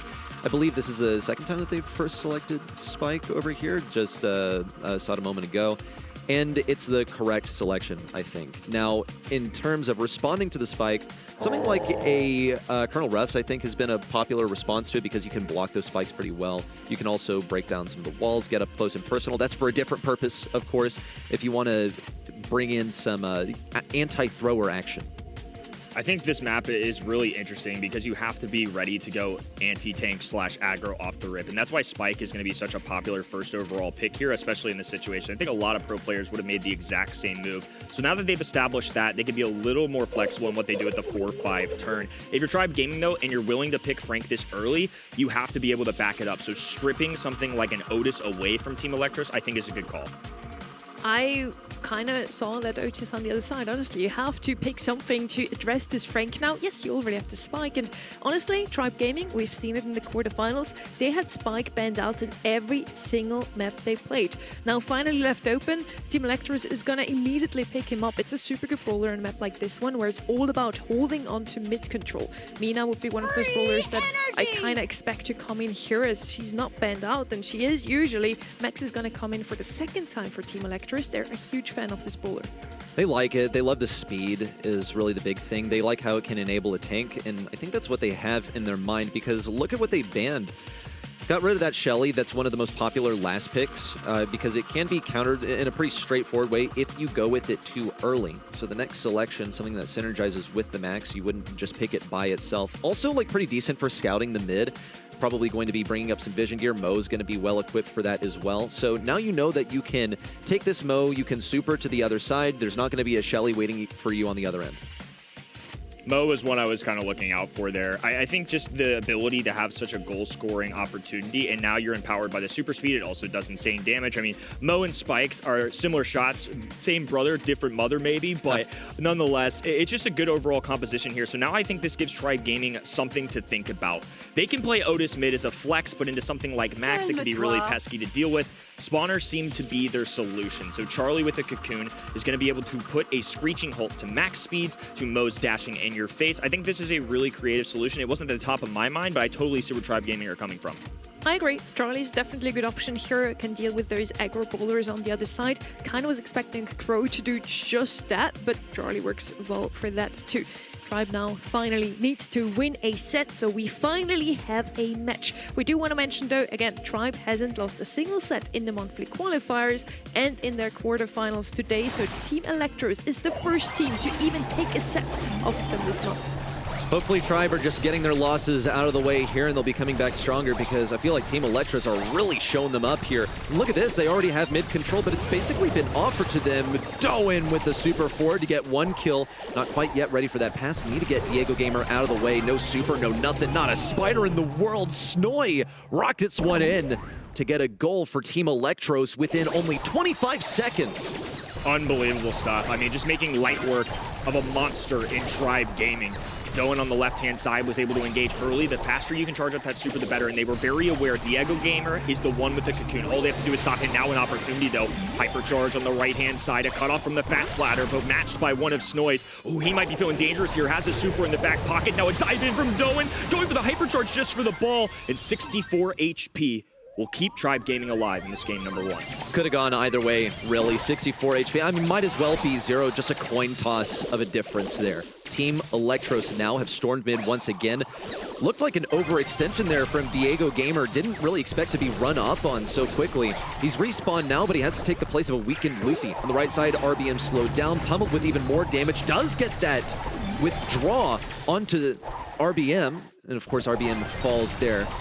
Team Electros now assembling once more. Luffy sneaking around with a super on the right side. But he's kind of estranged from his team. Needs to connect with RBM in mid, ideally for a pinch versus Snoy. But Snoy's too wise about this position. Eventually does get pinched. Just didn't really have the support from Memon at mid. RBM attempts to get the kill, but it's no good for now. But finally, it looks like Tribe Gaming might have some positioning here. Otis might have walked himself into a corner, but 2v1 situation, a little extra spiderling. Now all these walls being torn apart, not a thing that Team Electros can do. Frank just too powerful in those situations where he's at the mouth of the goal. He can just walk it in, but TE have plenty of utility in their back pocket. Purple buttons going down for them immediately. Doen diving in, RBM eliminated. Ball still in Luffy's hands, kicks it over to the left-hand side, but it will fall into red arms. Diego Gamer staying alive, crucial, because now this is back in Tribe's side. Snoy gets to move forward. He has possession of the bushes and the super. He was only one shot off. Blocks off RBM entirely. About to be a lot more terrain for Team Electros to work with and not as many walls for Tribe Gaming to hide behind, especially RBM. Here comes the countdown. Only a few seconds till the walls break and the hypercharged super is out. Snoy has the super, but there's nowhere to really pass it to. Back over to Memon. Oh my goodness, an attempt and a hasty one at that to get it into the goal. It could have if it weren't blocked by Diego Gamer. Now it's possession for Tribe Gaming. Doen has yet another super, but the ball finds itself in the clutches of Diego Gamer. RBM fully distracted by the little rat on the bottom right of his screen. Now Snoy lobbing up shots from the long range. Needle grenades going down. As Max in the standstill will regenerate, waiting for the teammate here. Hypercharged super being popped. RBM can't cling on to any of the enemies. It's going to be a hammer hit, but not enough. The giant underground rat is able to move his way up the map, but the cocoon will bide him some time. Snoy, hypercharge active, hangs on just by a thread, has a super as disposal as well. The pass back up to Snoy, but he has to go retrieve it. Really want to get this one down the field. Pass up to Doen would be ideal. Now he has a super. Pass over to him, gets it in the goal. Bang for Team Electros to go to match point. What a daisy chain down the field. What team play. Despite being in a situation where Tribe Gaming felt like they were able to punch one through, it's Team Electros shining. Just no matter the situation, this squad has found a way. It has been scrappy. This reminds me a lot of a match that we saw in SA. It just felt like every single time it wasn't perfect, but you just had to find a way to win amidst the chaos. And that's exactly what Team Electros are doing. They feel unfazed. It doesn't feel like the nerves have gotten to them at all. And now Tribe Gaming on their final life, just one game away from going down. Pass over to Snoy once more, but he hasn't cleared out the left lane like he has in the past. Luffy is there to pinch out Snoy. Looks like it's going to ring true, but that nice super from Snoy blocks the attempt at a push in from Tribe Gaming. Tribe have to be so nervous right now. They're only one game away from dropping out of the monthly finals. In the semifinal versus these new faces in Team Electros. They're waiting for Team Electros to make the first move. They already went in with the speed. They've lost one of their number. They kind of have no choice but to move forward. An attempt at a super really falls flat. Doen is still going to be getting some serious damage onto RBM, but RBM is able to throw this ball away. He's able to keep Team Electros away from the goal. Great punt out of Frank there. Gives Tribe the extra legs to now move forward. Cut off on the left-hand side as Snoy stays alive due to the life plant hypercharged super here. They're definitely intending to use it. Now a march forward. Purple button available for Snoy. Dribbling, executing. Now a dive in from Doen. Ooh, just off the mark a little bit. Gets stuffed with a Charlie spawner as well. Life plant there to keep Snoy afloat. A little bit of body blocking there. This could be a cheeky attempt at a goal. Instead, though, it's going to be Memon trying to punch one through. Luffy on the line, trying to stop it. Bouncing up and down as RBM will finally cling to it and dump it on this right-hand side. RBM, where does he really have to go? Doesn't want to feed this super to Doen because he knows that that could be a super. On the left side, Snoy blocks the mute from Luffy. That's a huge move, total waste of a super. And look how low Tribe Gaming are. RBM, of course, is in possession of the ball. If they can just get it away from him, that would be their ticket to a goal. But it doesn't ring true for now. Team Electros are gradually falling back at mid. Memon on his last bit of HP. Doen makes a huge breakaway forward, but Memon still cannot get this ball over to him. Broken walls do not spell victory here for Tribe Gaming. A shot from midfield could secure it for Team Electros.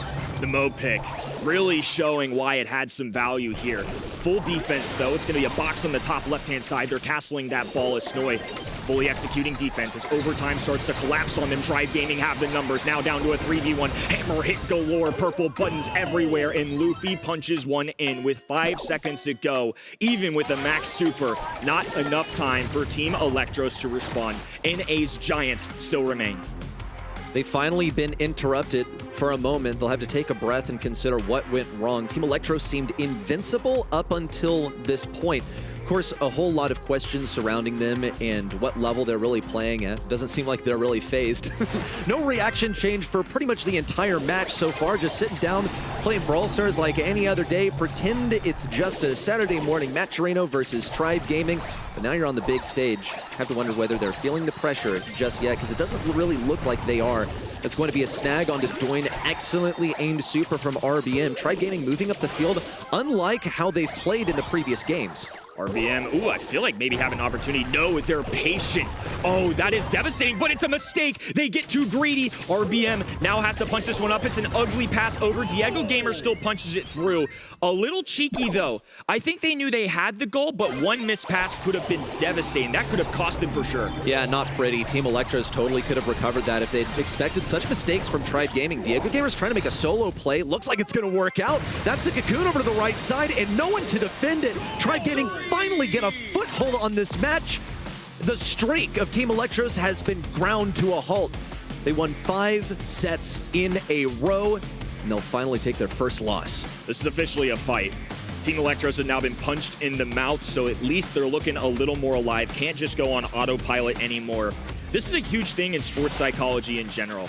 A lot of pro athletes, especially ones in basketball or in sports with series to win a championship, similar to our monthly final structure, winning the last one is often seen as the hardest. And this is the first time Team Electros really have had that pressure on them. They're facing against Tribe Gaming, the roster of last year that was dominating this region. It felt like every single month, all grand finals for them. It would be abnormal. It would be insane if in the opener of 2026, Tribe Gaming were somehow stopped. I'm sure Team Electros feel that. You could see a little jitters. Even Tribe Gaming were making mistakes, but nonetheless, still alive, still well, and Tribe Gaming have given themselves a chance. Tribe Gaming finally woke up, but honestly, I feel like I'm watching an East Asian team, but with the discipline of a seasoned EMA team. This does not look like a team of rookies at all on the other side. This set just as well. Team Electros looked super, super strong. Tribe Gaming is finally, doing something against it. RBM, star player before already, now looking fairly strong on that Frank as well. But yeah, on the other side, I don't see NA player usually with this movement. And we finally have no 3-0. We finally have a match in our hands already. I'm going to enjoy my popcorn over here. I'm ready for the next set. I'm ready to get on with set 4 as well, because I've been waiting to see this win streak be interrupted. I really thought it could be ended quickly. We were looking at a match point also. Really, really scary there. Maybe a new era could have come in for Team Electric. Yeah, you just take that off. No, you do your thing. We'll do the hard work. Cheers. Yeah. Fair enough. I'm excited for this too, though. This is the first time we're going to see Team Electros really tested today. They had some close sets in the opening match that they had, but they still ended up winning all 3 of them. And now as we approach knockout, completely different ball game. Tribe Gaming with a little life under them, a little electricity in their veins. I'm curious to see how Tribe Gaming also respond to this, because they're the veterans. They're the ones that faced some devastating results last year. Can they overcome the mental hurdle? If that's something that they prove in this opening month, it could set up and change the entire outcome of the future, especially this first split. Finally have a set 4 on our hands. Super excited for this one. Can Tribe Gaming continue like this? Can they make it a reverse sweep? Is the question now in everyone's heads. The vote on the website probably also swaying towards Tribe Gaming here. Only Kenny and me, we believe in this young roster. I really feel like, we haven't seen something like this in quite some time. It does remind of Gesty, but I don't want to make too many comparisons here. They're their own team. There's actually 3 new players on this roster, and they're looking so, so strong. Great movement, super disciplined, and even Tribe is struggling. Once more, Tribe hasn't dropped a single set this month except to this roster. I'll tell you what, I'm still waiting on Team Electros to really prove that they've got what it takes to beat Tribe Gaming before I put them as one of the front runners in North America. I'll say whoever wins this semifinal, I predict will win the entire monthly final. So if that's Team Electros, I'm riding with Team Electros just because I think they've had such a difficult side of the bracket. I would weight the upper side of today's monthly final bracket above the bottom side. And Team Electros, this is really a trial by fire for them. So far, they've been, doing pretty well. Tribe Gaming so far in this match, they're treading water also. But this could have been the moment where they wake up, they get things in motion, and they continue like it. Maybe this is still Aurora's sweep. We have Rico and Spike come in here, no surprises. Once more, Spike not banned out, immediately picked up. Both of those teams really valued this brawler quite highly. Rico is one of those brawlers we see quite often on Bells Rock specifically. Gray is one that we see even more often. RT, also a knockout classic. Those two brawlers could definitely still come in handy. Standard bans on this map throughout monthly qualifiers for North America were usually Pierce, Gray, and Rico, but it's really shifted. I think teams feeling a little more comfortable about dealing with Rico. I think that's why you're going to see some of those bans coming in from the right-hand side. I think Snowy and his teammates fully intended to be able to grab Rico. That's why you're going to see Sprout. Brawler that typically is a thrower is going to do well into Rico. Brock can break walls. Meeple, of course, with the cutoff. So I think this is something that Tribe fully anticipated, and nonetheless, Team Electros was still fully comfortable clicking. Next selection on the side of Team Electros. They do have to be concerned about any sort of wall break. Gray is still a totally viable option. You are able to play around this. Rico can sit in a position where he's not going to get pulled easily, but you know he really wanted this Rico pick because they banned Sprout, which is like an actual F-tier brawler at the moment, but it's one of the it's one of the best ways to deal with Rico hard stop. They're also considering the possibility of a tick last selection, but look how hard they're playing around these walls. They've gone with two brawlers that depend so much on these walls.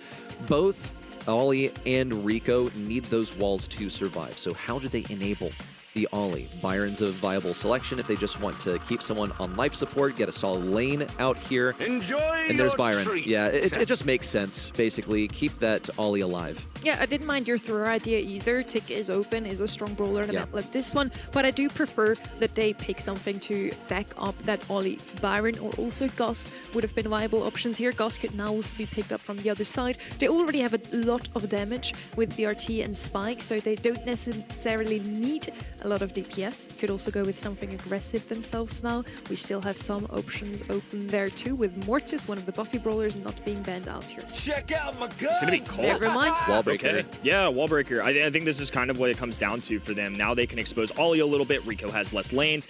It's kind of a cheeky phrase, but a lot of the times in these open maps, players will call Rico just a worse Colt. Yeah. Because they're both DPS brawlers, a lot of projectile speed, and as a result, Colt will have an advantage.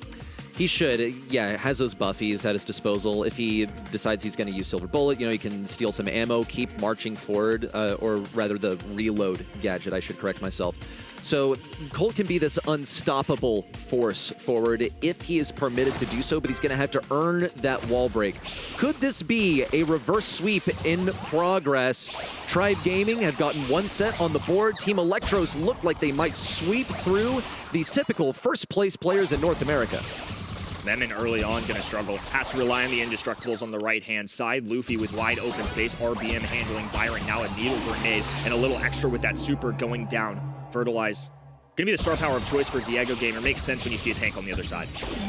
Memon moves forward. Luffy has lost a lot of his walls here, but he was smart to get rid of those ones on the sides because Memon would be able to fire a super down there and pretty much exterminate anything sitting within those borders. We'll see another wall break over towards the left side. Diego Gamer has just so much territory upon which to reign. Meanwhile, on the right side, however, Snowy has been dominating this matchup versus RBM. He has a super already, and it's going to be incredible for a kill confirm. Look at the room that they're taking up. It really doesn't even matter. The Brawlers? No, who cares? They've just been dodging the shots and winning on the 1v1s. They're not even going to allow Diego Gamer to charge super, and as a result, Memon gets a few extra tags with the bouncy bullets. Guess who's got a hypercharge waiting for round number 2? Not only do Team Electros take the first, they've now got so much power walking into the next. When they asked people in the competitive scene about what they think of these players on Team Electros, they said they just don't make mistakes. You have to best them in the draft, and right now, Team Electros have actually made quite a big mistake whiffing that Rico super. RBM can't get close enough to Memon to use his super. That is going to be a kill on the bottom side. However, Luffy looks for the kill. Is a little bit hairy. Doin at mid will get the jump on Diego Gamer. Luffy on the top side strafes properly. It's a 1v1 between Doin and Luffy, but I think we know how this one goes. This is going to be a dance of Doin just trying to recharge and time this right, because he doesn't want to leave Luffy with too much space. He's not allowing him to regain health points, and now Doin going to be pressing against this L-shaped wall on the top-hand side. Colt forced away in the closed space, not where he is going to thrive. In this one-on-one interaction, Luffy has been tasked with an awful lot. So tense. Doan, a player that I've heard is the most skilled on the team. The same goes for Luffy, one of the core players. Really needs this damage, but Doan's just playing with this food. Gets a hypnosis. How long were you hanging on to that, man? He had that for several seconds, just playing with his food. Not revealing when he was going to click it either. A little mind game going down, and now a match point for the young roster. North America has been dominated by Tribe Gaming. Last year, there were roughly 2 teams outside of, at the time, Bobby's roster, now KDS. Every other time, it was this roster in the grand finals. And already in 2026, they're in danger of losing that spot. That is a wild thing. That is a huge, monumental shift potentially in this region unfolding before our very eyes. It's match point for Team Electros, 1 game to win it, and they did it in the last one in such an incredible fashion. 2 rounds, and that's going to be the first kill, in fact, coming in from Luffy, but it is an exchange.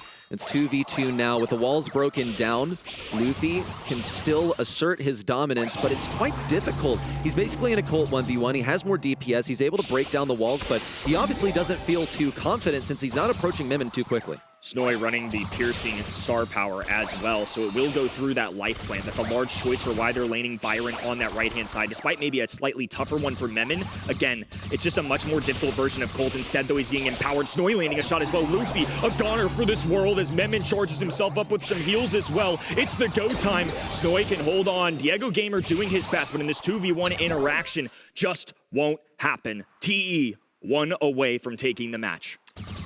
It's 1 round. Are you down to your final life, Tribe Gaming? What would you do if you have 1 chance to win it? Something that you could not safeguard yourself against this time, but they made their way to the grand finals every single month. Last year, they switched up some matchups as well.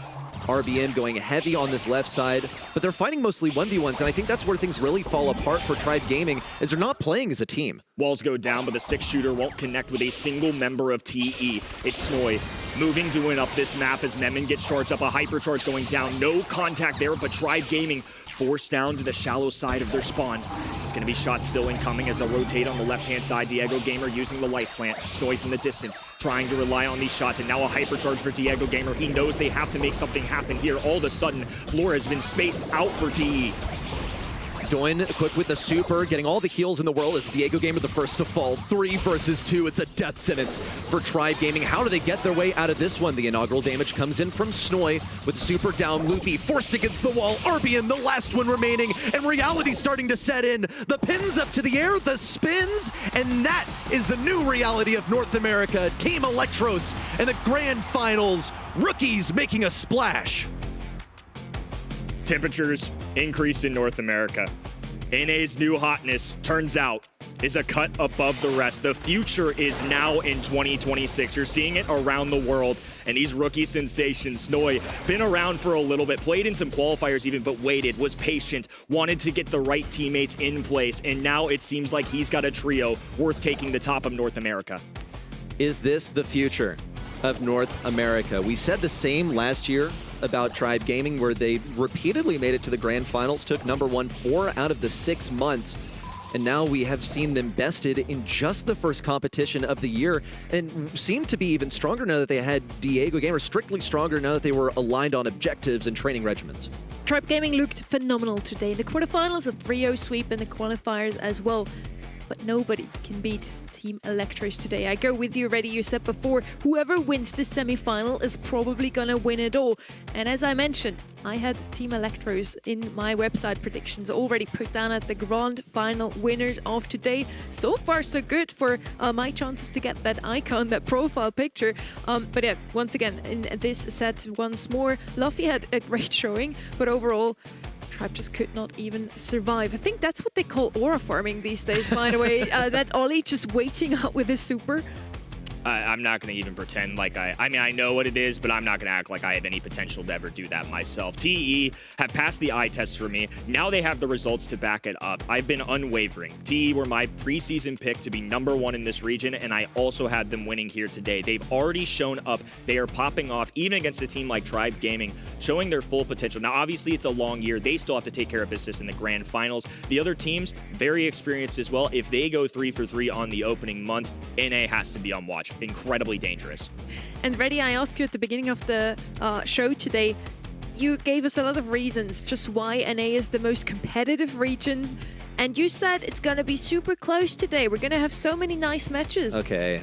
It's not really true so far, is it? Okay, well, I'm as disappointed as you. I wanted to see this go longer. This is my home region. I wanted to see North America do well, but hey, guess what? We've been given an incredible storyline. Can you believe it? Well, I know you can believe it. You had them at #1, Kenny, but Team Electros in the grand finals is going to be electric match, no doubt. KDS versus STMN sitting on the bottom side. Semifinal number 2 is also going to be a super close one here. I hope. Super close, I say that. And then you look at this bracket 3-0 in all 4 of the quarterfinals. Now, finally, we had some signs of life also from the loser team here. And I say loser team, and I look at the name, and it's Tribe Gaming, Kenny. I still can't believe it. I still think Tribe Gaming have a bright year ahead of them, but I do think the fact that they take a little adversity early might be good for them, because I think if they can overcome this, if they can come back in future months and ride the momentum of some semifinals, some grand finals, it'll only be for the better. Unfortunately, North America let Team Electros lose. The fact that they weren't stopped earlier on, now they're young, they're confident, they're flexing the skills with kits on double swoosh. These guys are unstoppable potentially.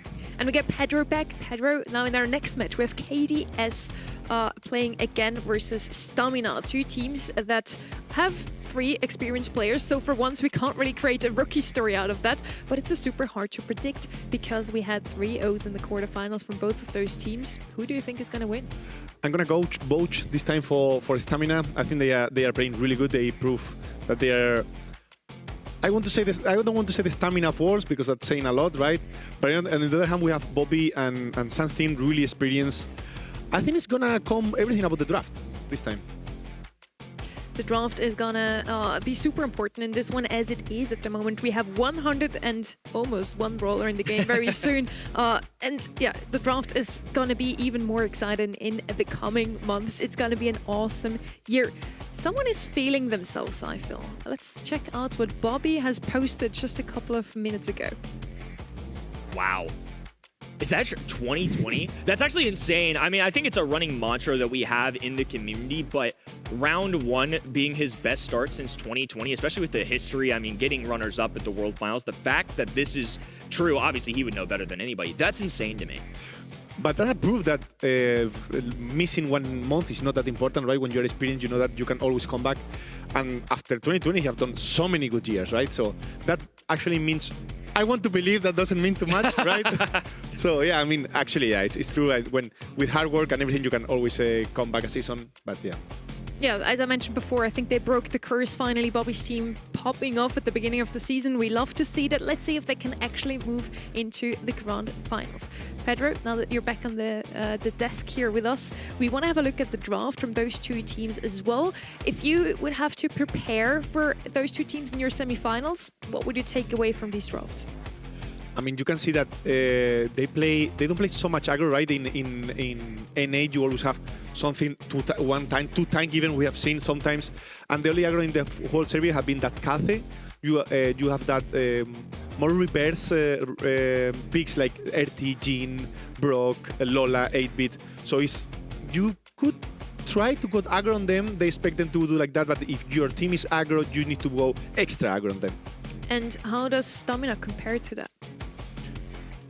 Stamina is a bit different. I think they like these chaotic games, these chaotic drafts, and they always have 1 or 2 out. We can see that always an Ali, a Kenji, a Lily, a Chuck, a Shelly, always breaking the map, doing it super weird, chaotic, and I think that can be a good tool to face KDS. So it looks like overall you agree more with KDS playstyle, if we know what SK usually does. Oh, yeah, that's true. That's true. It's true. I mean, hey, if it works for you, as long as you're cool with it, I'm cool with it. I didn't know if that was going to be a dig or what. I was just prepared to defend my teammate. But you know what? That's cool. That's cool. Winning is winning. You do what you got to do. A win is a win. Yeah. KDS is the pick for us mostly. Pedro says actually Stamina is going to take that one. I also want to have a quick look at just what the people at home have voted over at event.brawlstars.com. Never mind. We're not going to do that. Instead, Pedro, I'm going to ask you, Stamina, why did you vote them to win this one? I think the playstyle they have can really be really good against the KDS today.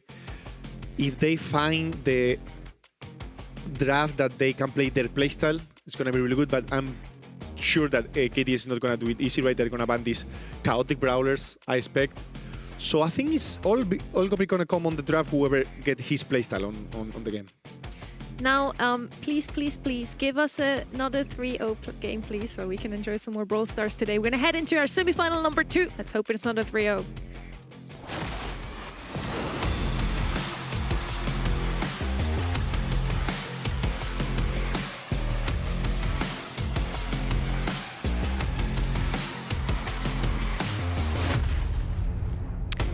KDS versus Stamina. Who's gonna take the win in this one?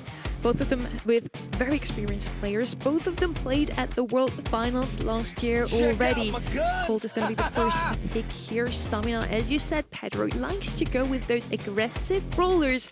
Colt, I don't know if he's super aggressive, but he is definitely there for the damage onto that high safe. He's not the most aggressive, but we saw that before, right? If Colt is open, you need to pick it. It's super flex. You can win the lane, you can do a lot of damage. You can even defend long range also. So I think Colt is those picks that maybe are not the best. That for me is, but not everyone can agree with me. But if it's open, you need to pick it in these kind of maps. Now I'm curious where the damage dealers come in, because obviously Colt's gone. Petty, not necessarily what I was expecting. Melody was, though. Melody, one of those brawlers that I think you have to give yourself a little high safe damage to match what Colt is outputting. It's a brawler that's just solely focused on charging to the other end, using those musical notes and revolving them around the high safe. What is the benefit of Penny here? Is this to establish a turret, more of a control-oriented pick, or what? I think as we talk, yeah, the KDS who's gonna look for the control game. They need to make the game not chaotic at all. That Melody surprised me with that doesn't fit too much in the playstyle, but probably they're gonna look for these two solid lanes so Melody can do the damage. I'm looking forward to maybe some aggression still on the right-hand side, but it's going to be Barry first, maybe to back up something aggressive. Pedro, you mentioned so often how Stamina likes to play the aggressive brawlers. Nina's still open. Lily, Kaze, anything to deal some damage onto safe. What's it going to be? I have to say that I'm still surprised that they went this aggro. Probably it's going to be, I mean, I don't know. Back then we used to go with a BB, with a mech, but I think they are a bit out of meta right at this point, but they need something really. Maybe a Miko could be the chance, maybe a Daryl. Game not over. I was this close to say maybe a David. It was the next one, I swear. It was the next one, I swear. I promise. But it was like, oh, Stamina's playing super aggressively. They have an aggressive brawler literally every single set. And they were like, Pedro, you voted for us, but we're gonna, not do what you tell us. We're gonna not follow Coach Pedro's advice. I mean, it's I cannot expect anything expected from this team. Expect the unexpected. Kenny, what do you think is going to be the last pick for KDS? You have 6 seconds. I'm going to be honest. I'm not going to come up with a pick in time here. Otis, this place is all... I'm glad you're having equal reactions to me, Pedro. This is great copium for me, because when that berry came out, there was never a world where I was going to predict that. I have to say, in stats say that the most trained brawler from KDS is Melody, the second one is Penny, and the third one is Otis. Okay, and Stamina have to know that, right? So this is either the ultimate way to combat that team, or they're just that confident in their individual strategy to allow that to go through. Bobby and the boys playing against an old organization that they made a lot of history with, a 2023 runner-up, the highlight of that organization, and now they've entrusted STMN with new hands. Very successful at the World Finals. They have been underrated. They're once again underrated today. Now they come home with newfound confidence, trying to take down Patchy, Bobby, and Sans. Yeah, I mean, it's pretty much what we talk, right? The KDS need to go on a slow game. I don't know if they can do it against a Berry. Berry's gonna at some point get a super heal up. It's gonna get the wall. They cannot really break the wall, so Juan Carlos can put a really good turret offensive. I'm curious when Stamina, if they're going to be patient enough to wait for the opportunity to go aggro, or maybe Taco's going to play a bit more YOLO, more alone, to try to get that save by his own. Let's see. Taco's currently gunning down Sans, has been a real presence on this right-hand side and will immediately tear open those walls. So that's something to look out for. Now there's no room for a Penny turret there specifically. 8-Bit can't use it on his own side, but something to watch out for. He will try and attempt to use it on either that wall, or if they want to get on offense, the little square-shaped one in the middle with the lollipops is what he's going to be aiming at. Yeah, probably Juan Carlos is going to put, first of all, this defensive turret, then maybe a bit more higher. I'll probably, if the game is frozen, as we can see at this point, they're gonna wait 1 minute and 20 left and then do the last push. Now that they've got the numbers, Pain expanding to the left-hand side, 8-bit sprinting up the middle, whatever sprint looks up like the slow arcade machine, but Melody matches musical notes encircling that high safe. It'll be enough to get them close to that 75% marker. And once again, we're basically all tied up. Yeah, they got the kill on, I think it was on Bobby, and they wanted to go aggro. I don't know if it's worth it, because when you go aggro, you are going to feed the Melody, and if the Melody gets to your safe, it's going to do, just one shield by his own. Now up an entire zone of this height zone safe. Sands occupying space in the middle alongside Bobby as Patchy places down a turret. Tacos can't break the walls on that left-hand side. That's part of the benefit of the Indestructible. I'm sure that's why KDS have enjoyed using this brawler in particular, because it's a little bit trickier, especially when you obtain middle control for them to get a takedown on it. Yeah, they need to swap lanes as soon as possible. Stamina, right? They need the Berry on the Penny lane. Now it's going to come a lot of damage. Sansa is still full HP, 3 nodes on, and if he manages to survive a bit, he's going to do insane amount of damage on the safe. Oh, and a nice takedown on Colt. Pain still hasn't been able to really focus down that Penny turret. In fact, that ice cream splatter just short of the mark, so 6,800 still remaining. STMN have to be the final ones to strike. With 10 seconds on the clock, they do have a very hypercharge. One Carlos there to back him up. Oh, what a takedown just in the nick of time. This could have saved KDS's game. Now Sands can sprint up the middle of this map, encircling that heist safe with a lot of noise. Beautifully done by KDS. That one kill made all the difference. Yeah, that was all about that kill. Maybe he was a bit low to go. Maybe he should have healed up 1 or 2 ticks with his ice cream and then go. But I guess he understood that he was run out of time, so he had to go. And there was a really good kill from KDS to get the win. Feels like a very even match. And this Barry pick making a little more sense now. Now that I see a Penny turret down on the map, as you pointed out, Barry has to be laning that. So look what they do. Pain are actually immediately going to that left-hand side, because if they do establish a Penny turret, he can just throw down a few ice cream cones, immediately take that down. So Penny is significantly less valuable. Her turret is the best part about her.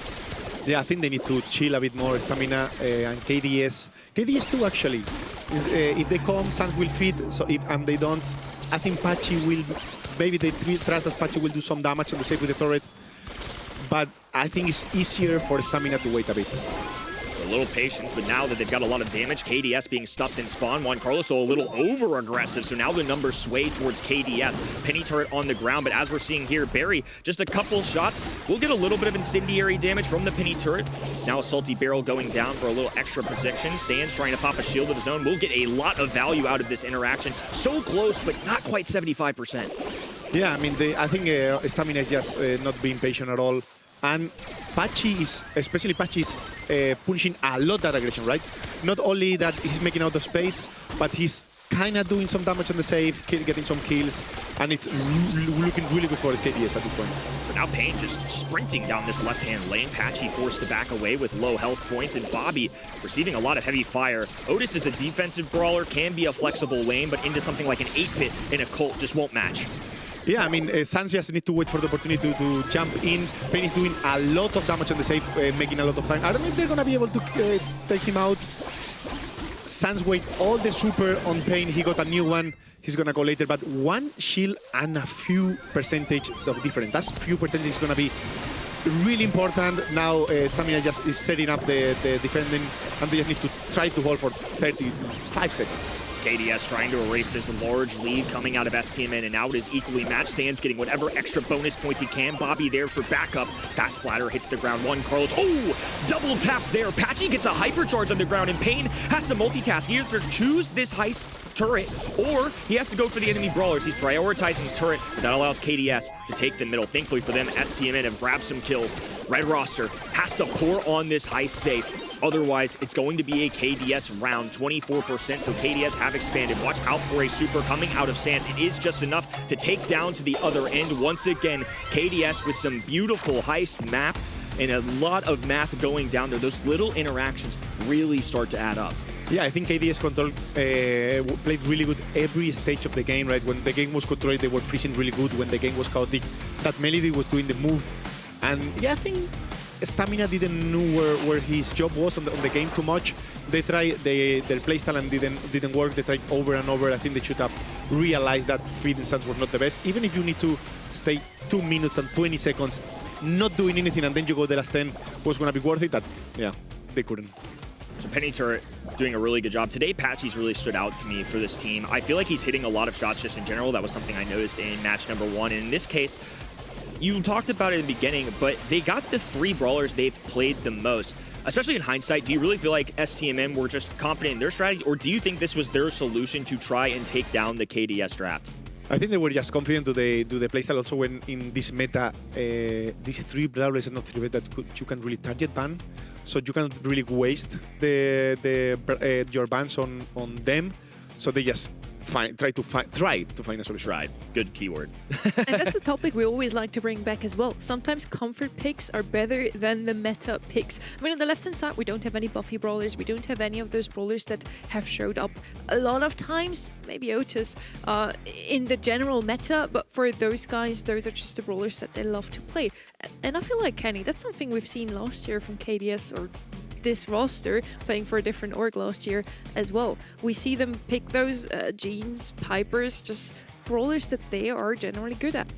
Yeah, I think just not overdoing it in the aggression. I mean, Penny, I think, is a little bit of a niche pick there on that map in particular, but a great way to kind of throw back to some of these older brawlers, because Penny used to be a factor on a mode like this, but in the day of buffies, I feel like it's easy to be forgotten. To Stamina's detriment, though, you talked about it. I mean, in the stats, Penny shouldn't have been a surprise to them. They were fully equipped to deal with it, and the fact that they couldn't get the job done still, I think, is 1, credit to KDS. It's a great strategy, but 2, makes me a little nervous on Stamina's end, because the fact that they were so telegraphed, that they just went with what they've basically done in every practice, a little concerning to me. Yeah, it's true, but I have to say that the Penny has also really hard matchup there against the Berry, and he managed to do really good, so I can expect a really good series from Patchy. Rico's double band, Mina, RT, both brawlers we've seen quite often on Knockout are both going to be picked up immediately. For me, Gus could show up here once more, especially now. Backing up Ollie would definitely be an option. We saw Ollie also paired with Byron, so we'll see what KDS going to pick as that last pick. Also might want to react to whatever Stamina picks up next. Yeah, probably Stamina is going to go for a long range. I would say Angelo probably, or Byron, to also help a bit on that Mina. And then they will go, I would say, maybe the Brock opening for the Oli can be really good. Something that control a bit the map, but for sure the sniper is gonna come. With Charlie out of the way, is there any potential Cord comes in as anti-tank here? Because you talked about wall break being one solution. Would that be another direction that's possible here? Yeah, I mean, for sure, but I don't know if you can really hold the with a Cordelius or whatever, or we have Spike is banned, right? But I don't know if really the anti-tank can hold the Oli. Yeah, and they went not for anti-tank. I think Ray could still be an option here. Anything to open up the map, or a thrower. Anything that could go well against this Meeple, because on the other side, we don't really have anything to actually use that Meeple's mentioned gadgets to the full potential. But we're going to see what they actually will pick, and it is going to be the Gray. I have it too, Pedro. That was a really good guess. I was expecting more something like a gas, like something a sniper that they can hold the Meeple especially, right? Because we have the RT already, and they have double aggro, but double sniper, sorry. But the Grey can really break a bit the map, and can help. That TP could help the Oli to go aggro. KDS with a 1-0 lead. Both of these squads, old guard of North America. STMN a shocker at the World Finals and are now trying to return home. Prove that they've still got it. They weren't the best in North America last year, though. That was a storyline for them. They definitely squeezed by. They got very lucky to make it to a guaranteed World Final spot, but they certainly proved their worth when they got there. Yeah, I mean, they are not playing, any of these teams is playing bad, right? But they are there's a fight of play styles. And yeah, we can see in the right a fight of a skill that Sans won in this case. And yeah, they need to, I don't know what's the best matchup for each other. This is going to be a bit crazy that Stamina got the mid right now. They're trying to push them. That was a really good control from Oli, and that gets the kill. They still have the pressure, though. Yeah, this is tough now that a Meeple Silver's been dropped as Bobby with low HP. Oh, and Pain will get the tag. KDS were the first to strike, but STMN are able to clean up, and now they have a massive lead. This is going to be really difficult for Sans. Yeah, these days, once again, it's all about the pressure. You can get to the minute, you can do a lot of damage. Even if you die and your teammate follow, also needs a lot of team play, right? You can still get the 2 kills. Yeah, I was about to say the KDS comms were unbelievable there to get the Hypnosis, the follow-through, but STMN had enough damage there banked that Pain made a heads-up play, was able to run it down, use that Meeple super, and it will give them a round. Fortunately for KDS, though, full house. You got supers for everybody. Patchy can go walking hook in the TP. That's something I'm looking out for onto that Meeple in particular. Yeah, but Meeple is not playing the box, he's playing probably stun, so it's dangerous to jump on him. Also, he has the stun that... The problem is that he needs the stun for two different brawlers, right? You need to stun the Grey on TP and you need to stun the Ali super, so... Oh! That was a great hook. Nice tap, but this time Mino will escape. Heals coming out from Byron. STMN clustered on that top right-hand side. This seems like a good opportunity to use that Meeple super, because otherwise they weren't going to be able to shoot around these walls. This would be KDS buying time with the clock, the fog starting to close in, so now at least Stamina aren't backed up against their spawn side. Yeah, I don't know how Patchy has already full setup, has already the hypercharge and the super, and probably he has the hook already back, and he's gonna TP on the Byron, and it's gonna be an easy kill. Oh, and now another one as well. Gets the walking cane, breaks that wall, Pain low HP. A gadget out of Tacos because why not? Just trying to charge up some utility, successfully does. Now a little more dangerous. One tap away, just a sliver of HP. Bobby just needs to make one tag. Sands will be there for extra protection and just gonna hug onto this wall. The green fog will slowly close in, and KDS have evened it out. Yeah, I mean, have been really close both games. Anyone can bring this home. I think it's a bit easier for KDS, right? Is Sans just make a mark on someone. Patchy just need to TP in and get the kill, or probably on any of them. Maybe not the Mina with the shield, but now STMN is gonna beat more aggro. Just off the mark there from Patchy. This time he is going to be missing as Pain marches down this left hand in. Bobby with the super available. The Hypnosis, the biggest factor as Tacos activates the triple king, cleans up, grabs a kill. Now Pain with the purple button as well. Patchy just has to use the teleport to escape. They've left Juan Carlos all alone though. The super though. Juan Carlos gets the dub. Stamina take care of the rest. Beautiful game there. What execution. Yeah, that was I can see a lot of team play from Stamina, right? You can see how everyone follow up the calls, how everyone push at the same time, and that was game changer this time. Great stuff as Stamina needed a bounce back. KDS taking that first set, now looking for an equalizer or the red in.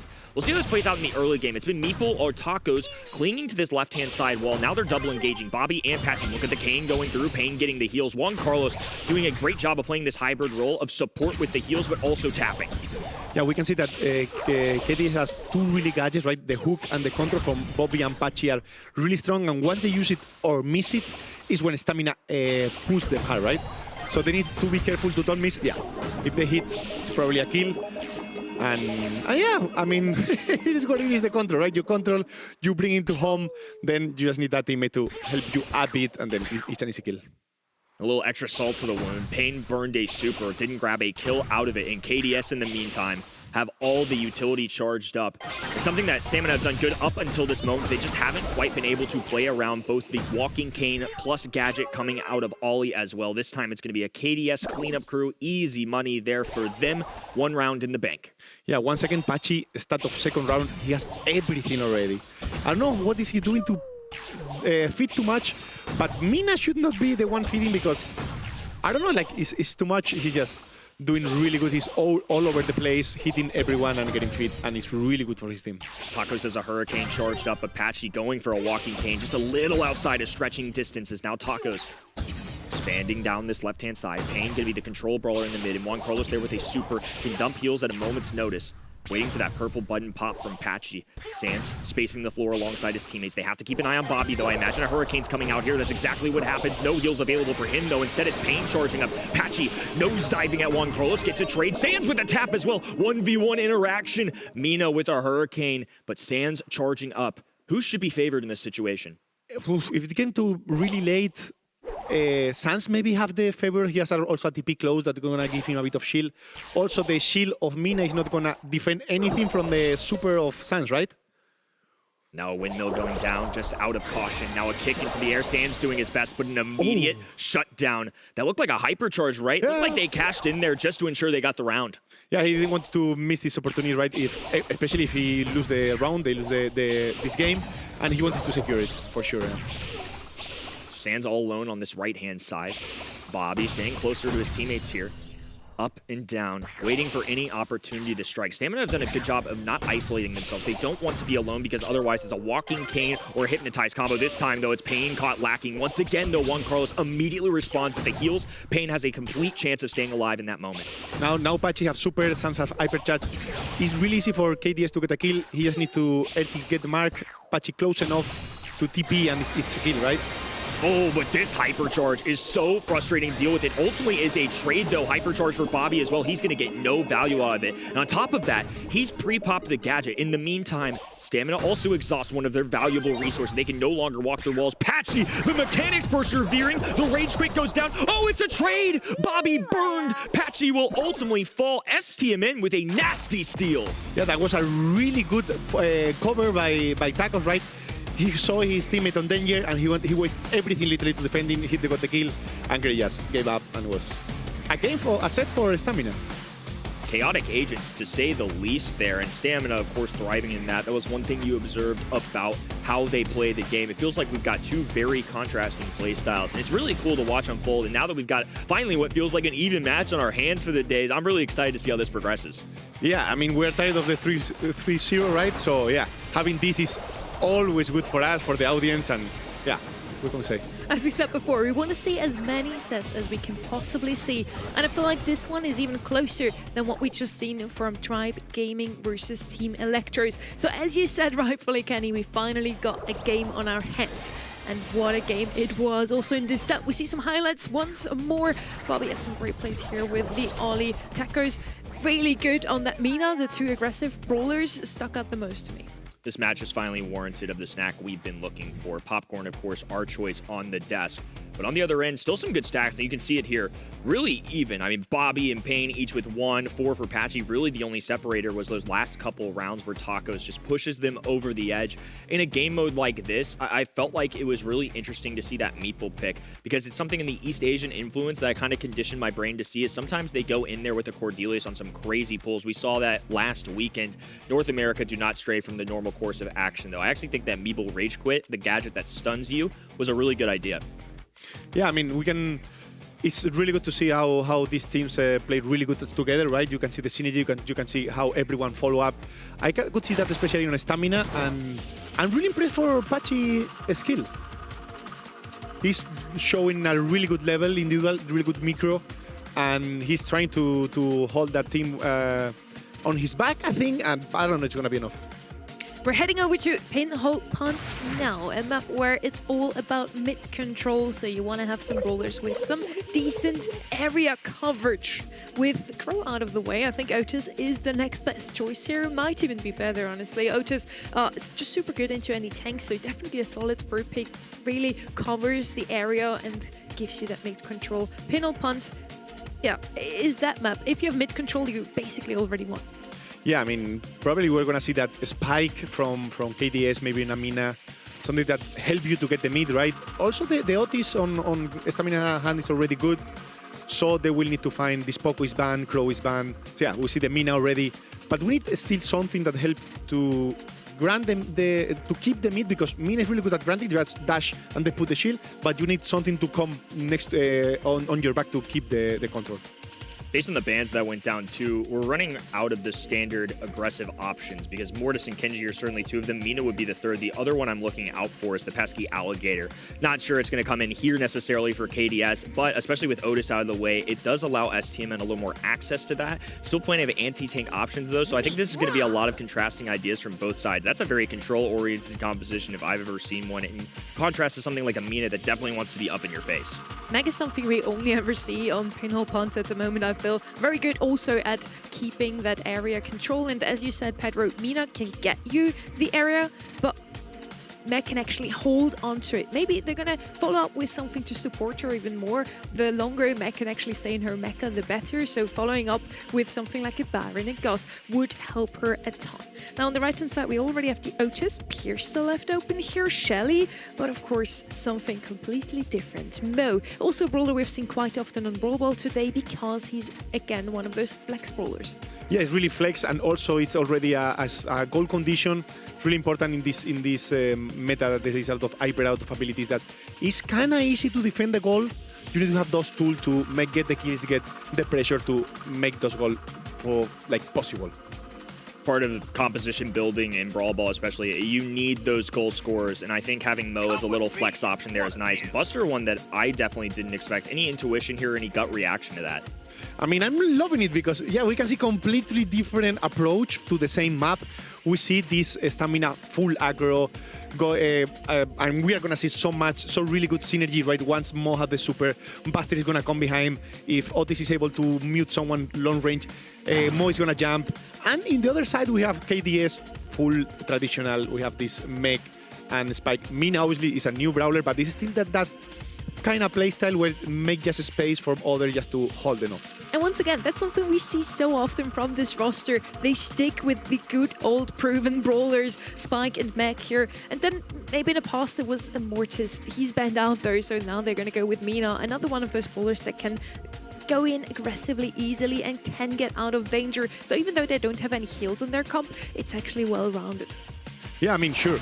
Let's see who is able to win this playstyle matchup. But I'm gonna go with Stamina. I think they have much more tools, they have more chances to go, die, and maybe if they just need two of them to work, right? Buster, a really unique option here, but one at a professional level. It's always, to some degree, it feels like a round. I just didn't expect to see him on something like a Brawl Ball. Bobby going to be pioneering this Meg pick. Sans, the aggressive brawler on the left-hand side. Tacos gets a takedown. Now with the reflective shield, will back those boots off. Sans just going to have to retreat. Yeah, obviously, KDS is going to have much more tools to keep the mid, but this is not about Hudson, right? This is not about controlling the mid, it's about making goals.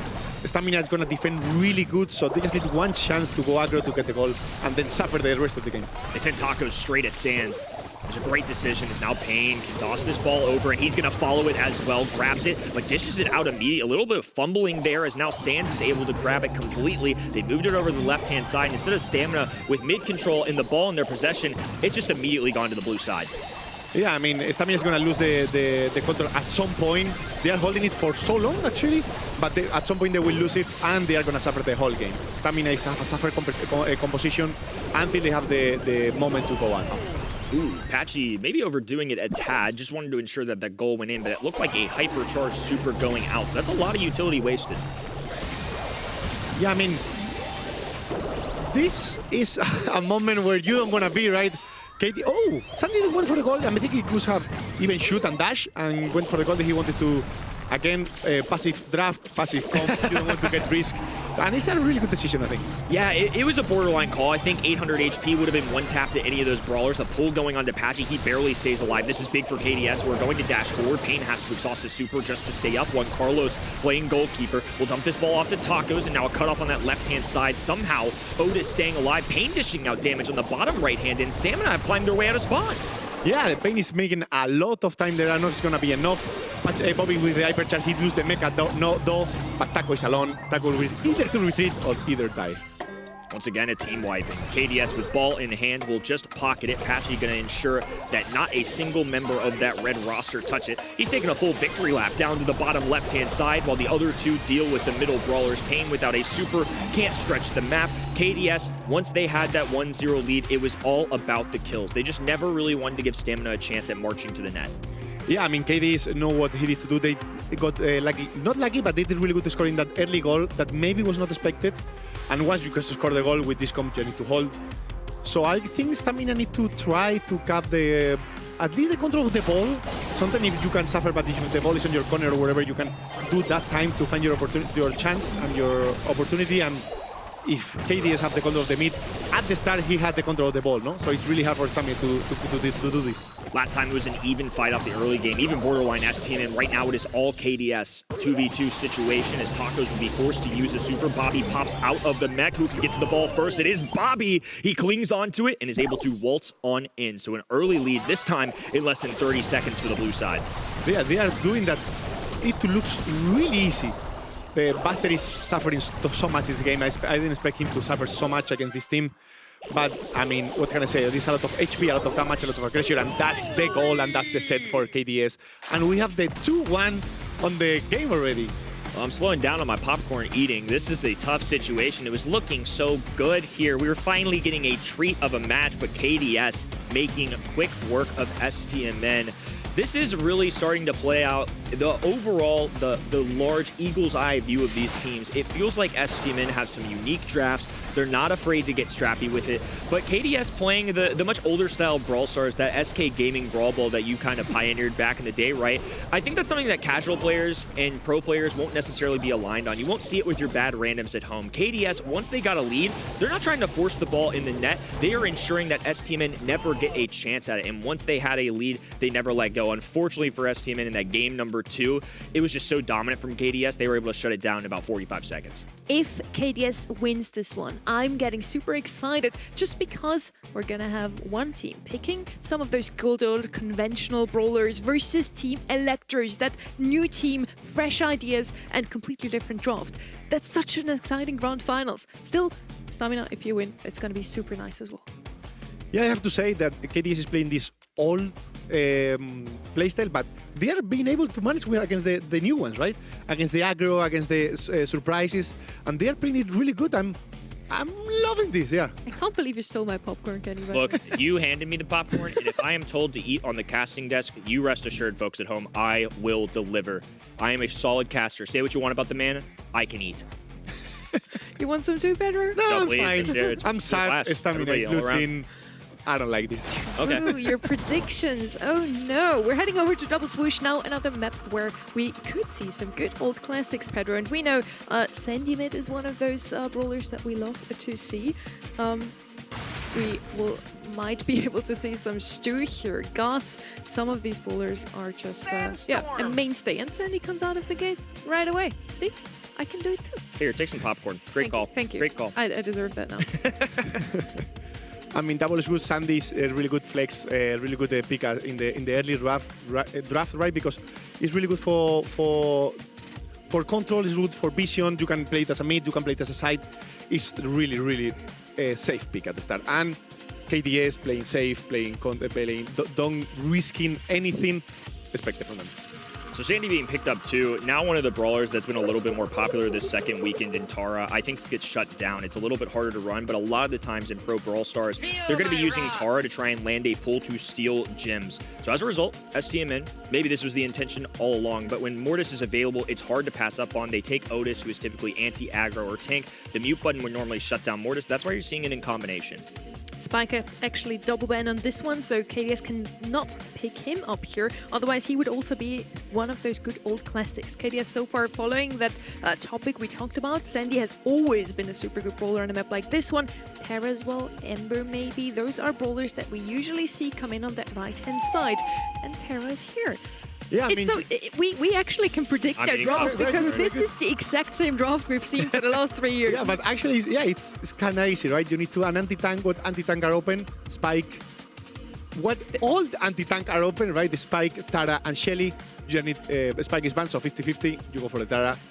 It's Ember and Spike are both banned out. Tara's the only logical option. Or you pick something like a Hank like yesterday, you know? Yeah. Ooh, don't tempt me with a good time now. If we saw a Hank coming out of KDS, that would be wildly different than the type of plays they've made today. Instead of it's a Charlie, I'm assuming this is for the Cocoon into something like a Mortis. They have multiple options, I would say, at a middle brawler. Tara for Vision, now they've got Sandy Sandstorm, and Charlie can safely drop a Cocoon gadget if she needs to hold on to those gems. I'm sure that's the intention. Yeah, I can see a really good last pick as a Janet. It's mid laner. You also are safe against the Cocoon, safe against the Tara. Or if you want to put the Otis mid, maybe you can have a number on the lane. Janet would be one of those brawlers we also are used to seeing in a map like this one, but we're looking at Stamina, so they're not going to follow that good old draft that we are talking about, Pedro. They're going to show us something new. Procomid, I guess it's not that inventive, but still something that we haven't seen in a while. Poco is going to help out that Mortis with his screeching solo star power. He also dishes out some damage. And honestly, on the other side, we don't have too much HP, so Poco should do just fine. I think he also has like a tad bit more range than Sandy, so that could come in handy. Yeah, at this point, Stamina can play anyone mid, right? You can put the Otis and Poco pushing on the lane. We have seen that, right? That is possible. And if the game comes too chaotic, we can have that Mortis mid grabber. Have to do it. KDS with a 2-1 lead, just one set away from going to a grand finals. Last year, Bobby and Sand ended the season with a bang. Won the monthly finals, the only team other than Elevate and Tribe Gaming at the time to do so. Taco's diving forward, Bobby shuts it down. Patchy now on the right-hand side can operate well. They're actually playing Juan Carlos. I would say this is the most iconic brawler on the lane option. Like you said, there are multiple options for who they could have gone in. It looks like it's going to be Pain for now. Yeah, I mean, Stamina tried to go double lane at the start to surprise a bit. Was not bad because you grant your lane, but in the other hand, you have Bobby full pressure on the mid, grabbing all the gems. So now you need to do a bit of combat. So a super going down for Patchy. Will suck up Tacos and get the elimination. And lots of hypercharges for KDS. They're going to be playing around this Tara one especially. Thankfully for them, they have a lead. He'll just go ahead and exhaust it here. Could be potentially stealing all the gems. They go down. Tacos has to grab these and goes in, dives out immediately. I think New didn't have a chance at that. Bobby now going to cocoon an enemy as well. This is complete control for KDS. Yeah, I mean, Stamina have a lot of HP on his team. KDS just need to shoot some teams just auto-aim a bit even, and you will have Super and Hyper so soon, right? So often. And now we are going Sans with the Uzi Sans with his first Hyper. The other two teammates have already used the Hyper, and it's going to be really hard for Stamina to combat this. Mortis goes down, another cocoon out for Bobby. So 10 gems in his pocket. Sands can play full-on bodyguard now, and Pain going to be erased from the map. At least back down for now. 28 HP. He's clinging on to any hope. A fat splatter doing his best. Taco's just trying to find where Bobby is, but once again is pulled back by the Tara Super. The team play out of KDS have pushed them to a match point. Yeah, I mean, they're playing really good, really together, really packed. Right as soon as they see the Mortis or the Poke coming, they just pinch. They feed a lot. If they don't get the kill, they make the enemy to retreat minimum. So they get time, they get supers, they get hypers, and they just use it really good to keep the lead.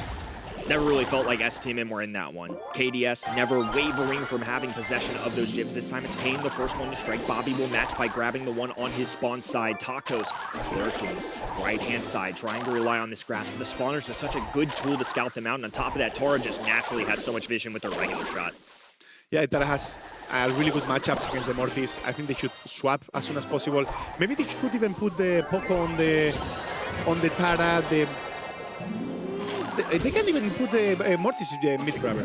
For sure, they should do that, because if not, it's going to have a really bad matchup every lane.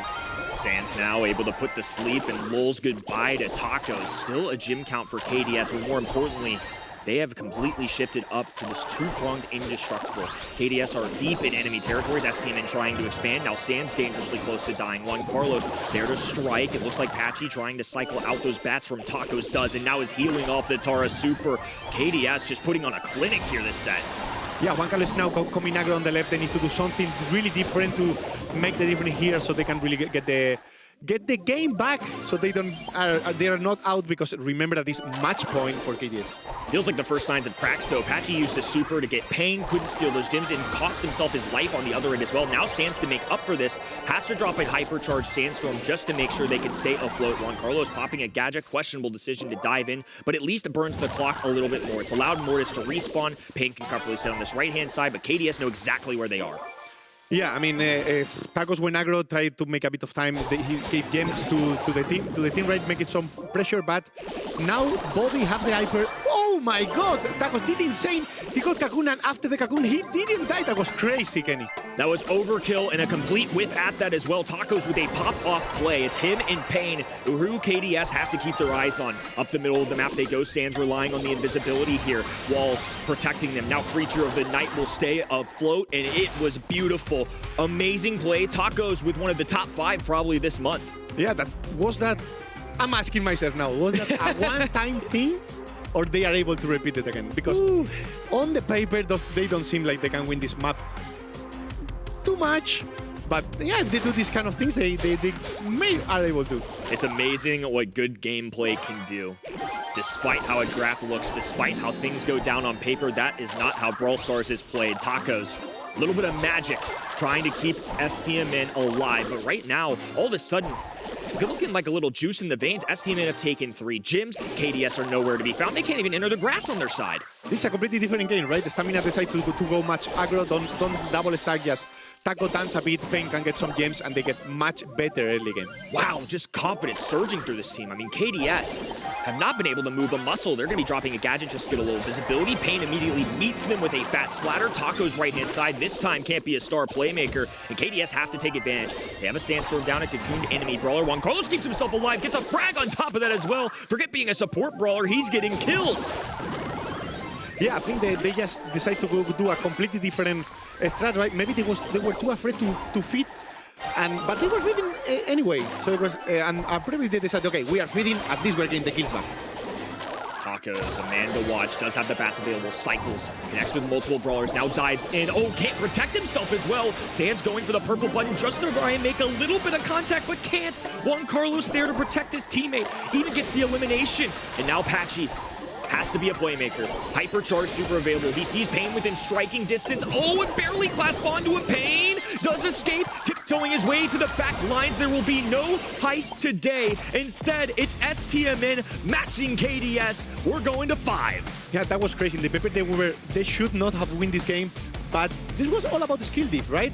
They make this kill, they get these gens back from the enemy, and at the end was, I mean, these two games I think was Otis being able to touch 2 hypercharge, not only 1, 2 hypercharge, and the previous game, obviously the Mortis was insane. We're going to set 5. We're going to set 5. I'm so happy, honestly. Stamina is waking up, and they are making it a super close game. What we were asking for all day long, really. KDS already looked like they can walk away out of the semi-final with a 3-1, moving on into the grand final, but Stamina had something to say against it, Kenny. Really impressive stuff. I think my biggest takeaway is what you said. This really felt like the mechanical side shining, not necessarily the draft strategy. Look at that play out of Tacos. Unbelievable. A little overkill, though, at the beginning. I think there was a little bit maybe of a miscomm because they dropped a Charlie Cocoon and a super from Tara. If one of those two don't go down, that interaction probably completely changes. Yeah, I would do actually the opposite. You just wait a bit, talk with your teammates. Remember, you have teammates, you need to talk. Just go. Are you coach? Are you a coach, by the way? Tara pulls, and then everything is broken, so the Charlie is closer, easy to hit the Cocoon. Just hit first the easy skill shot, then hit the hardest later. Tacos did a really good job on that. Mortis got the most kills, good DPS stats, but in the end, as you just said, it all comes down to team play. Communication was really, really good on their end. Even though Tacos might have had the most kills, he was actually not the one that I was looking at the most from that roster, Kenny. Who was it for you? Because for me, I just feel like that pop-off play was unbelievable. I mean, no disrespect to the other guys, but Tacos was kind of the man there. I mean, yes, that pop-off play was really important. Poco almost never went down there. Sure. That's super important when you are the temp carrier. Yeah, I was gonna note that down, that the Poco seems like he was, for me, he was the hero in the shadow, right? He was able to. I'm coming around. We're convincing him. So he was pretty much doing a lot of pressure on the sides. Also, we saw how he was keeping the enemies alive, teammates alive. He was also finishing allies kills with the super from the other side of the map. I think all of them played really good, but my MVP this set was for Poco. Okay, I'm convinced. That was solid. All of them are the MVPs because they took the set in the end. Let's just put it that way. We're now heading into set 5. Oh, that I get to say that today is so beautiful, honestly. We're on Shooting Star yet again.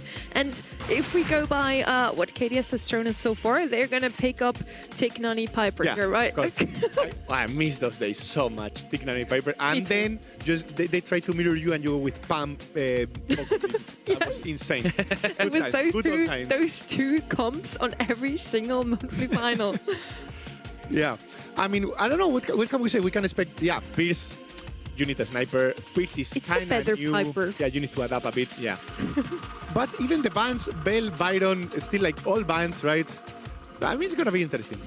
2 immediately escape. It's Pierce and RT is the other one I'm looking out for. It's shown up in Shooting Star in North America at least a little bit and in our other weekends as well. I don't know if these two teams piloted a lot. I imagine it's because it's banned a ton. It's something that pro players have certainly prioritized. Angelo, another one that I feel like is a must remove on this map. So for this 2-3 turn, an important one for STMN, they have to find a way to match Pierce. It is a great brawler. It has counters. I think this is a good start to this, but I wonder if they go for something that hard counters this Pierce on top of that. RT is a safe and solid pick here. Nanny could be a direct answer to that Pierce, Pedro. Yeah, I mean, but still, you don't really stop the Pierce, yeah, right? So you need a bit more. Even you go super aggro or you go another more pure sniper like a gas. But now with Dirty, you are kind of if you go the gas, then your mid is all about the last pick. So, but can be a good strat, right? I go these lanes. What? They're just going to go with two safe options back to back. You can't go wrong with RT or Spike, but they don't really address the Pierce on the other side at all. You mentioned those aggressive picks. Usually what we see here is like Kaze, Mina, or Mortis. I do see them on my screen, but not in the pick phase, Pedro. But is this shooting stars? Yeah, it must be, but what is that Spike? Yeah, I think maybe as a mid it can work, but the way you can put a Penny against, you can put a Carl. Like, it has so many counters, and Spike, for now, obviously it's really early on the draft, don't counter anything. Whoa, and then Jaeyoung coming out there too. Certainly not something I expected. I mean, support brawler that's been good in previous metas, but hasn't shown up much at all this weekend. Just like completely opposite to a Goss or a Byron that has shown up quite often. We did not see Jaeyoung this often. You're right with that, Kenny. Goss could still come out here. 8-bit is going to be the brawler of choice. Also an old classic, but not something we saw on Shooting Star in quite some time. For a good reason. Yeah, I mean, they don't have a much synergy though. The Jaeyoung can speed up a bit the 8-bit so he can get on an aggro position a bit earlier. But it's a weird combination that we don't see too much. I'm still waiting. What's the plan with the Spike? No telling. I mean, the life plant maybe was the thought into something like a Pierce, but to match that, they just bring in a ton of health points. And now a Sprout, I believe Reddy called him an F-tier brawler earlier, but this was one of those specific situations where I think it's just crazy enough that it might work. I'd give him D. Okay, that's nice of you. That's fine. I do prefer Tick usually over Sprout simply because it can survive a bit better. So Sprout is going to struggle with that Jaeyoung. Yeah, but now that means that the Spike is even lane. I'm pretty sure.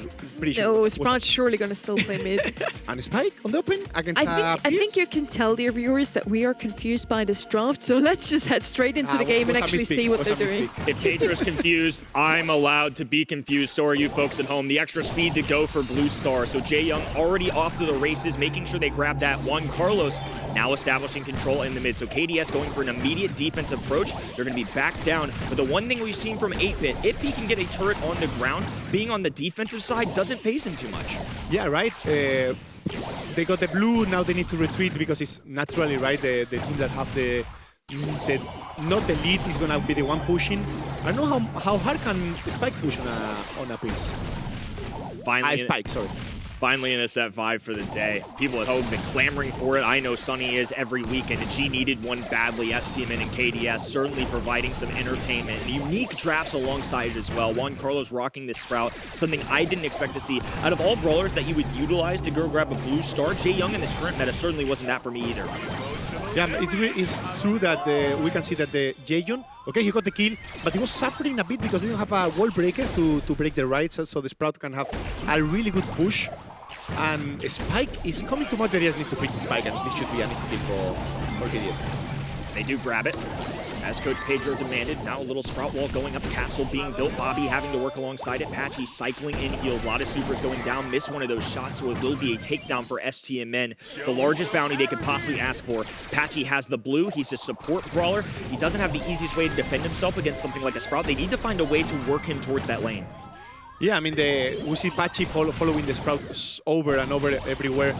Sans is going to suffer a bit everywhere he is because in this position where you are in the back, you are going to suffer a bit. If you manage to have a turret on the left, maybe don't, but with a turret, it's going to be a tough last 10 seconds. All defense for KDS. 8 stars on their noggins, but Pain, low HP, can't push forward. Now Patchy looking for a cutoff. 310 HP is all that's keeping Juan Carlos alive. Makes one tap, needs a second though. It's a trade, but 4 stars is enough of a separation. KDS sitting a little more comfortably now that they're on match point.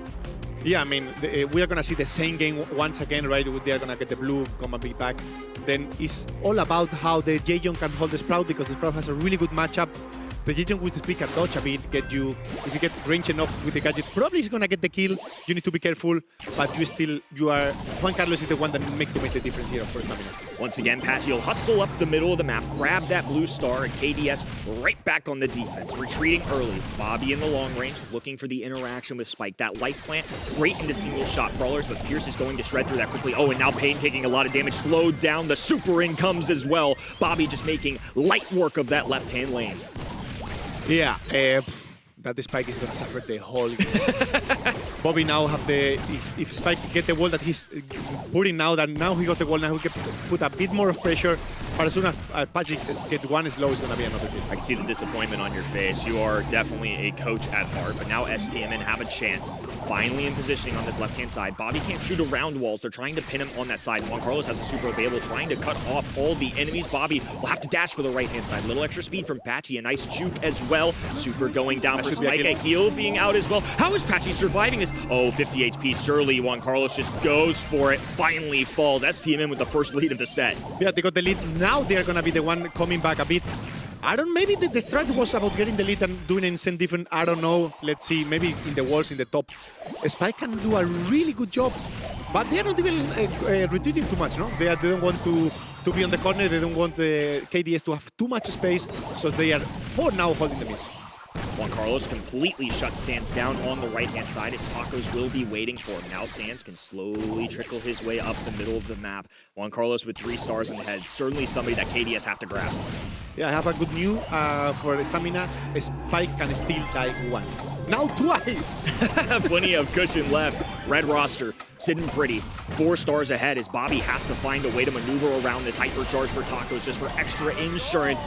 We got what we were asking for all weekend long. Give us a set 5 in North America. This one going at the maximum distance. STMN, doubted by many. KDS, finally, Bobby has the start to the year he's looking for, but he could have called it slightly early. Sure, round 1's nice. Quarterfinals is great, but if you have aspirations for a Brawl Cup, for a grand finalist to be the first of the year to take a dub, you have to get the job done here.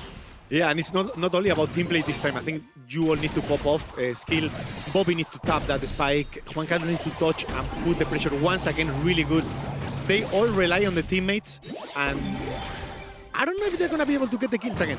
Shaky situation, but Juan Carlos in pain, working this left-hand side. As Patchy once again just hugging this little wall on the bottom side. Bobby now maneuvering to the middle of the map as Tacos remains unmoved, still holding down the right-hand lane. Sands really hasn't been too much of a factor, I would say, especially in that game number 2. They've really been able to cut him out. The Sprout wall, of course, a big part of that. Yeah, KDS is swapping really good the lanes as soon as they see Sprout trying to attempt an aggression. And on the right, Sands against Tacos is pretty much frozen. It's more about the 2v2 on the mid. Maybe Juan Carlos can get the kill, and he's in a risky position, but oh, that is devastating. You called it. Should have been a kill. Patchy was dead to rights, and somehow he escapes what should have been a still trap. Now he's dropping speed for his teammates. They're expanding, certainly a little more confident than they were about 10 seconds ago. Yeah, it's true that still the objective for stamina is Patchy, right? He still have 2 on the blue, so he's still enough to get the win. So the objective of stamina didn't change even that kill was made. So same goal. Patchy with the blue star. It has to be Stamina's main priority. Gotta feel bad though. They can be the ones sitting on defense, a little more comfortable, and now they just have to fully press on offense. Yeah, Juan Carlos, I don't know if he should play on the mid. Maybe he needs to push on the lanes, and he needs to make the move right now. STMN dropping a hypercharge. Bobby cut off on the left-hand side. Oh, he can't move a muscle. The heal's coming out from Patchy. Down he goes. 1 star being the separator, but they're stuffed in the bottom of spawn. Oh, nasty work out of Juan Carlos. Sands tries to TP. How on earth did Patchy survive? Nonetheless, Bobby goes down. So close to a perfect start of the year for his squad. Instead, it is STMN shocking North America once again. A poetic grand finals ahead of us. Old guard versus new blood. I have so many questions. How did that Spike work? First question was not, the win was not because of him, but how did it work? How did Patchy hold alive so long on the right, and who died? We have to see that in that replay, please. And Pedro, you mentioned how the Spike was suffering. KDS kept rotating Pierce onto Spike, and it was painful to watch. wow. Just wow. I mean, there were so many little interactions. Like, Patchy today has been an unbelievable player, especially playing some unorthodox ones alongside that. How many times did we call out, Patchy should have died? Look at this right here, 50 HP. Juan Carlos, of course, has him dead to rights. That's a moment where it didn't go well. But how many times did we see him in that little corner towards the end game there? It was so close. Literally, one play cost them all, but this sprout wall was what came in clutch. Nearly nasty work out of Sands to TP there and couldn't quite grab a kill. Patchy with 1,000 HP, but it's Bobby who's actually out of place. That's gotta hurt so bad. Yeah, I think he expected Patchy to die, so he wanted to get the refrag. Also, he had that white shield, so he wanted to time a bit to get the kill, but he don't get the kill and he died for the team. Yeah, He did makes not sense. get the refrag. That's the huge issue here.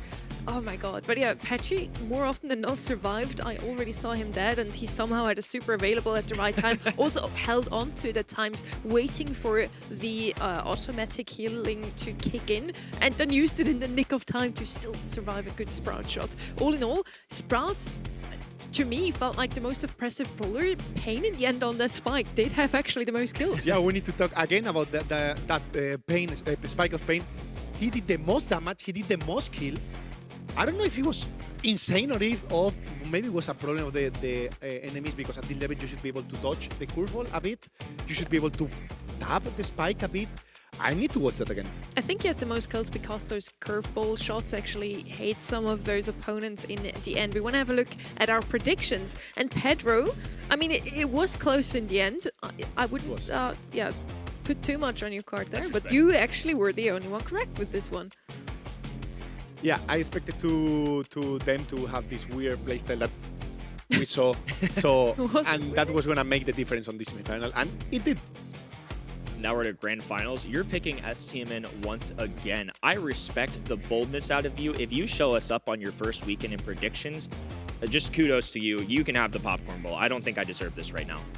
This was also the grand final prediction, by the way, so you're also the only one who went with stamina there. Also here, now we see Pedro actually won this one. Let's see if you also win the next one. I truly believe that this new fresh roster of Team Electros have what it takes, and you seem to think so too, Kenny. Yeah, I was rather confident with him. I think on event.brawlstars.com, I just had to pick them. It just felt right, and it's kind of along the lines of what I said earlier. I would rather be early to pick them winning it all than too late and watch them break out and regret it. I think this is a team that possibly could prove me right.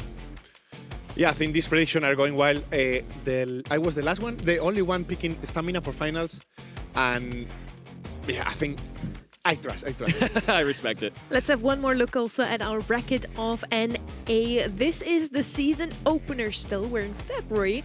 And yeah, Team Electros made it through to the grand finals.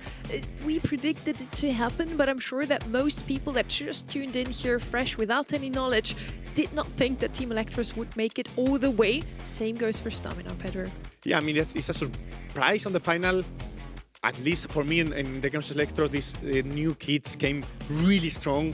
They're gonna give everything to win, right? When you have this anger to show, it's insane. But I think I have this belief that when you are this rookie, you cannot have this success too early. So I think in long term, it's not what you need. Maybe the ego can hit hard. Maybe then when you lose, you don't know how to manage that failure. So I think they are not going to win, and I think the best is that they don't win. I love how you put it there. This anger they showed us really showed up in that match previously as well, as both of those teams now really want to win. They proved us today that they really want to win, and Reddy proved us once more that he is the man for your grand final. Winning. It's going to be back, yes, for the most exciting match, and we've been primed for this moment also. We saw an increasing number of sets played in each match. We had a bunch of 3-0s, then we had another set play. We got to a set 4, we got to a set 5, we got to a double match point even. So surely our grand finals are not going to disappoint. And now I hope you are ready for our grand finals. It's Team Electros versus Stamina. Who would have thought those two teams now standing in the February monthly finals? How often did we see any of those players in the monthly final, grand final last year already? Yeah, like a breakfast. like a zero, an egg, a big old goose egg is what I'm looking at. breakfast. Zero time. I don't know. I'm trying to find new ways to say we saw him 0-0 times across the entire last year. Team Electros, they weren't even in competitive Brawl Stars. Snoy kind of hovered around, right, but wasn't making an impact. But STMN, they stuck together as this roster, sort of rode the quarterfinals. A lot of times not even making it to the semifinals. In every single region, those 4 that we watched over the last 2 weekends, we have some new players, some new teams in the grand finals. This year is going to be awesome. I'm so excited. I mean, yeah, it's going to be a crazy year, a crazy run from all of these teams. I also hope that in long term, this all classic teams came back together and are able to fight to these zones. And I hope that happens in every region. I'm sure you hope that the classic teams are going to make it through the quarterfinals next time, maybe. At least semis next time. But yeah, let's chat a bit more about these 2 teams. What was their semi-final match? How did they win today? And why was it 3-0 most of the time, Pedro? I mean, I think that Team Electro is, for now, superior to all the teams that they face, even saying that they face Strife, right? And you can see they are playing so many different things. We can see there literally... that's 12 different brawlers on every map, though, so they didn't repeat a single. You can see brawlers teams picking Spike on Super match because it's comfort picks.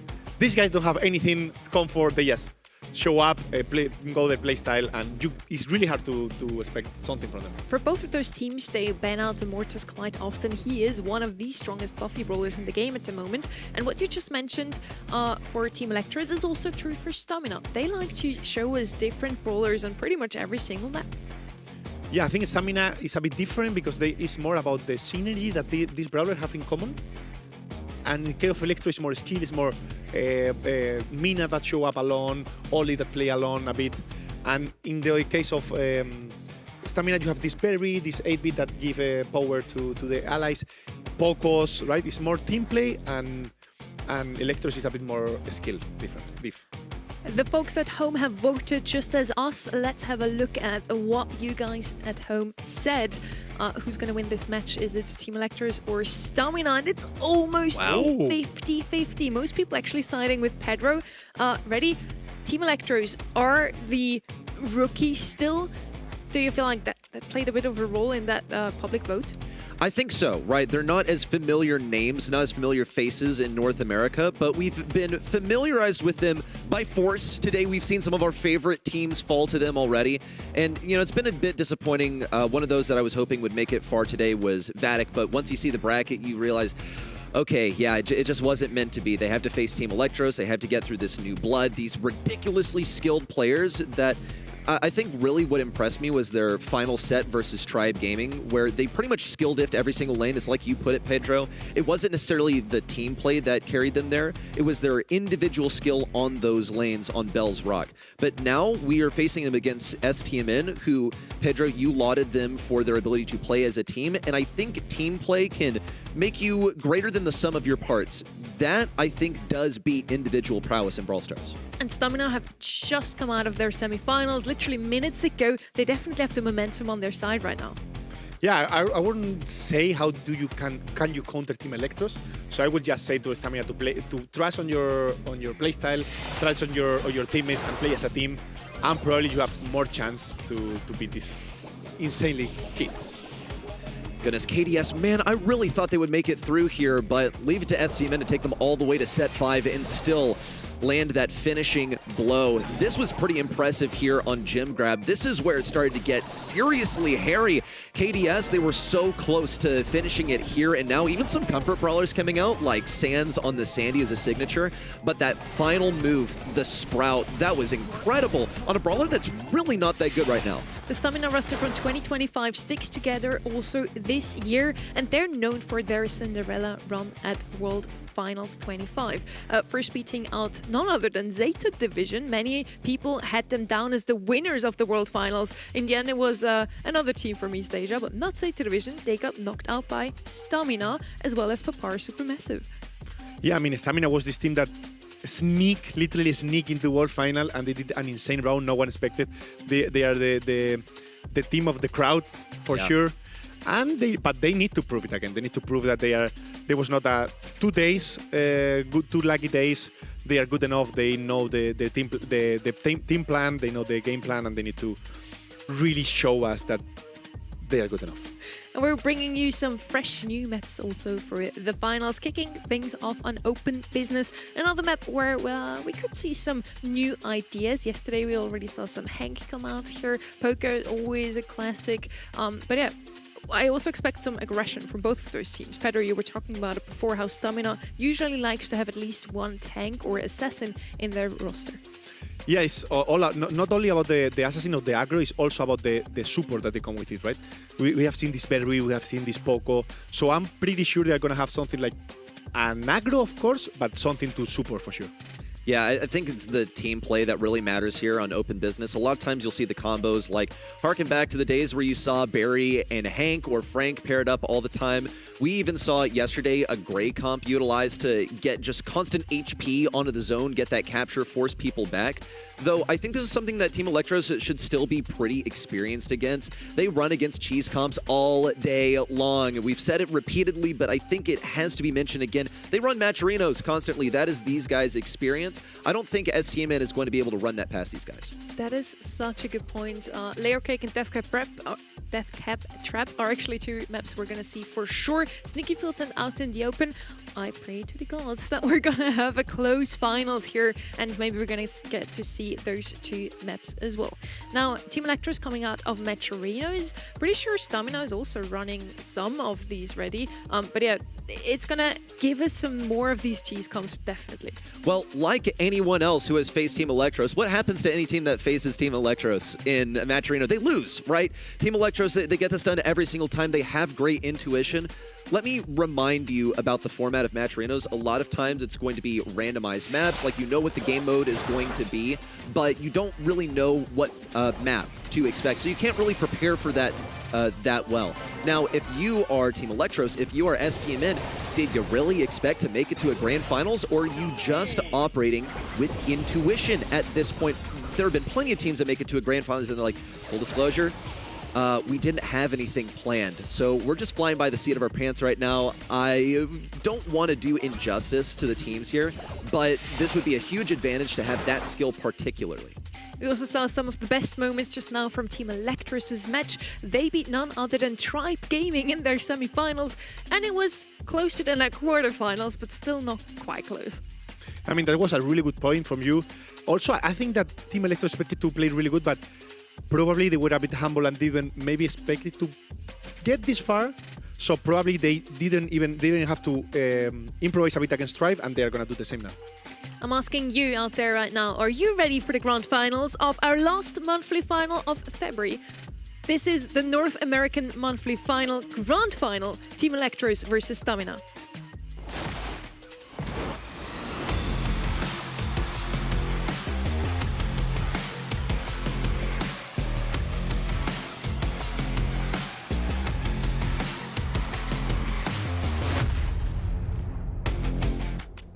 We are an Open Business. None other than Spike is showing up first in our draft. We've seen him so often today, and Stamina has just won that previous set and made Spike work even on a map where he technically not makes sense. Makes a lot of sense now that Team Electros picks him up themselves. Yeah, I mean, from Stamina, always for sure an aggro. I was expecting more like maybe Kaze or Kenji. They went for the Mina. Probably the Poco is banned, so they don't have that support. They will go for maybe last pick a thrower, so they need to go for a mid now. That Finks is banned, so maybe Pam, maybe Lumi, maybe Amber even. So they have so many chances on the middle. Yeah, lots on the table right now. When it comes to healers, you're now disencouraged, or you're discouraged from playing that into the Crow because he's going to be impacting your ability to heal. Also a deterrent for any tanks because he's a pretty good survival expert. He can jump away, he can jump in to disrupt anything kind of squishy. And of course he has the gadget that's going to shield him up. That is the likely gadget he will be running. So now what are we thinking at Team Electros? Your response into the Mina and into the Crow. It's still possible to run stuff that fires over walls, but they're going to be breaking them all down with Frank. Yeah, they need to have something on the mid now. They are gonna have enough pressure with the Spike and the Frank, but they just need something that is able to step on the mid. Maybe they can put the Spike mid and have something even stronger against the min on the side, but I think they're gonna go just a basic mid, something that can even the Pam. I think even against the anti-heal you can still out-heal a bit.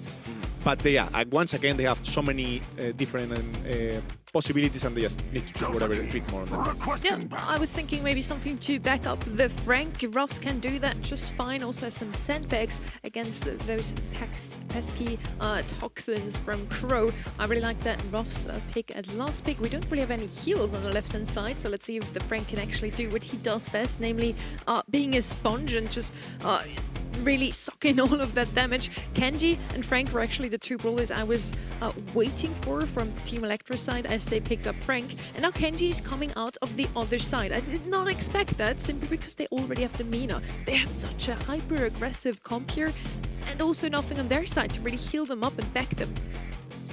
Yeah, I mean, that's a lot of aggression, but they are not really tanky, any of them. And in the side in the blue team, we can see a lot of damage, right? Also, once the power-ups start dropping in the map, they are going to have even more HP, either more damage. So I think in the paper, Stamina should play really good to win this. Team Electros and STMN predicted to be the unlikely contenders in the grand finals, but they've earned their chances here all the same. And only one can be crowned your first month North American champions in this inaugural month of BSC 2026. Initial control seems to go to Team Electros. However, the percentage lead belongs to STMN at the moment. Juan Carlos rushing in once more, knows that he has a stun, opts not to use it in the face of Snowy. Maybe thought he could tank an extra shot there. And now here come the walls down. Tacos wasn't able to dash forward more against Snowy, who's pretty much allowed to feast on anyone who dares come his way. Yeah, I mean, it's going to be really hard for any of them to play as a team, right? Because they have zero synergy in these 6 brawlers. It's more about the skill, it's more about dodging, getting the supers, getting hypercharge as soon as possible, and getting the most of it. But yes, once again, Team Electros have a lot of damage. 2 power-ups already on the field, and the third one is coming. Finally eclipsing what STMN has earned so far on the point. Snowy's going to come down with a smash, even looks for another, but couldn't cycle the super. Here comes Pain jumping away from Snowy, who created so much area, breaking down the walls. But Juan Carlos senses a little disturbance that he can take advantage of. Has to get away from that zone, does so just in the nick of time. Team Electros still have the advantage right now, but STMN creep on forward. Yeah, it's important to understand that once the map is open, okay, this is a team kill. This is going to be Team Electros. They just need to heal up. If Snowy heal up enough, he'll just kind of stay still and get the win. Just counting up to 100 right now. They don't have the DPS to get rid of Snowy. Despite a vertical jump, he persists. He stays alive. That is your job as Frank. Be alive on the point. In fact, that's kind of the objective of Hot Zone in general, but Frank is able to stay alive more effectively than really anyone in the game. Yeah, I mean, if the match is full open, they just need to, Team Electros just need to push all together. You don't even need to shoot. And the Stamina have two chances. Focus your matchup, try to stop him, but Frank will have enough HP to come in, right? And if you focus all the Frank, then the other 2 will push a lot. Pretty much. Like, you can't get tunnel vision over here. You have so much map to play around, and Team Electros are already off to the races when it comes to opening it up.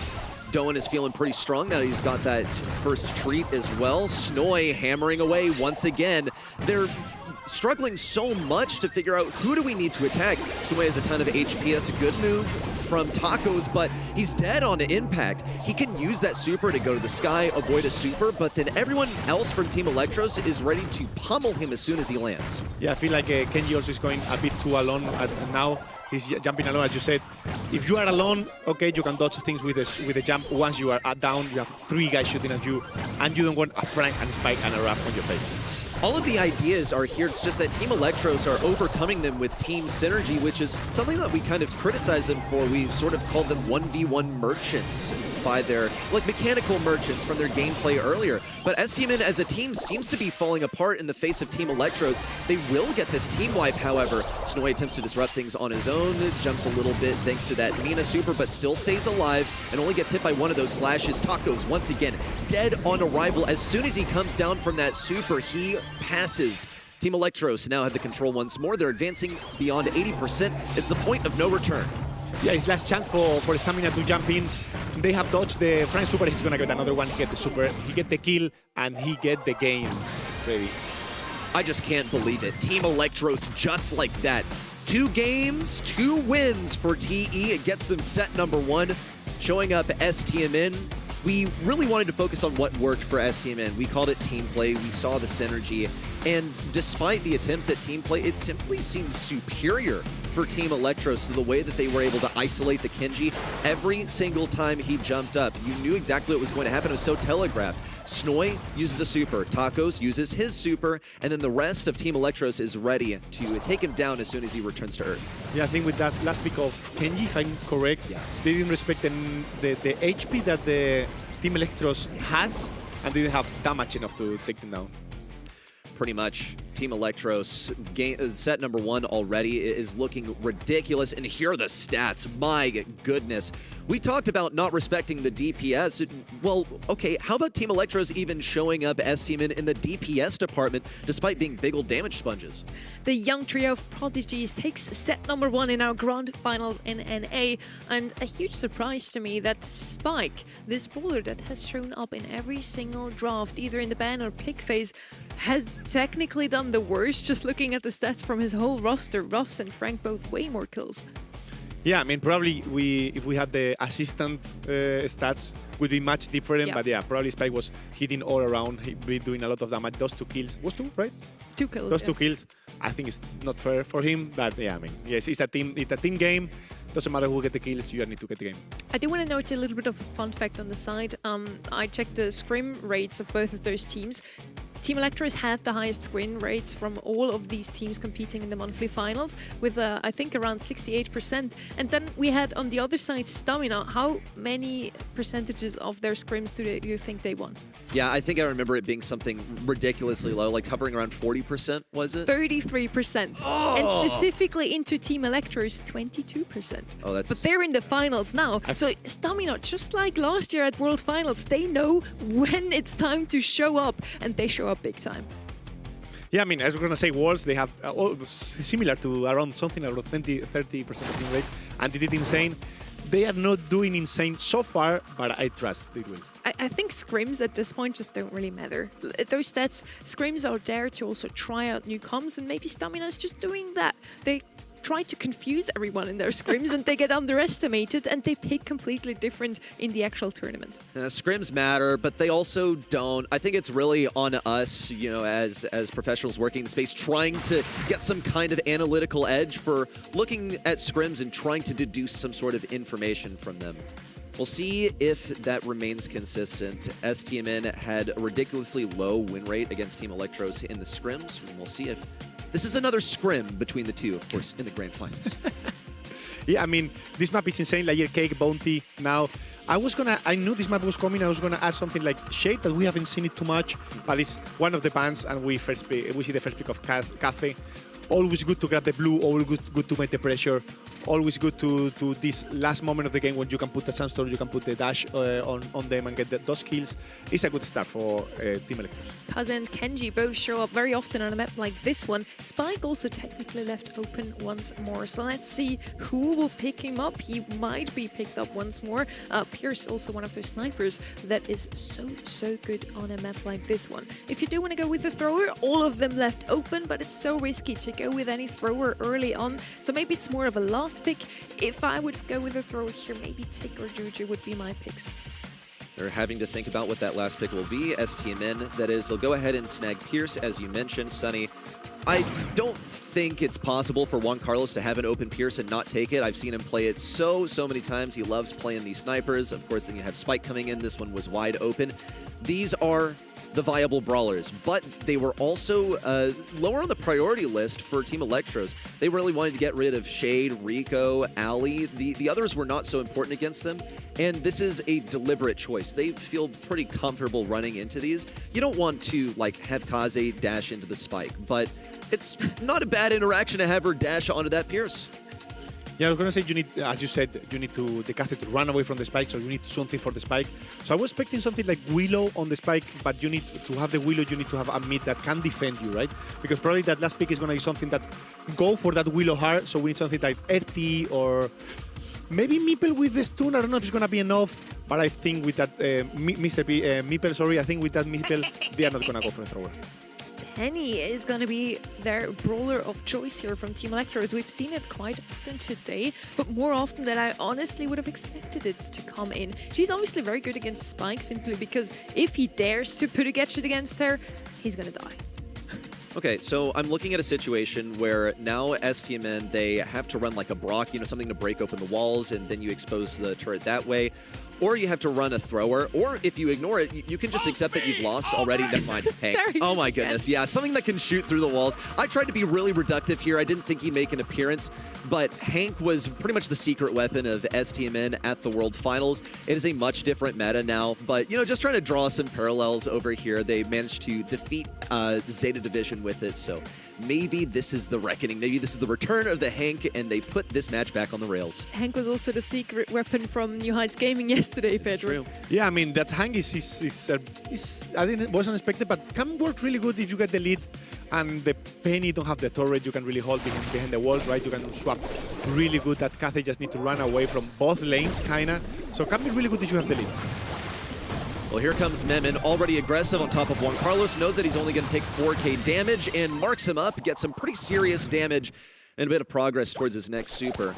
We'll see Tacos taken down pretty early. It's a 3-star lead for Team Electros at the moment. They knew they were going to get that blue star with Memon, but they actually opt not to play too defensive. It's good for them to fall back slowly because they need Snowy to sit up high so he can farm up that turret early.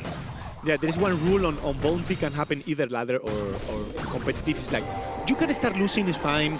They're gonna get the blue star. Maybe you get the star maybe a bit later, but you cannot be 7-0, right? So early. So that kill, for example, we saw a kill, I think was Taco dying, so unnecessary. It's really important for them not to give too many star lead, so when they need to come back, it's easier for them, right? I agree. And look at that movement also on the left side. You saw Pain tried to cut off Memon, and Memon was able to easily dash through the spike super. It was a complete waste, really. Not a bad idea, and I don't think it's a mistake that STMN will make once more. Memon, again, playing super aggressive on this left side, just begging Pain to try and pinch him. Meanwhile, Pain's actually doing a pretty good job, but here comes Duan on the right side. Needs only one more shot to take down Tacos, gets through the walls again, and back to safety. Memon with a huge play. It's going to be massive damage onto Juan Carlos. No homing torpedo contact. Memon, just in the nick of time, gets his gadget back to swap and dash back to safety. Yeah, I mean, Team Electros is playing insane. They're waiting for the opportunity where they push a bit so they can punish, and now they punish again. Like, Memon is all around. I remember that he was playing on the left. Now they have last 15 seconds ready. Counting down to 10 now. Juan Carlos stunned by the rage quit. Doan's able to throw yet another super over here. 5 seconds to go. Taco's the last remaining member of STMN. It's an easy kill for Memon. And would you look at how dominant that one was? It wasn't even back and forth. It was constant, consistent control from Team Electros, 18-2 at the expiration of the time. And I don't think this Hank was the solution. You saw Kaze pushing it constantly, and just Hank could really never get a grip on it. Yeah, but I think it's more about how the Kath is playing, right? He's playing like the hardest matchup that they have, which is the hand. They need to stop the hand from the push. If hand get the walls, then all stamina will push, and Memon is playing really good. He's just holding a bit, getting fit, and as soon as they stack, he dash, he get 2 dashes at the same time, and he gets the kill there. It's insane how they are playing. It's like STMN are having to learn how to play into this matchup, but it's costing them stars every single time. You see them trying something new. They send Juan Carlos really aggressive at first, and then they learn, oh, right, that's what we didn't go for. We were just going to pinch between the Kaze and the Meeple because we'd get stunned, and it might even happen again. Will they learn? Well, Memon knows not to dash forward this time. He wasn't quite in position, and it was good trigger discipline not to go for that move. We'll see a migration now. Memon getting super aggressive, pressuring Juan Carlos towards the back lines. Yeah, be careful now because Memon is the one that needs to put the pressure, but Memon is the one that cannot die, right? He has four stars and the blue on it, and they just need 3. So if Memon dies, it's either Memon dying or the other 2. So Memon needs to be really careful. He still needs to hold the hang. That is really important, as you said, but he's a really dangerous position right now. Okay, yeah, it's looking a little risky. Thankfully, he was able to heal upon switching forms. It's going to be a takedown onto Duan at mid, in fact. With 45 seconds left in regulation. STMN has closed the gap to just 1 star now. It's better than they were looking at this point in game number 1. And they also have mid control. So Team Electros are able to fall back on defense. This was kind of the plan to begin with anyway. They knew that they could fall back to this last layer of the cake, so to speak. But they have 30 seconds to work with. STMN's just going to wait for this clock to run down, get as much utility as they can so they can fully commit on a push and not risk the enemies respawning and getting them on the retreat. Yeah, the push is coming now. They need to use some abilities to hold them. But that ability is not going to be forever. Memen with everything on the field. I don't know if they're going to get the kill. They're going to get some time. Juan Carlos is in a real risky position. That can be a kill. That's not the kill. Pain also really low. And they get taken Juan Carlos. This is going to be GG's for them. Team Electros, man, look at those spins. STMN know just what fearsome players they're up against. And Snoy's had this smile on his face since the finish of set number 1. In fact, I bet he's been smiling since the conclusion of his semi-final. It's like he can't believe that they're really doing this, that he's finally playing with this team in a monthly final, that they're gonna win it all. They still have to win 1 more set. But at this point, it feels like destiny that they take. Yeah, those last 15 seconds from Memen team was really good because normally you are last seconds, you can get the second set, which puts you in a really good position. You have everything on Cathe. Cathe cannot die, so normally you just stay back, hold a bit, but they are not shaky at all. They decide the last 10 seconds to put the hypercharge aggro, go to get the kill, to secure the win, instead of what maybe even super experienced team will do, that is just stay back and stay alive, right? They know exactly what to do, and it's like they really, truly, deeply understand how these interactions are going to play out before they even happen. Take a look at this. Juan Carlos was put on this torturous lane on the left side, but Memen played it so well, getting the majority of the kills for the team, as well as getting the blue star and hanging on to it, playing aggressive with the win condition for the team, whereas most teams would get that blue star and then play defensive. He zags where others zig. We talked a lot about these creative picks, Hank coming in once more, and it did not really work out this time around, did it? This just seems to end like we started in NA. It's going to be another 3-0 at this point. Pedro. Yeah, I mean, this seems really good. They know. Yeah, they are. I'm super surprised because they are not shaky at all, right? They know they are superiors. They at least believe they are superiors, and they are just taking the win. I was expecting you to say no, Sonny. It's not going to be a 3-0. No, I it's still gonna be believe in stamina. Yeah, Stand by show my me more prediction. Last set, last game, double point. Now that's a statement. We want to see a reverse sweep from Stamina. At the same time, I mean, I'm also happy for Stamina if they win their monthly final. I think that's the first one they are ever winning.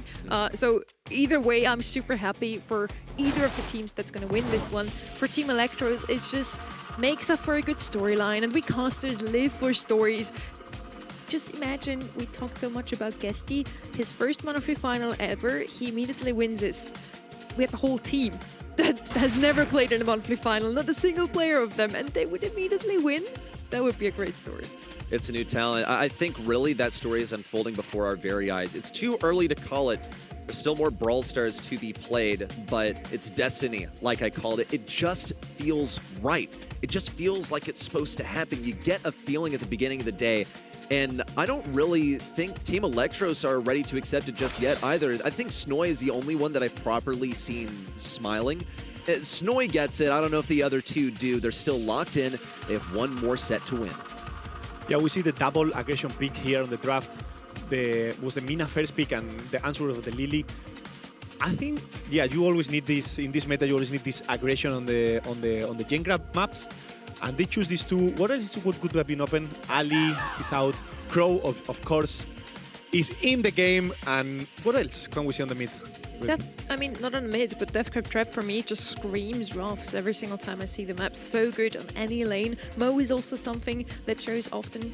And to your question, what could be a good mid? Pierce is left open. Yeah. Next is left open, and Gus. Those 3 would be the ones I would go with. I think you would also mention Pam whenever we talk about mids. That's something you like quite as much as well. Yeah, I mean, Pam can be really good, but now we have seen that Penny is playable by this team, and Penny can really destroy the Pam.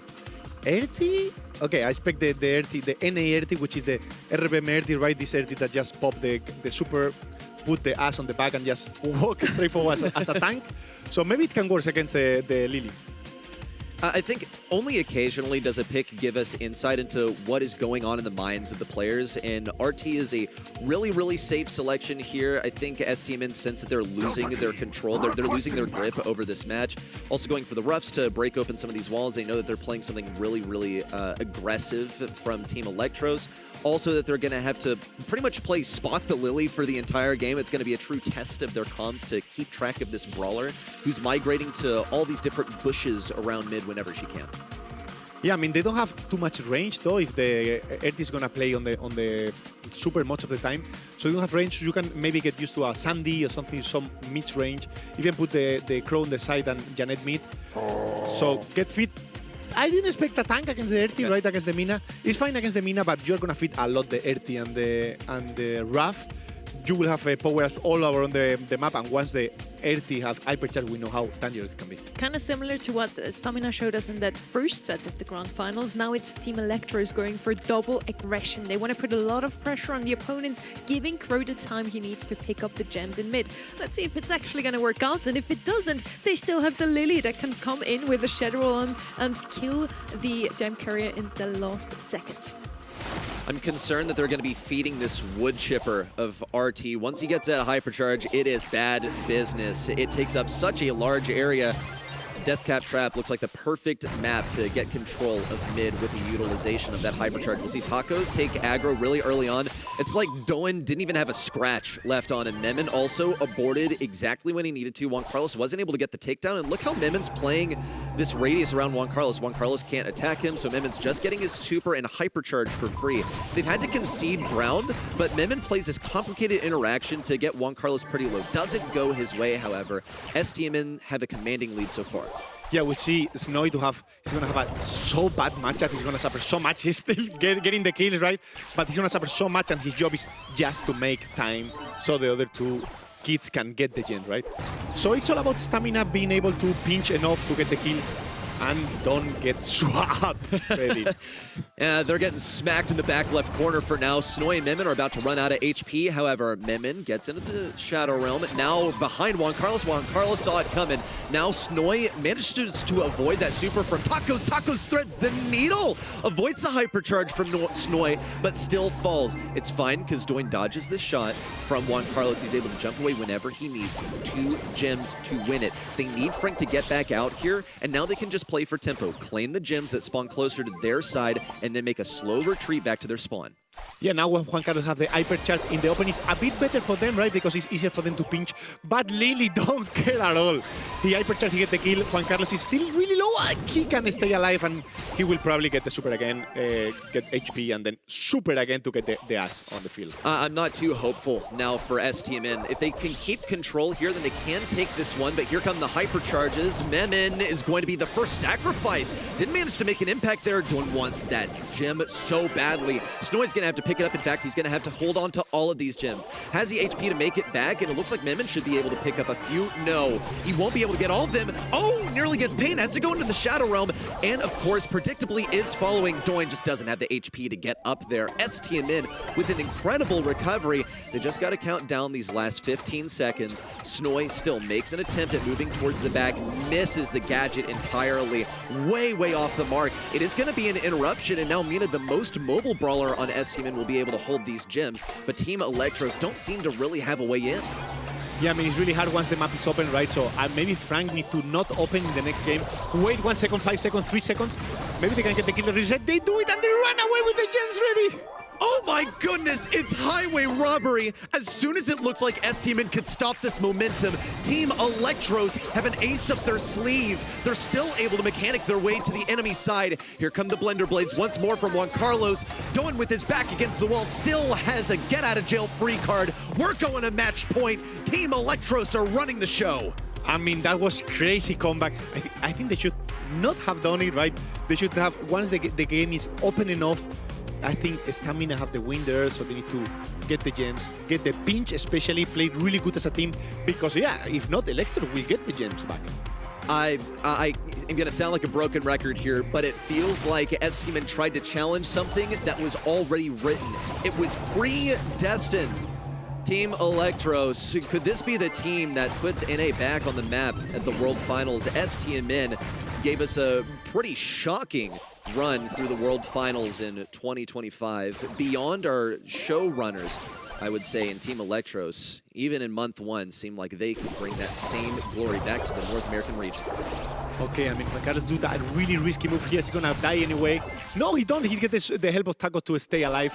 They have a really good gem lead now, but yeah, Lily supers are gonna start to come. The map is again really open. I don't know why Team Electros thinks that is the best for them. I think it's not the best. It's easier for Stamina to play as a team to do that pinch on the allies to keep them low or kill them as soon as possible. But I mean, they have their own plan. It's complicated. Team Electros have been doing things their own way all day long. They don't even mind feeding this hypercharge to Juan Carlos. Doin knows that he needs to get away. Look at that TP also. All the way back to safety for Juan Carlos, and he's going to be equipped with this hypercharge once more if he so desires. Here comes a big move in from Taco. Snoy somehow manages to stay alive. It's the assistance from Doin that keeps him on the map. Juan Carlos cannot persist in the face of all of this oppression. Taco's, thanks to that respawn shield, can make it through, but now all these gems are in the clutches of Team Electros. 10 seconds to go and 10 gems in possession.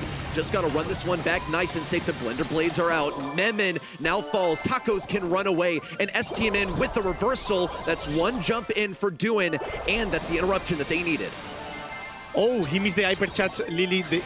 He wanted to finish the game too early. Maybe he just grabbed the gems, get the countdown back, and win as a normal game, right? Don't try to be the hero. Don't try to win it. Is a multi-final on the game right now. They get the kill. They do all... Nice and dead, ready. It's such a close match, but Doin now has 15 gems, and he has the escape.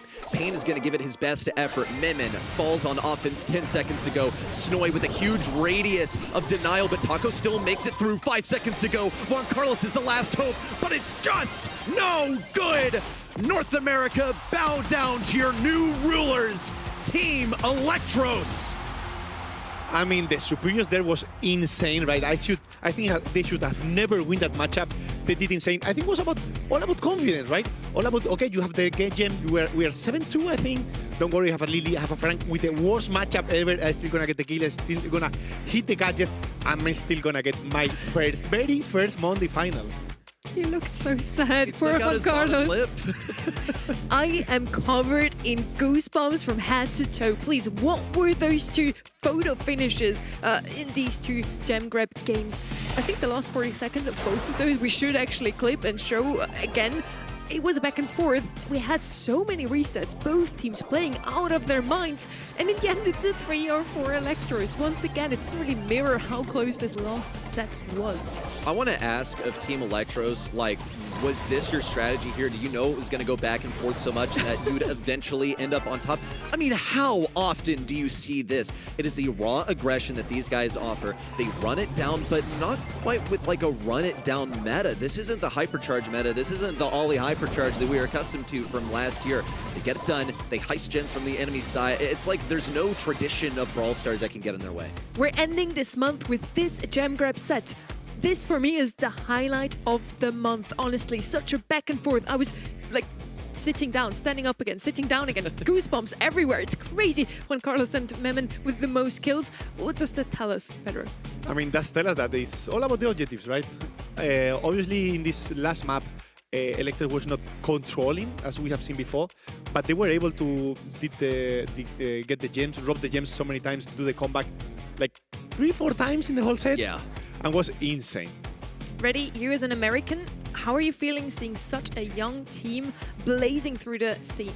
Well, we'll see. You're also asking me as an American. Look, as a representative of the North American region, I'll give myself that title. I'm so proud to see fresh faces here. But me as an American, I'm not seeing a single American winning this monthly final. I mean, this is a really multinational team over here. You have a Canadian, you have a Mexican, you have a South Korean as well representing this team, which is really so interesting to me. I think as an American, it's wonderful that we have such a multicultural country. We have such a multicultural continent as well. So some new countries running the show. Do you think they're just going to be as scary also in international tournaments? I think they're going to be pretty scary. I think they, have good reasons to be scared themselves also because they haven't made it to this stage. We have talked about this all day long. What is their experience in Brawl Stars? It's online tournaments. We have not seen them in LAN yet. But if they keep on putting on a clinic like this, we may just see them be our North American representatives at the World Cup. And Pedro, you as SK coach, would you be scared to face Team Electros in the future? My past has told me that the LAN hits different. You need to have this LAN experience, even if it's small. Just the first match you get on the stage is game changer for you. So is it true some players just hit up on the hit and play much better, but a 3-man roster like full rookies hit completely different? I think they should test themselves before, even if it's in a small tournament, before jumping to the intercontinental world. They said it themselves in the interview, right? We did not believe that we were that good on a bigger stage than they have ever played before in the monthly finals. We want to have one last look at the bracket in our North American region. We see a lot of O's in the quarterfinals already. Yeah, some of these players, it just didn't seem like they had that much in terms of opposition. Elevate didn't seem to have that much to offer versus Tribe Gaming. We saw Team Electros 3-0 Vatic, KDS with a 3-0 over Only Realm, and then STMN versus Crow's Nest Esports also a 3-0. But semis is where it started to get interesting. We saw Tribe Gaming get in a single set victory before Team Electros, and then KDS versus STMN. That one went all the way to double match point. I was on the edge of my seat for that. KDS, I would love to see them go to the grand finals personally, but STMN, they're such strong representatives from this region, but even they did not hold a candle to this dominating run from Team Electros. That is very, very true. Team Electros takes it in the end. Sorry, Pedro, you wanted to say something? Yeah, I'm going to say that the final was 3-0, was a bit, we all expected to have more sets, but that last set of Jengra was worth it already. I hear that we are ready for our interview, so let's get Snowy in. Welcome to the show. Did you expect to be here right now in the grand finals and then winning it as well? I don't know. I'm just happy we won. I don't know if I expected it or not, but I'm just happy to be here. That is fair. Rookies to champions. You mentioned that you didn't even believe yourself that you would be that good. When did you realize today that this run is going to be yours?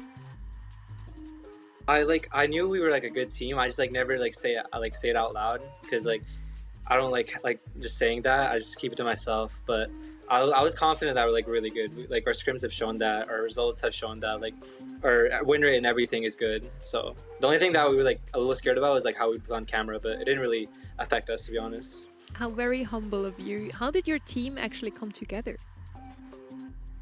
So basically Doan, he played with Zemp and someone else, and then they would always lose in matcherinos, but I was oh, he's really good.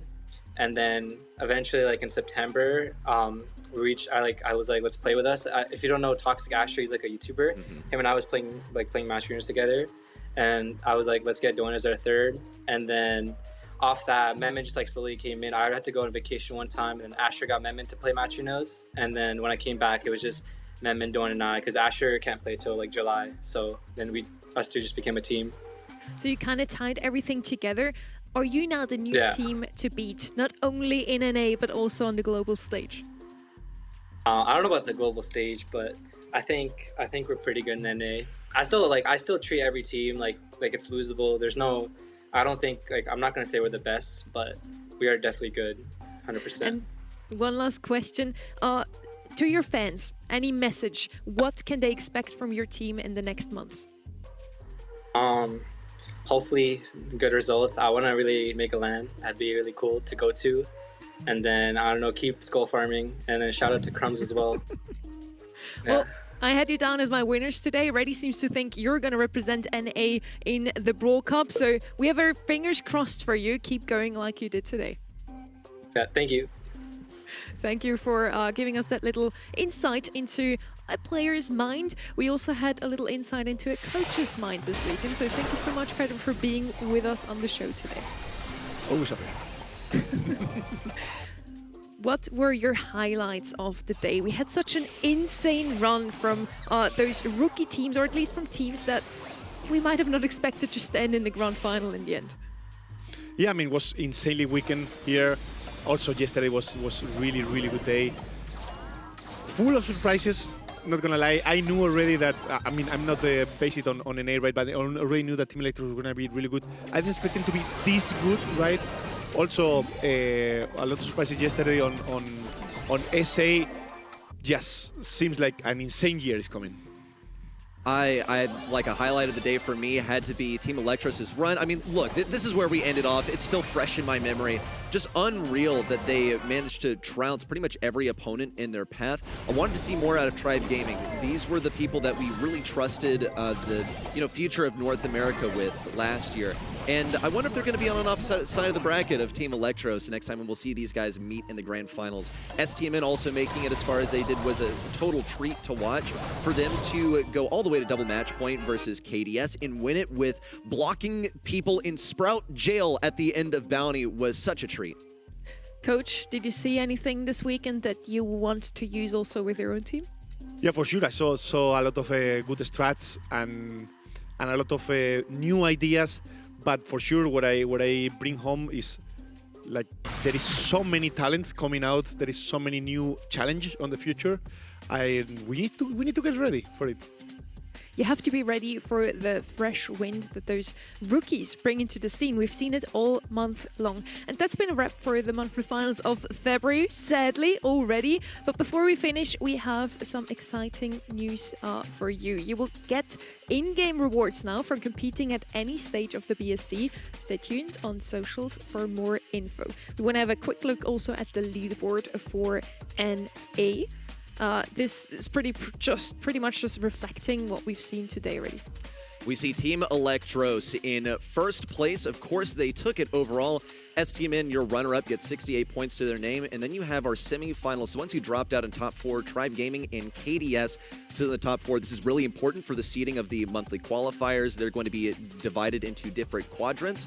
And they'll be facing Vatic, CNE, Only Realm, and Elevate in the monthly qualifiers. So we'll see if those lower bracket teams manage to make an advancement up to the upper bracket. It's a huge advantage to be in the upper bracket. You face one of the lower bracket teams, a weaker team, but we know that they're all strong. From all of us here, thanks for spending this incredible opening month with us. It's going to be an awesome year. I'm so excited for it, honestly. Still covered in the goosebumps after that match we just had as our grand final. We'll be back March 14th with the next round of monthly finals. And if this month is anything to go by, you won't want to miss it. Until then, take care.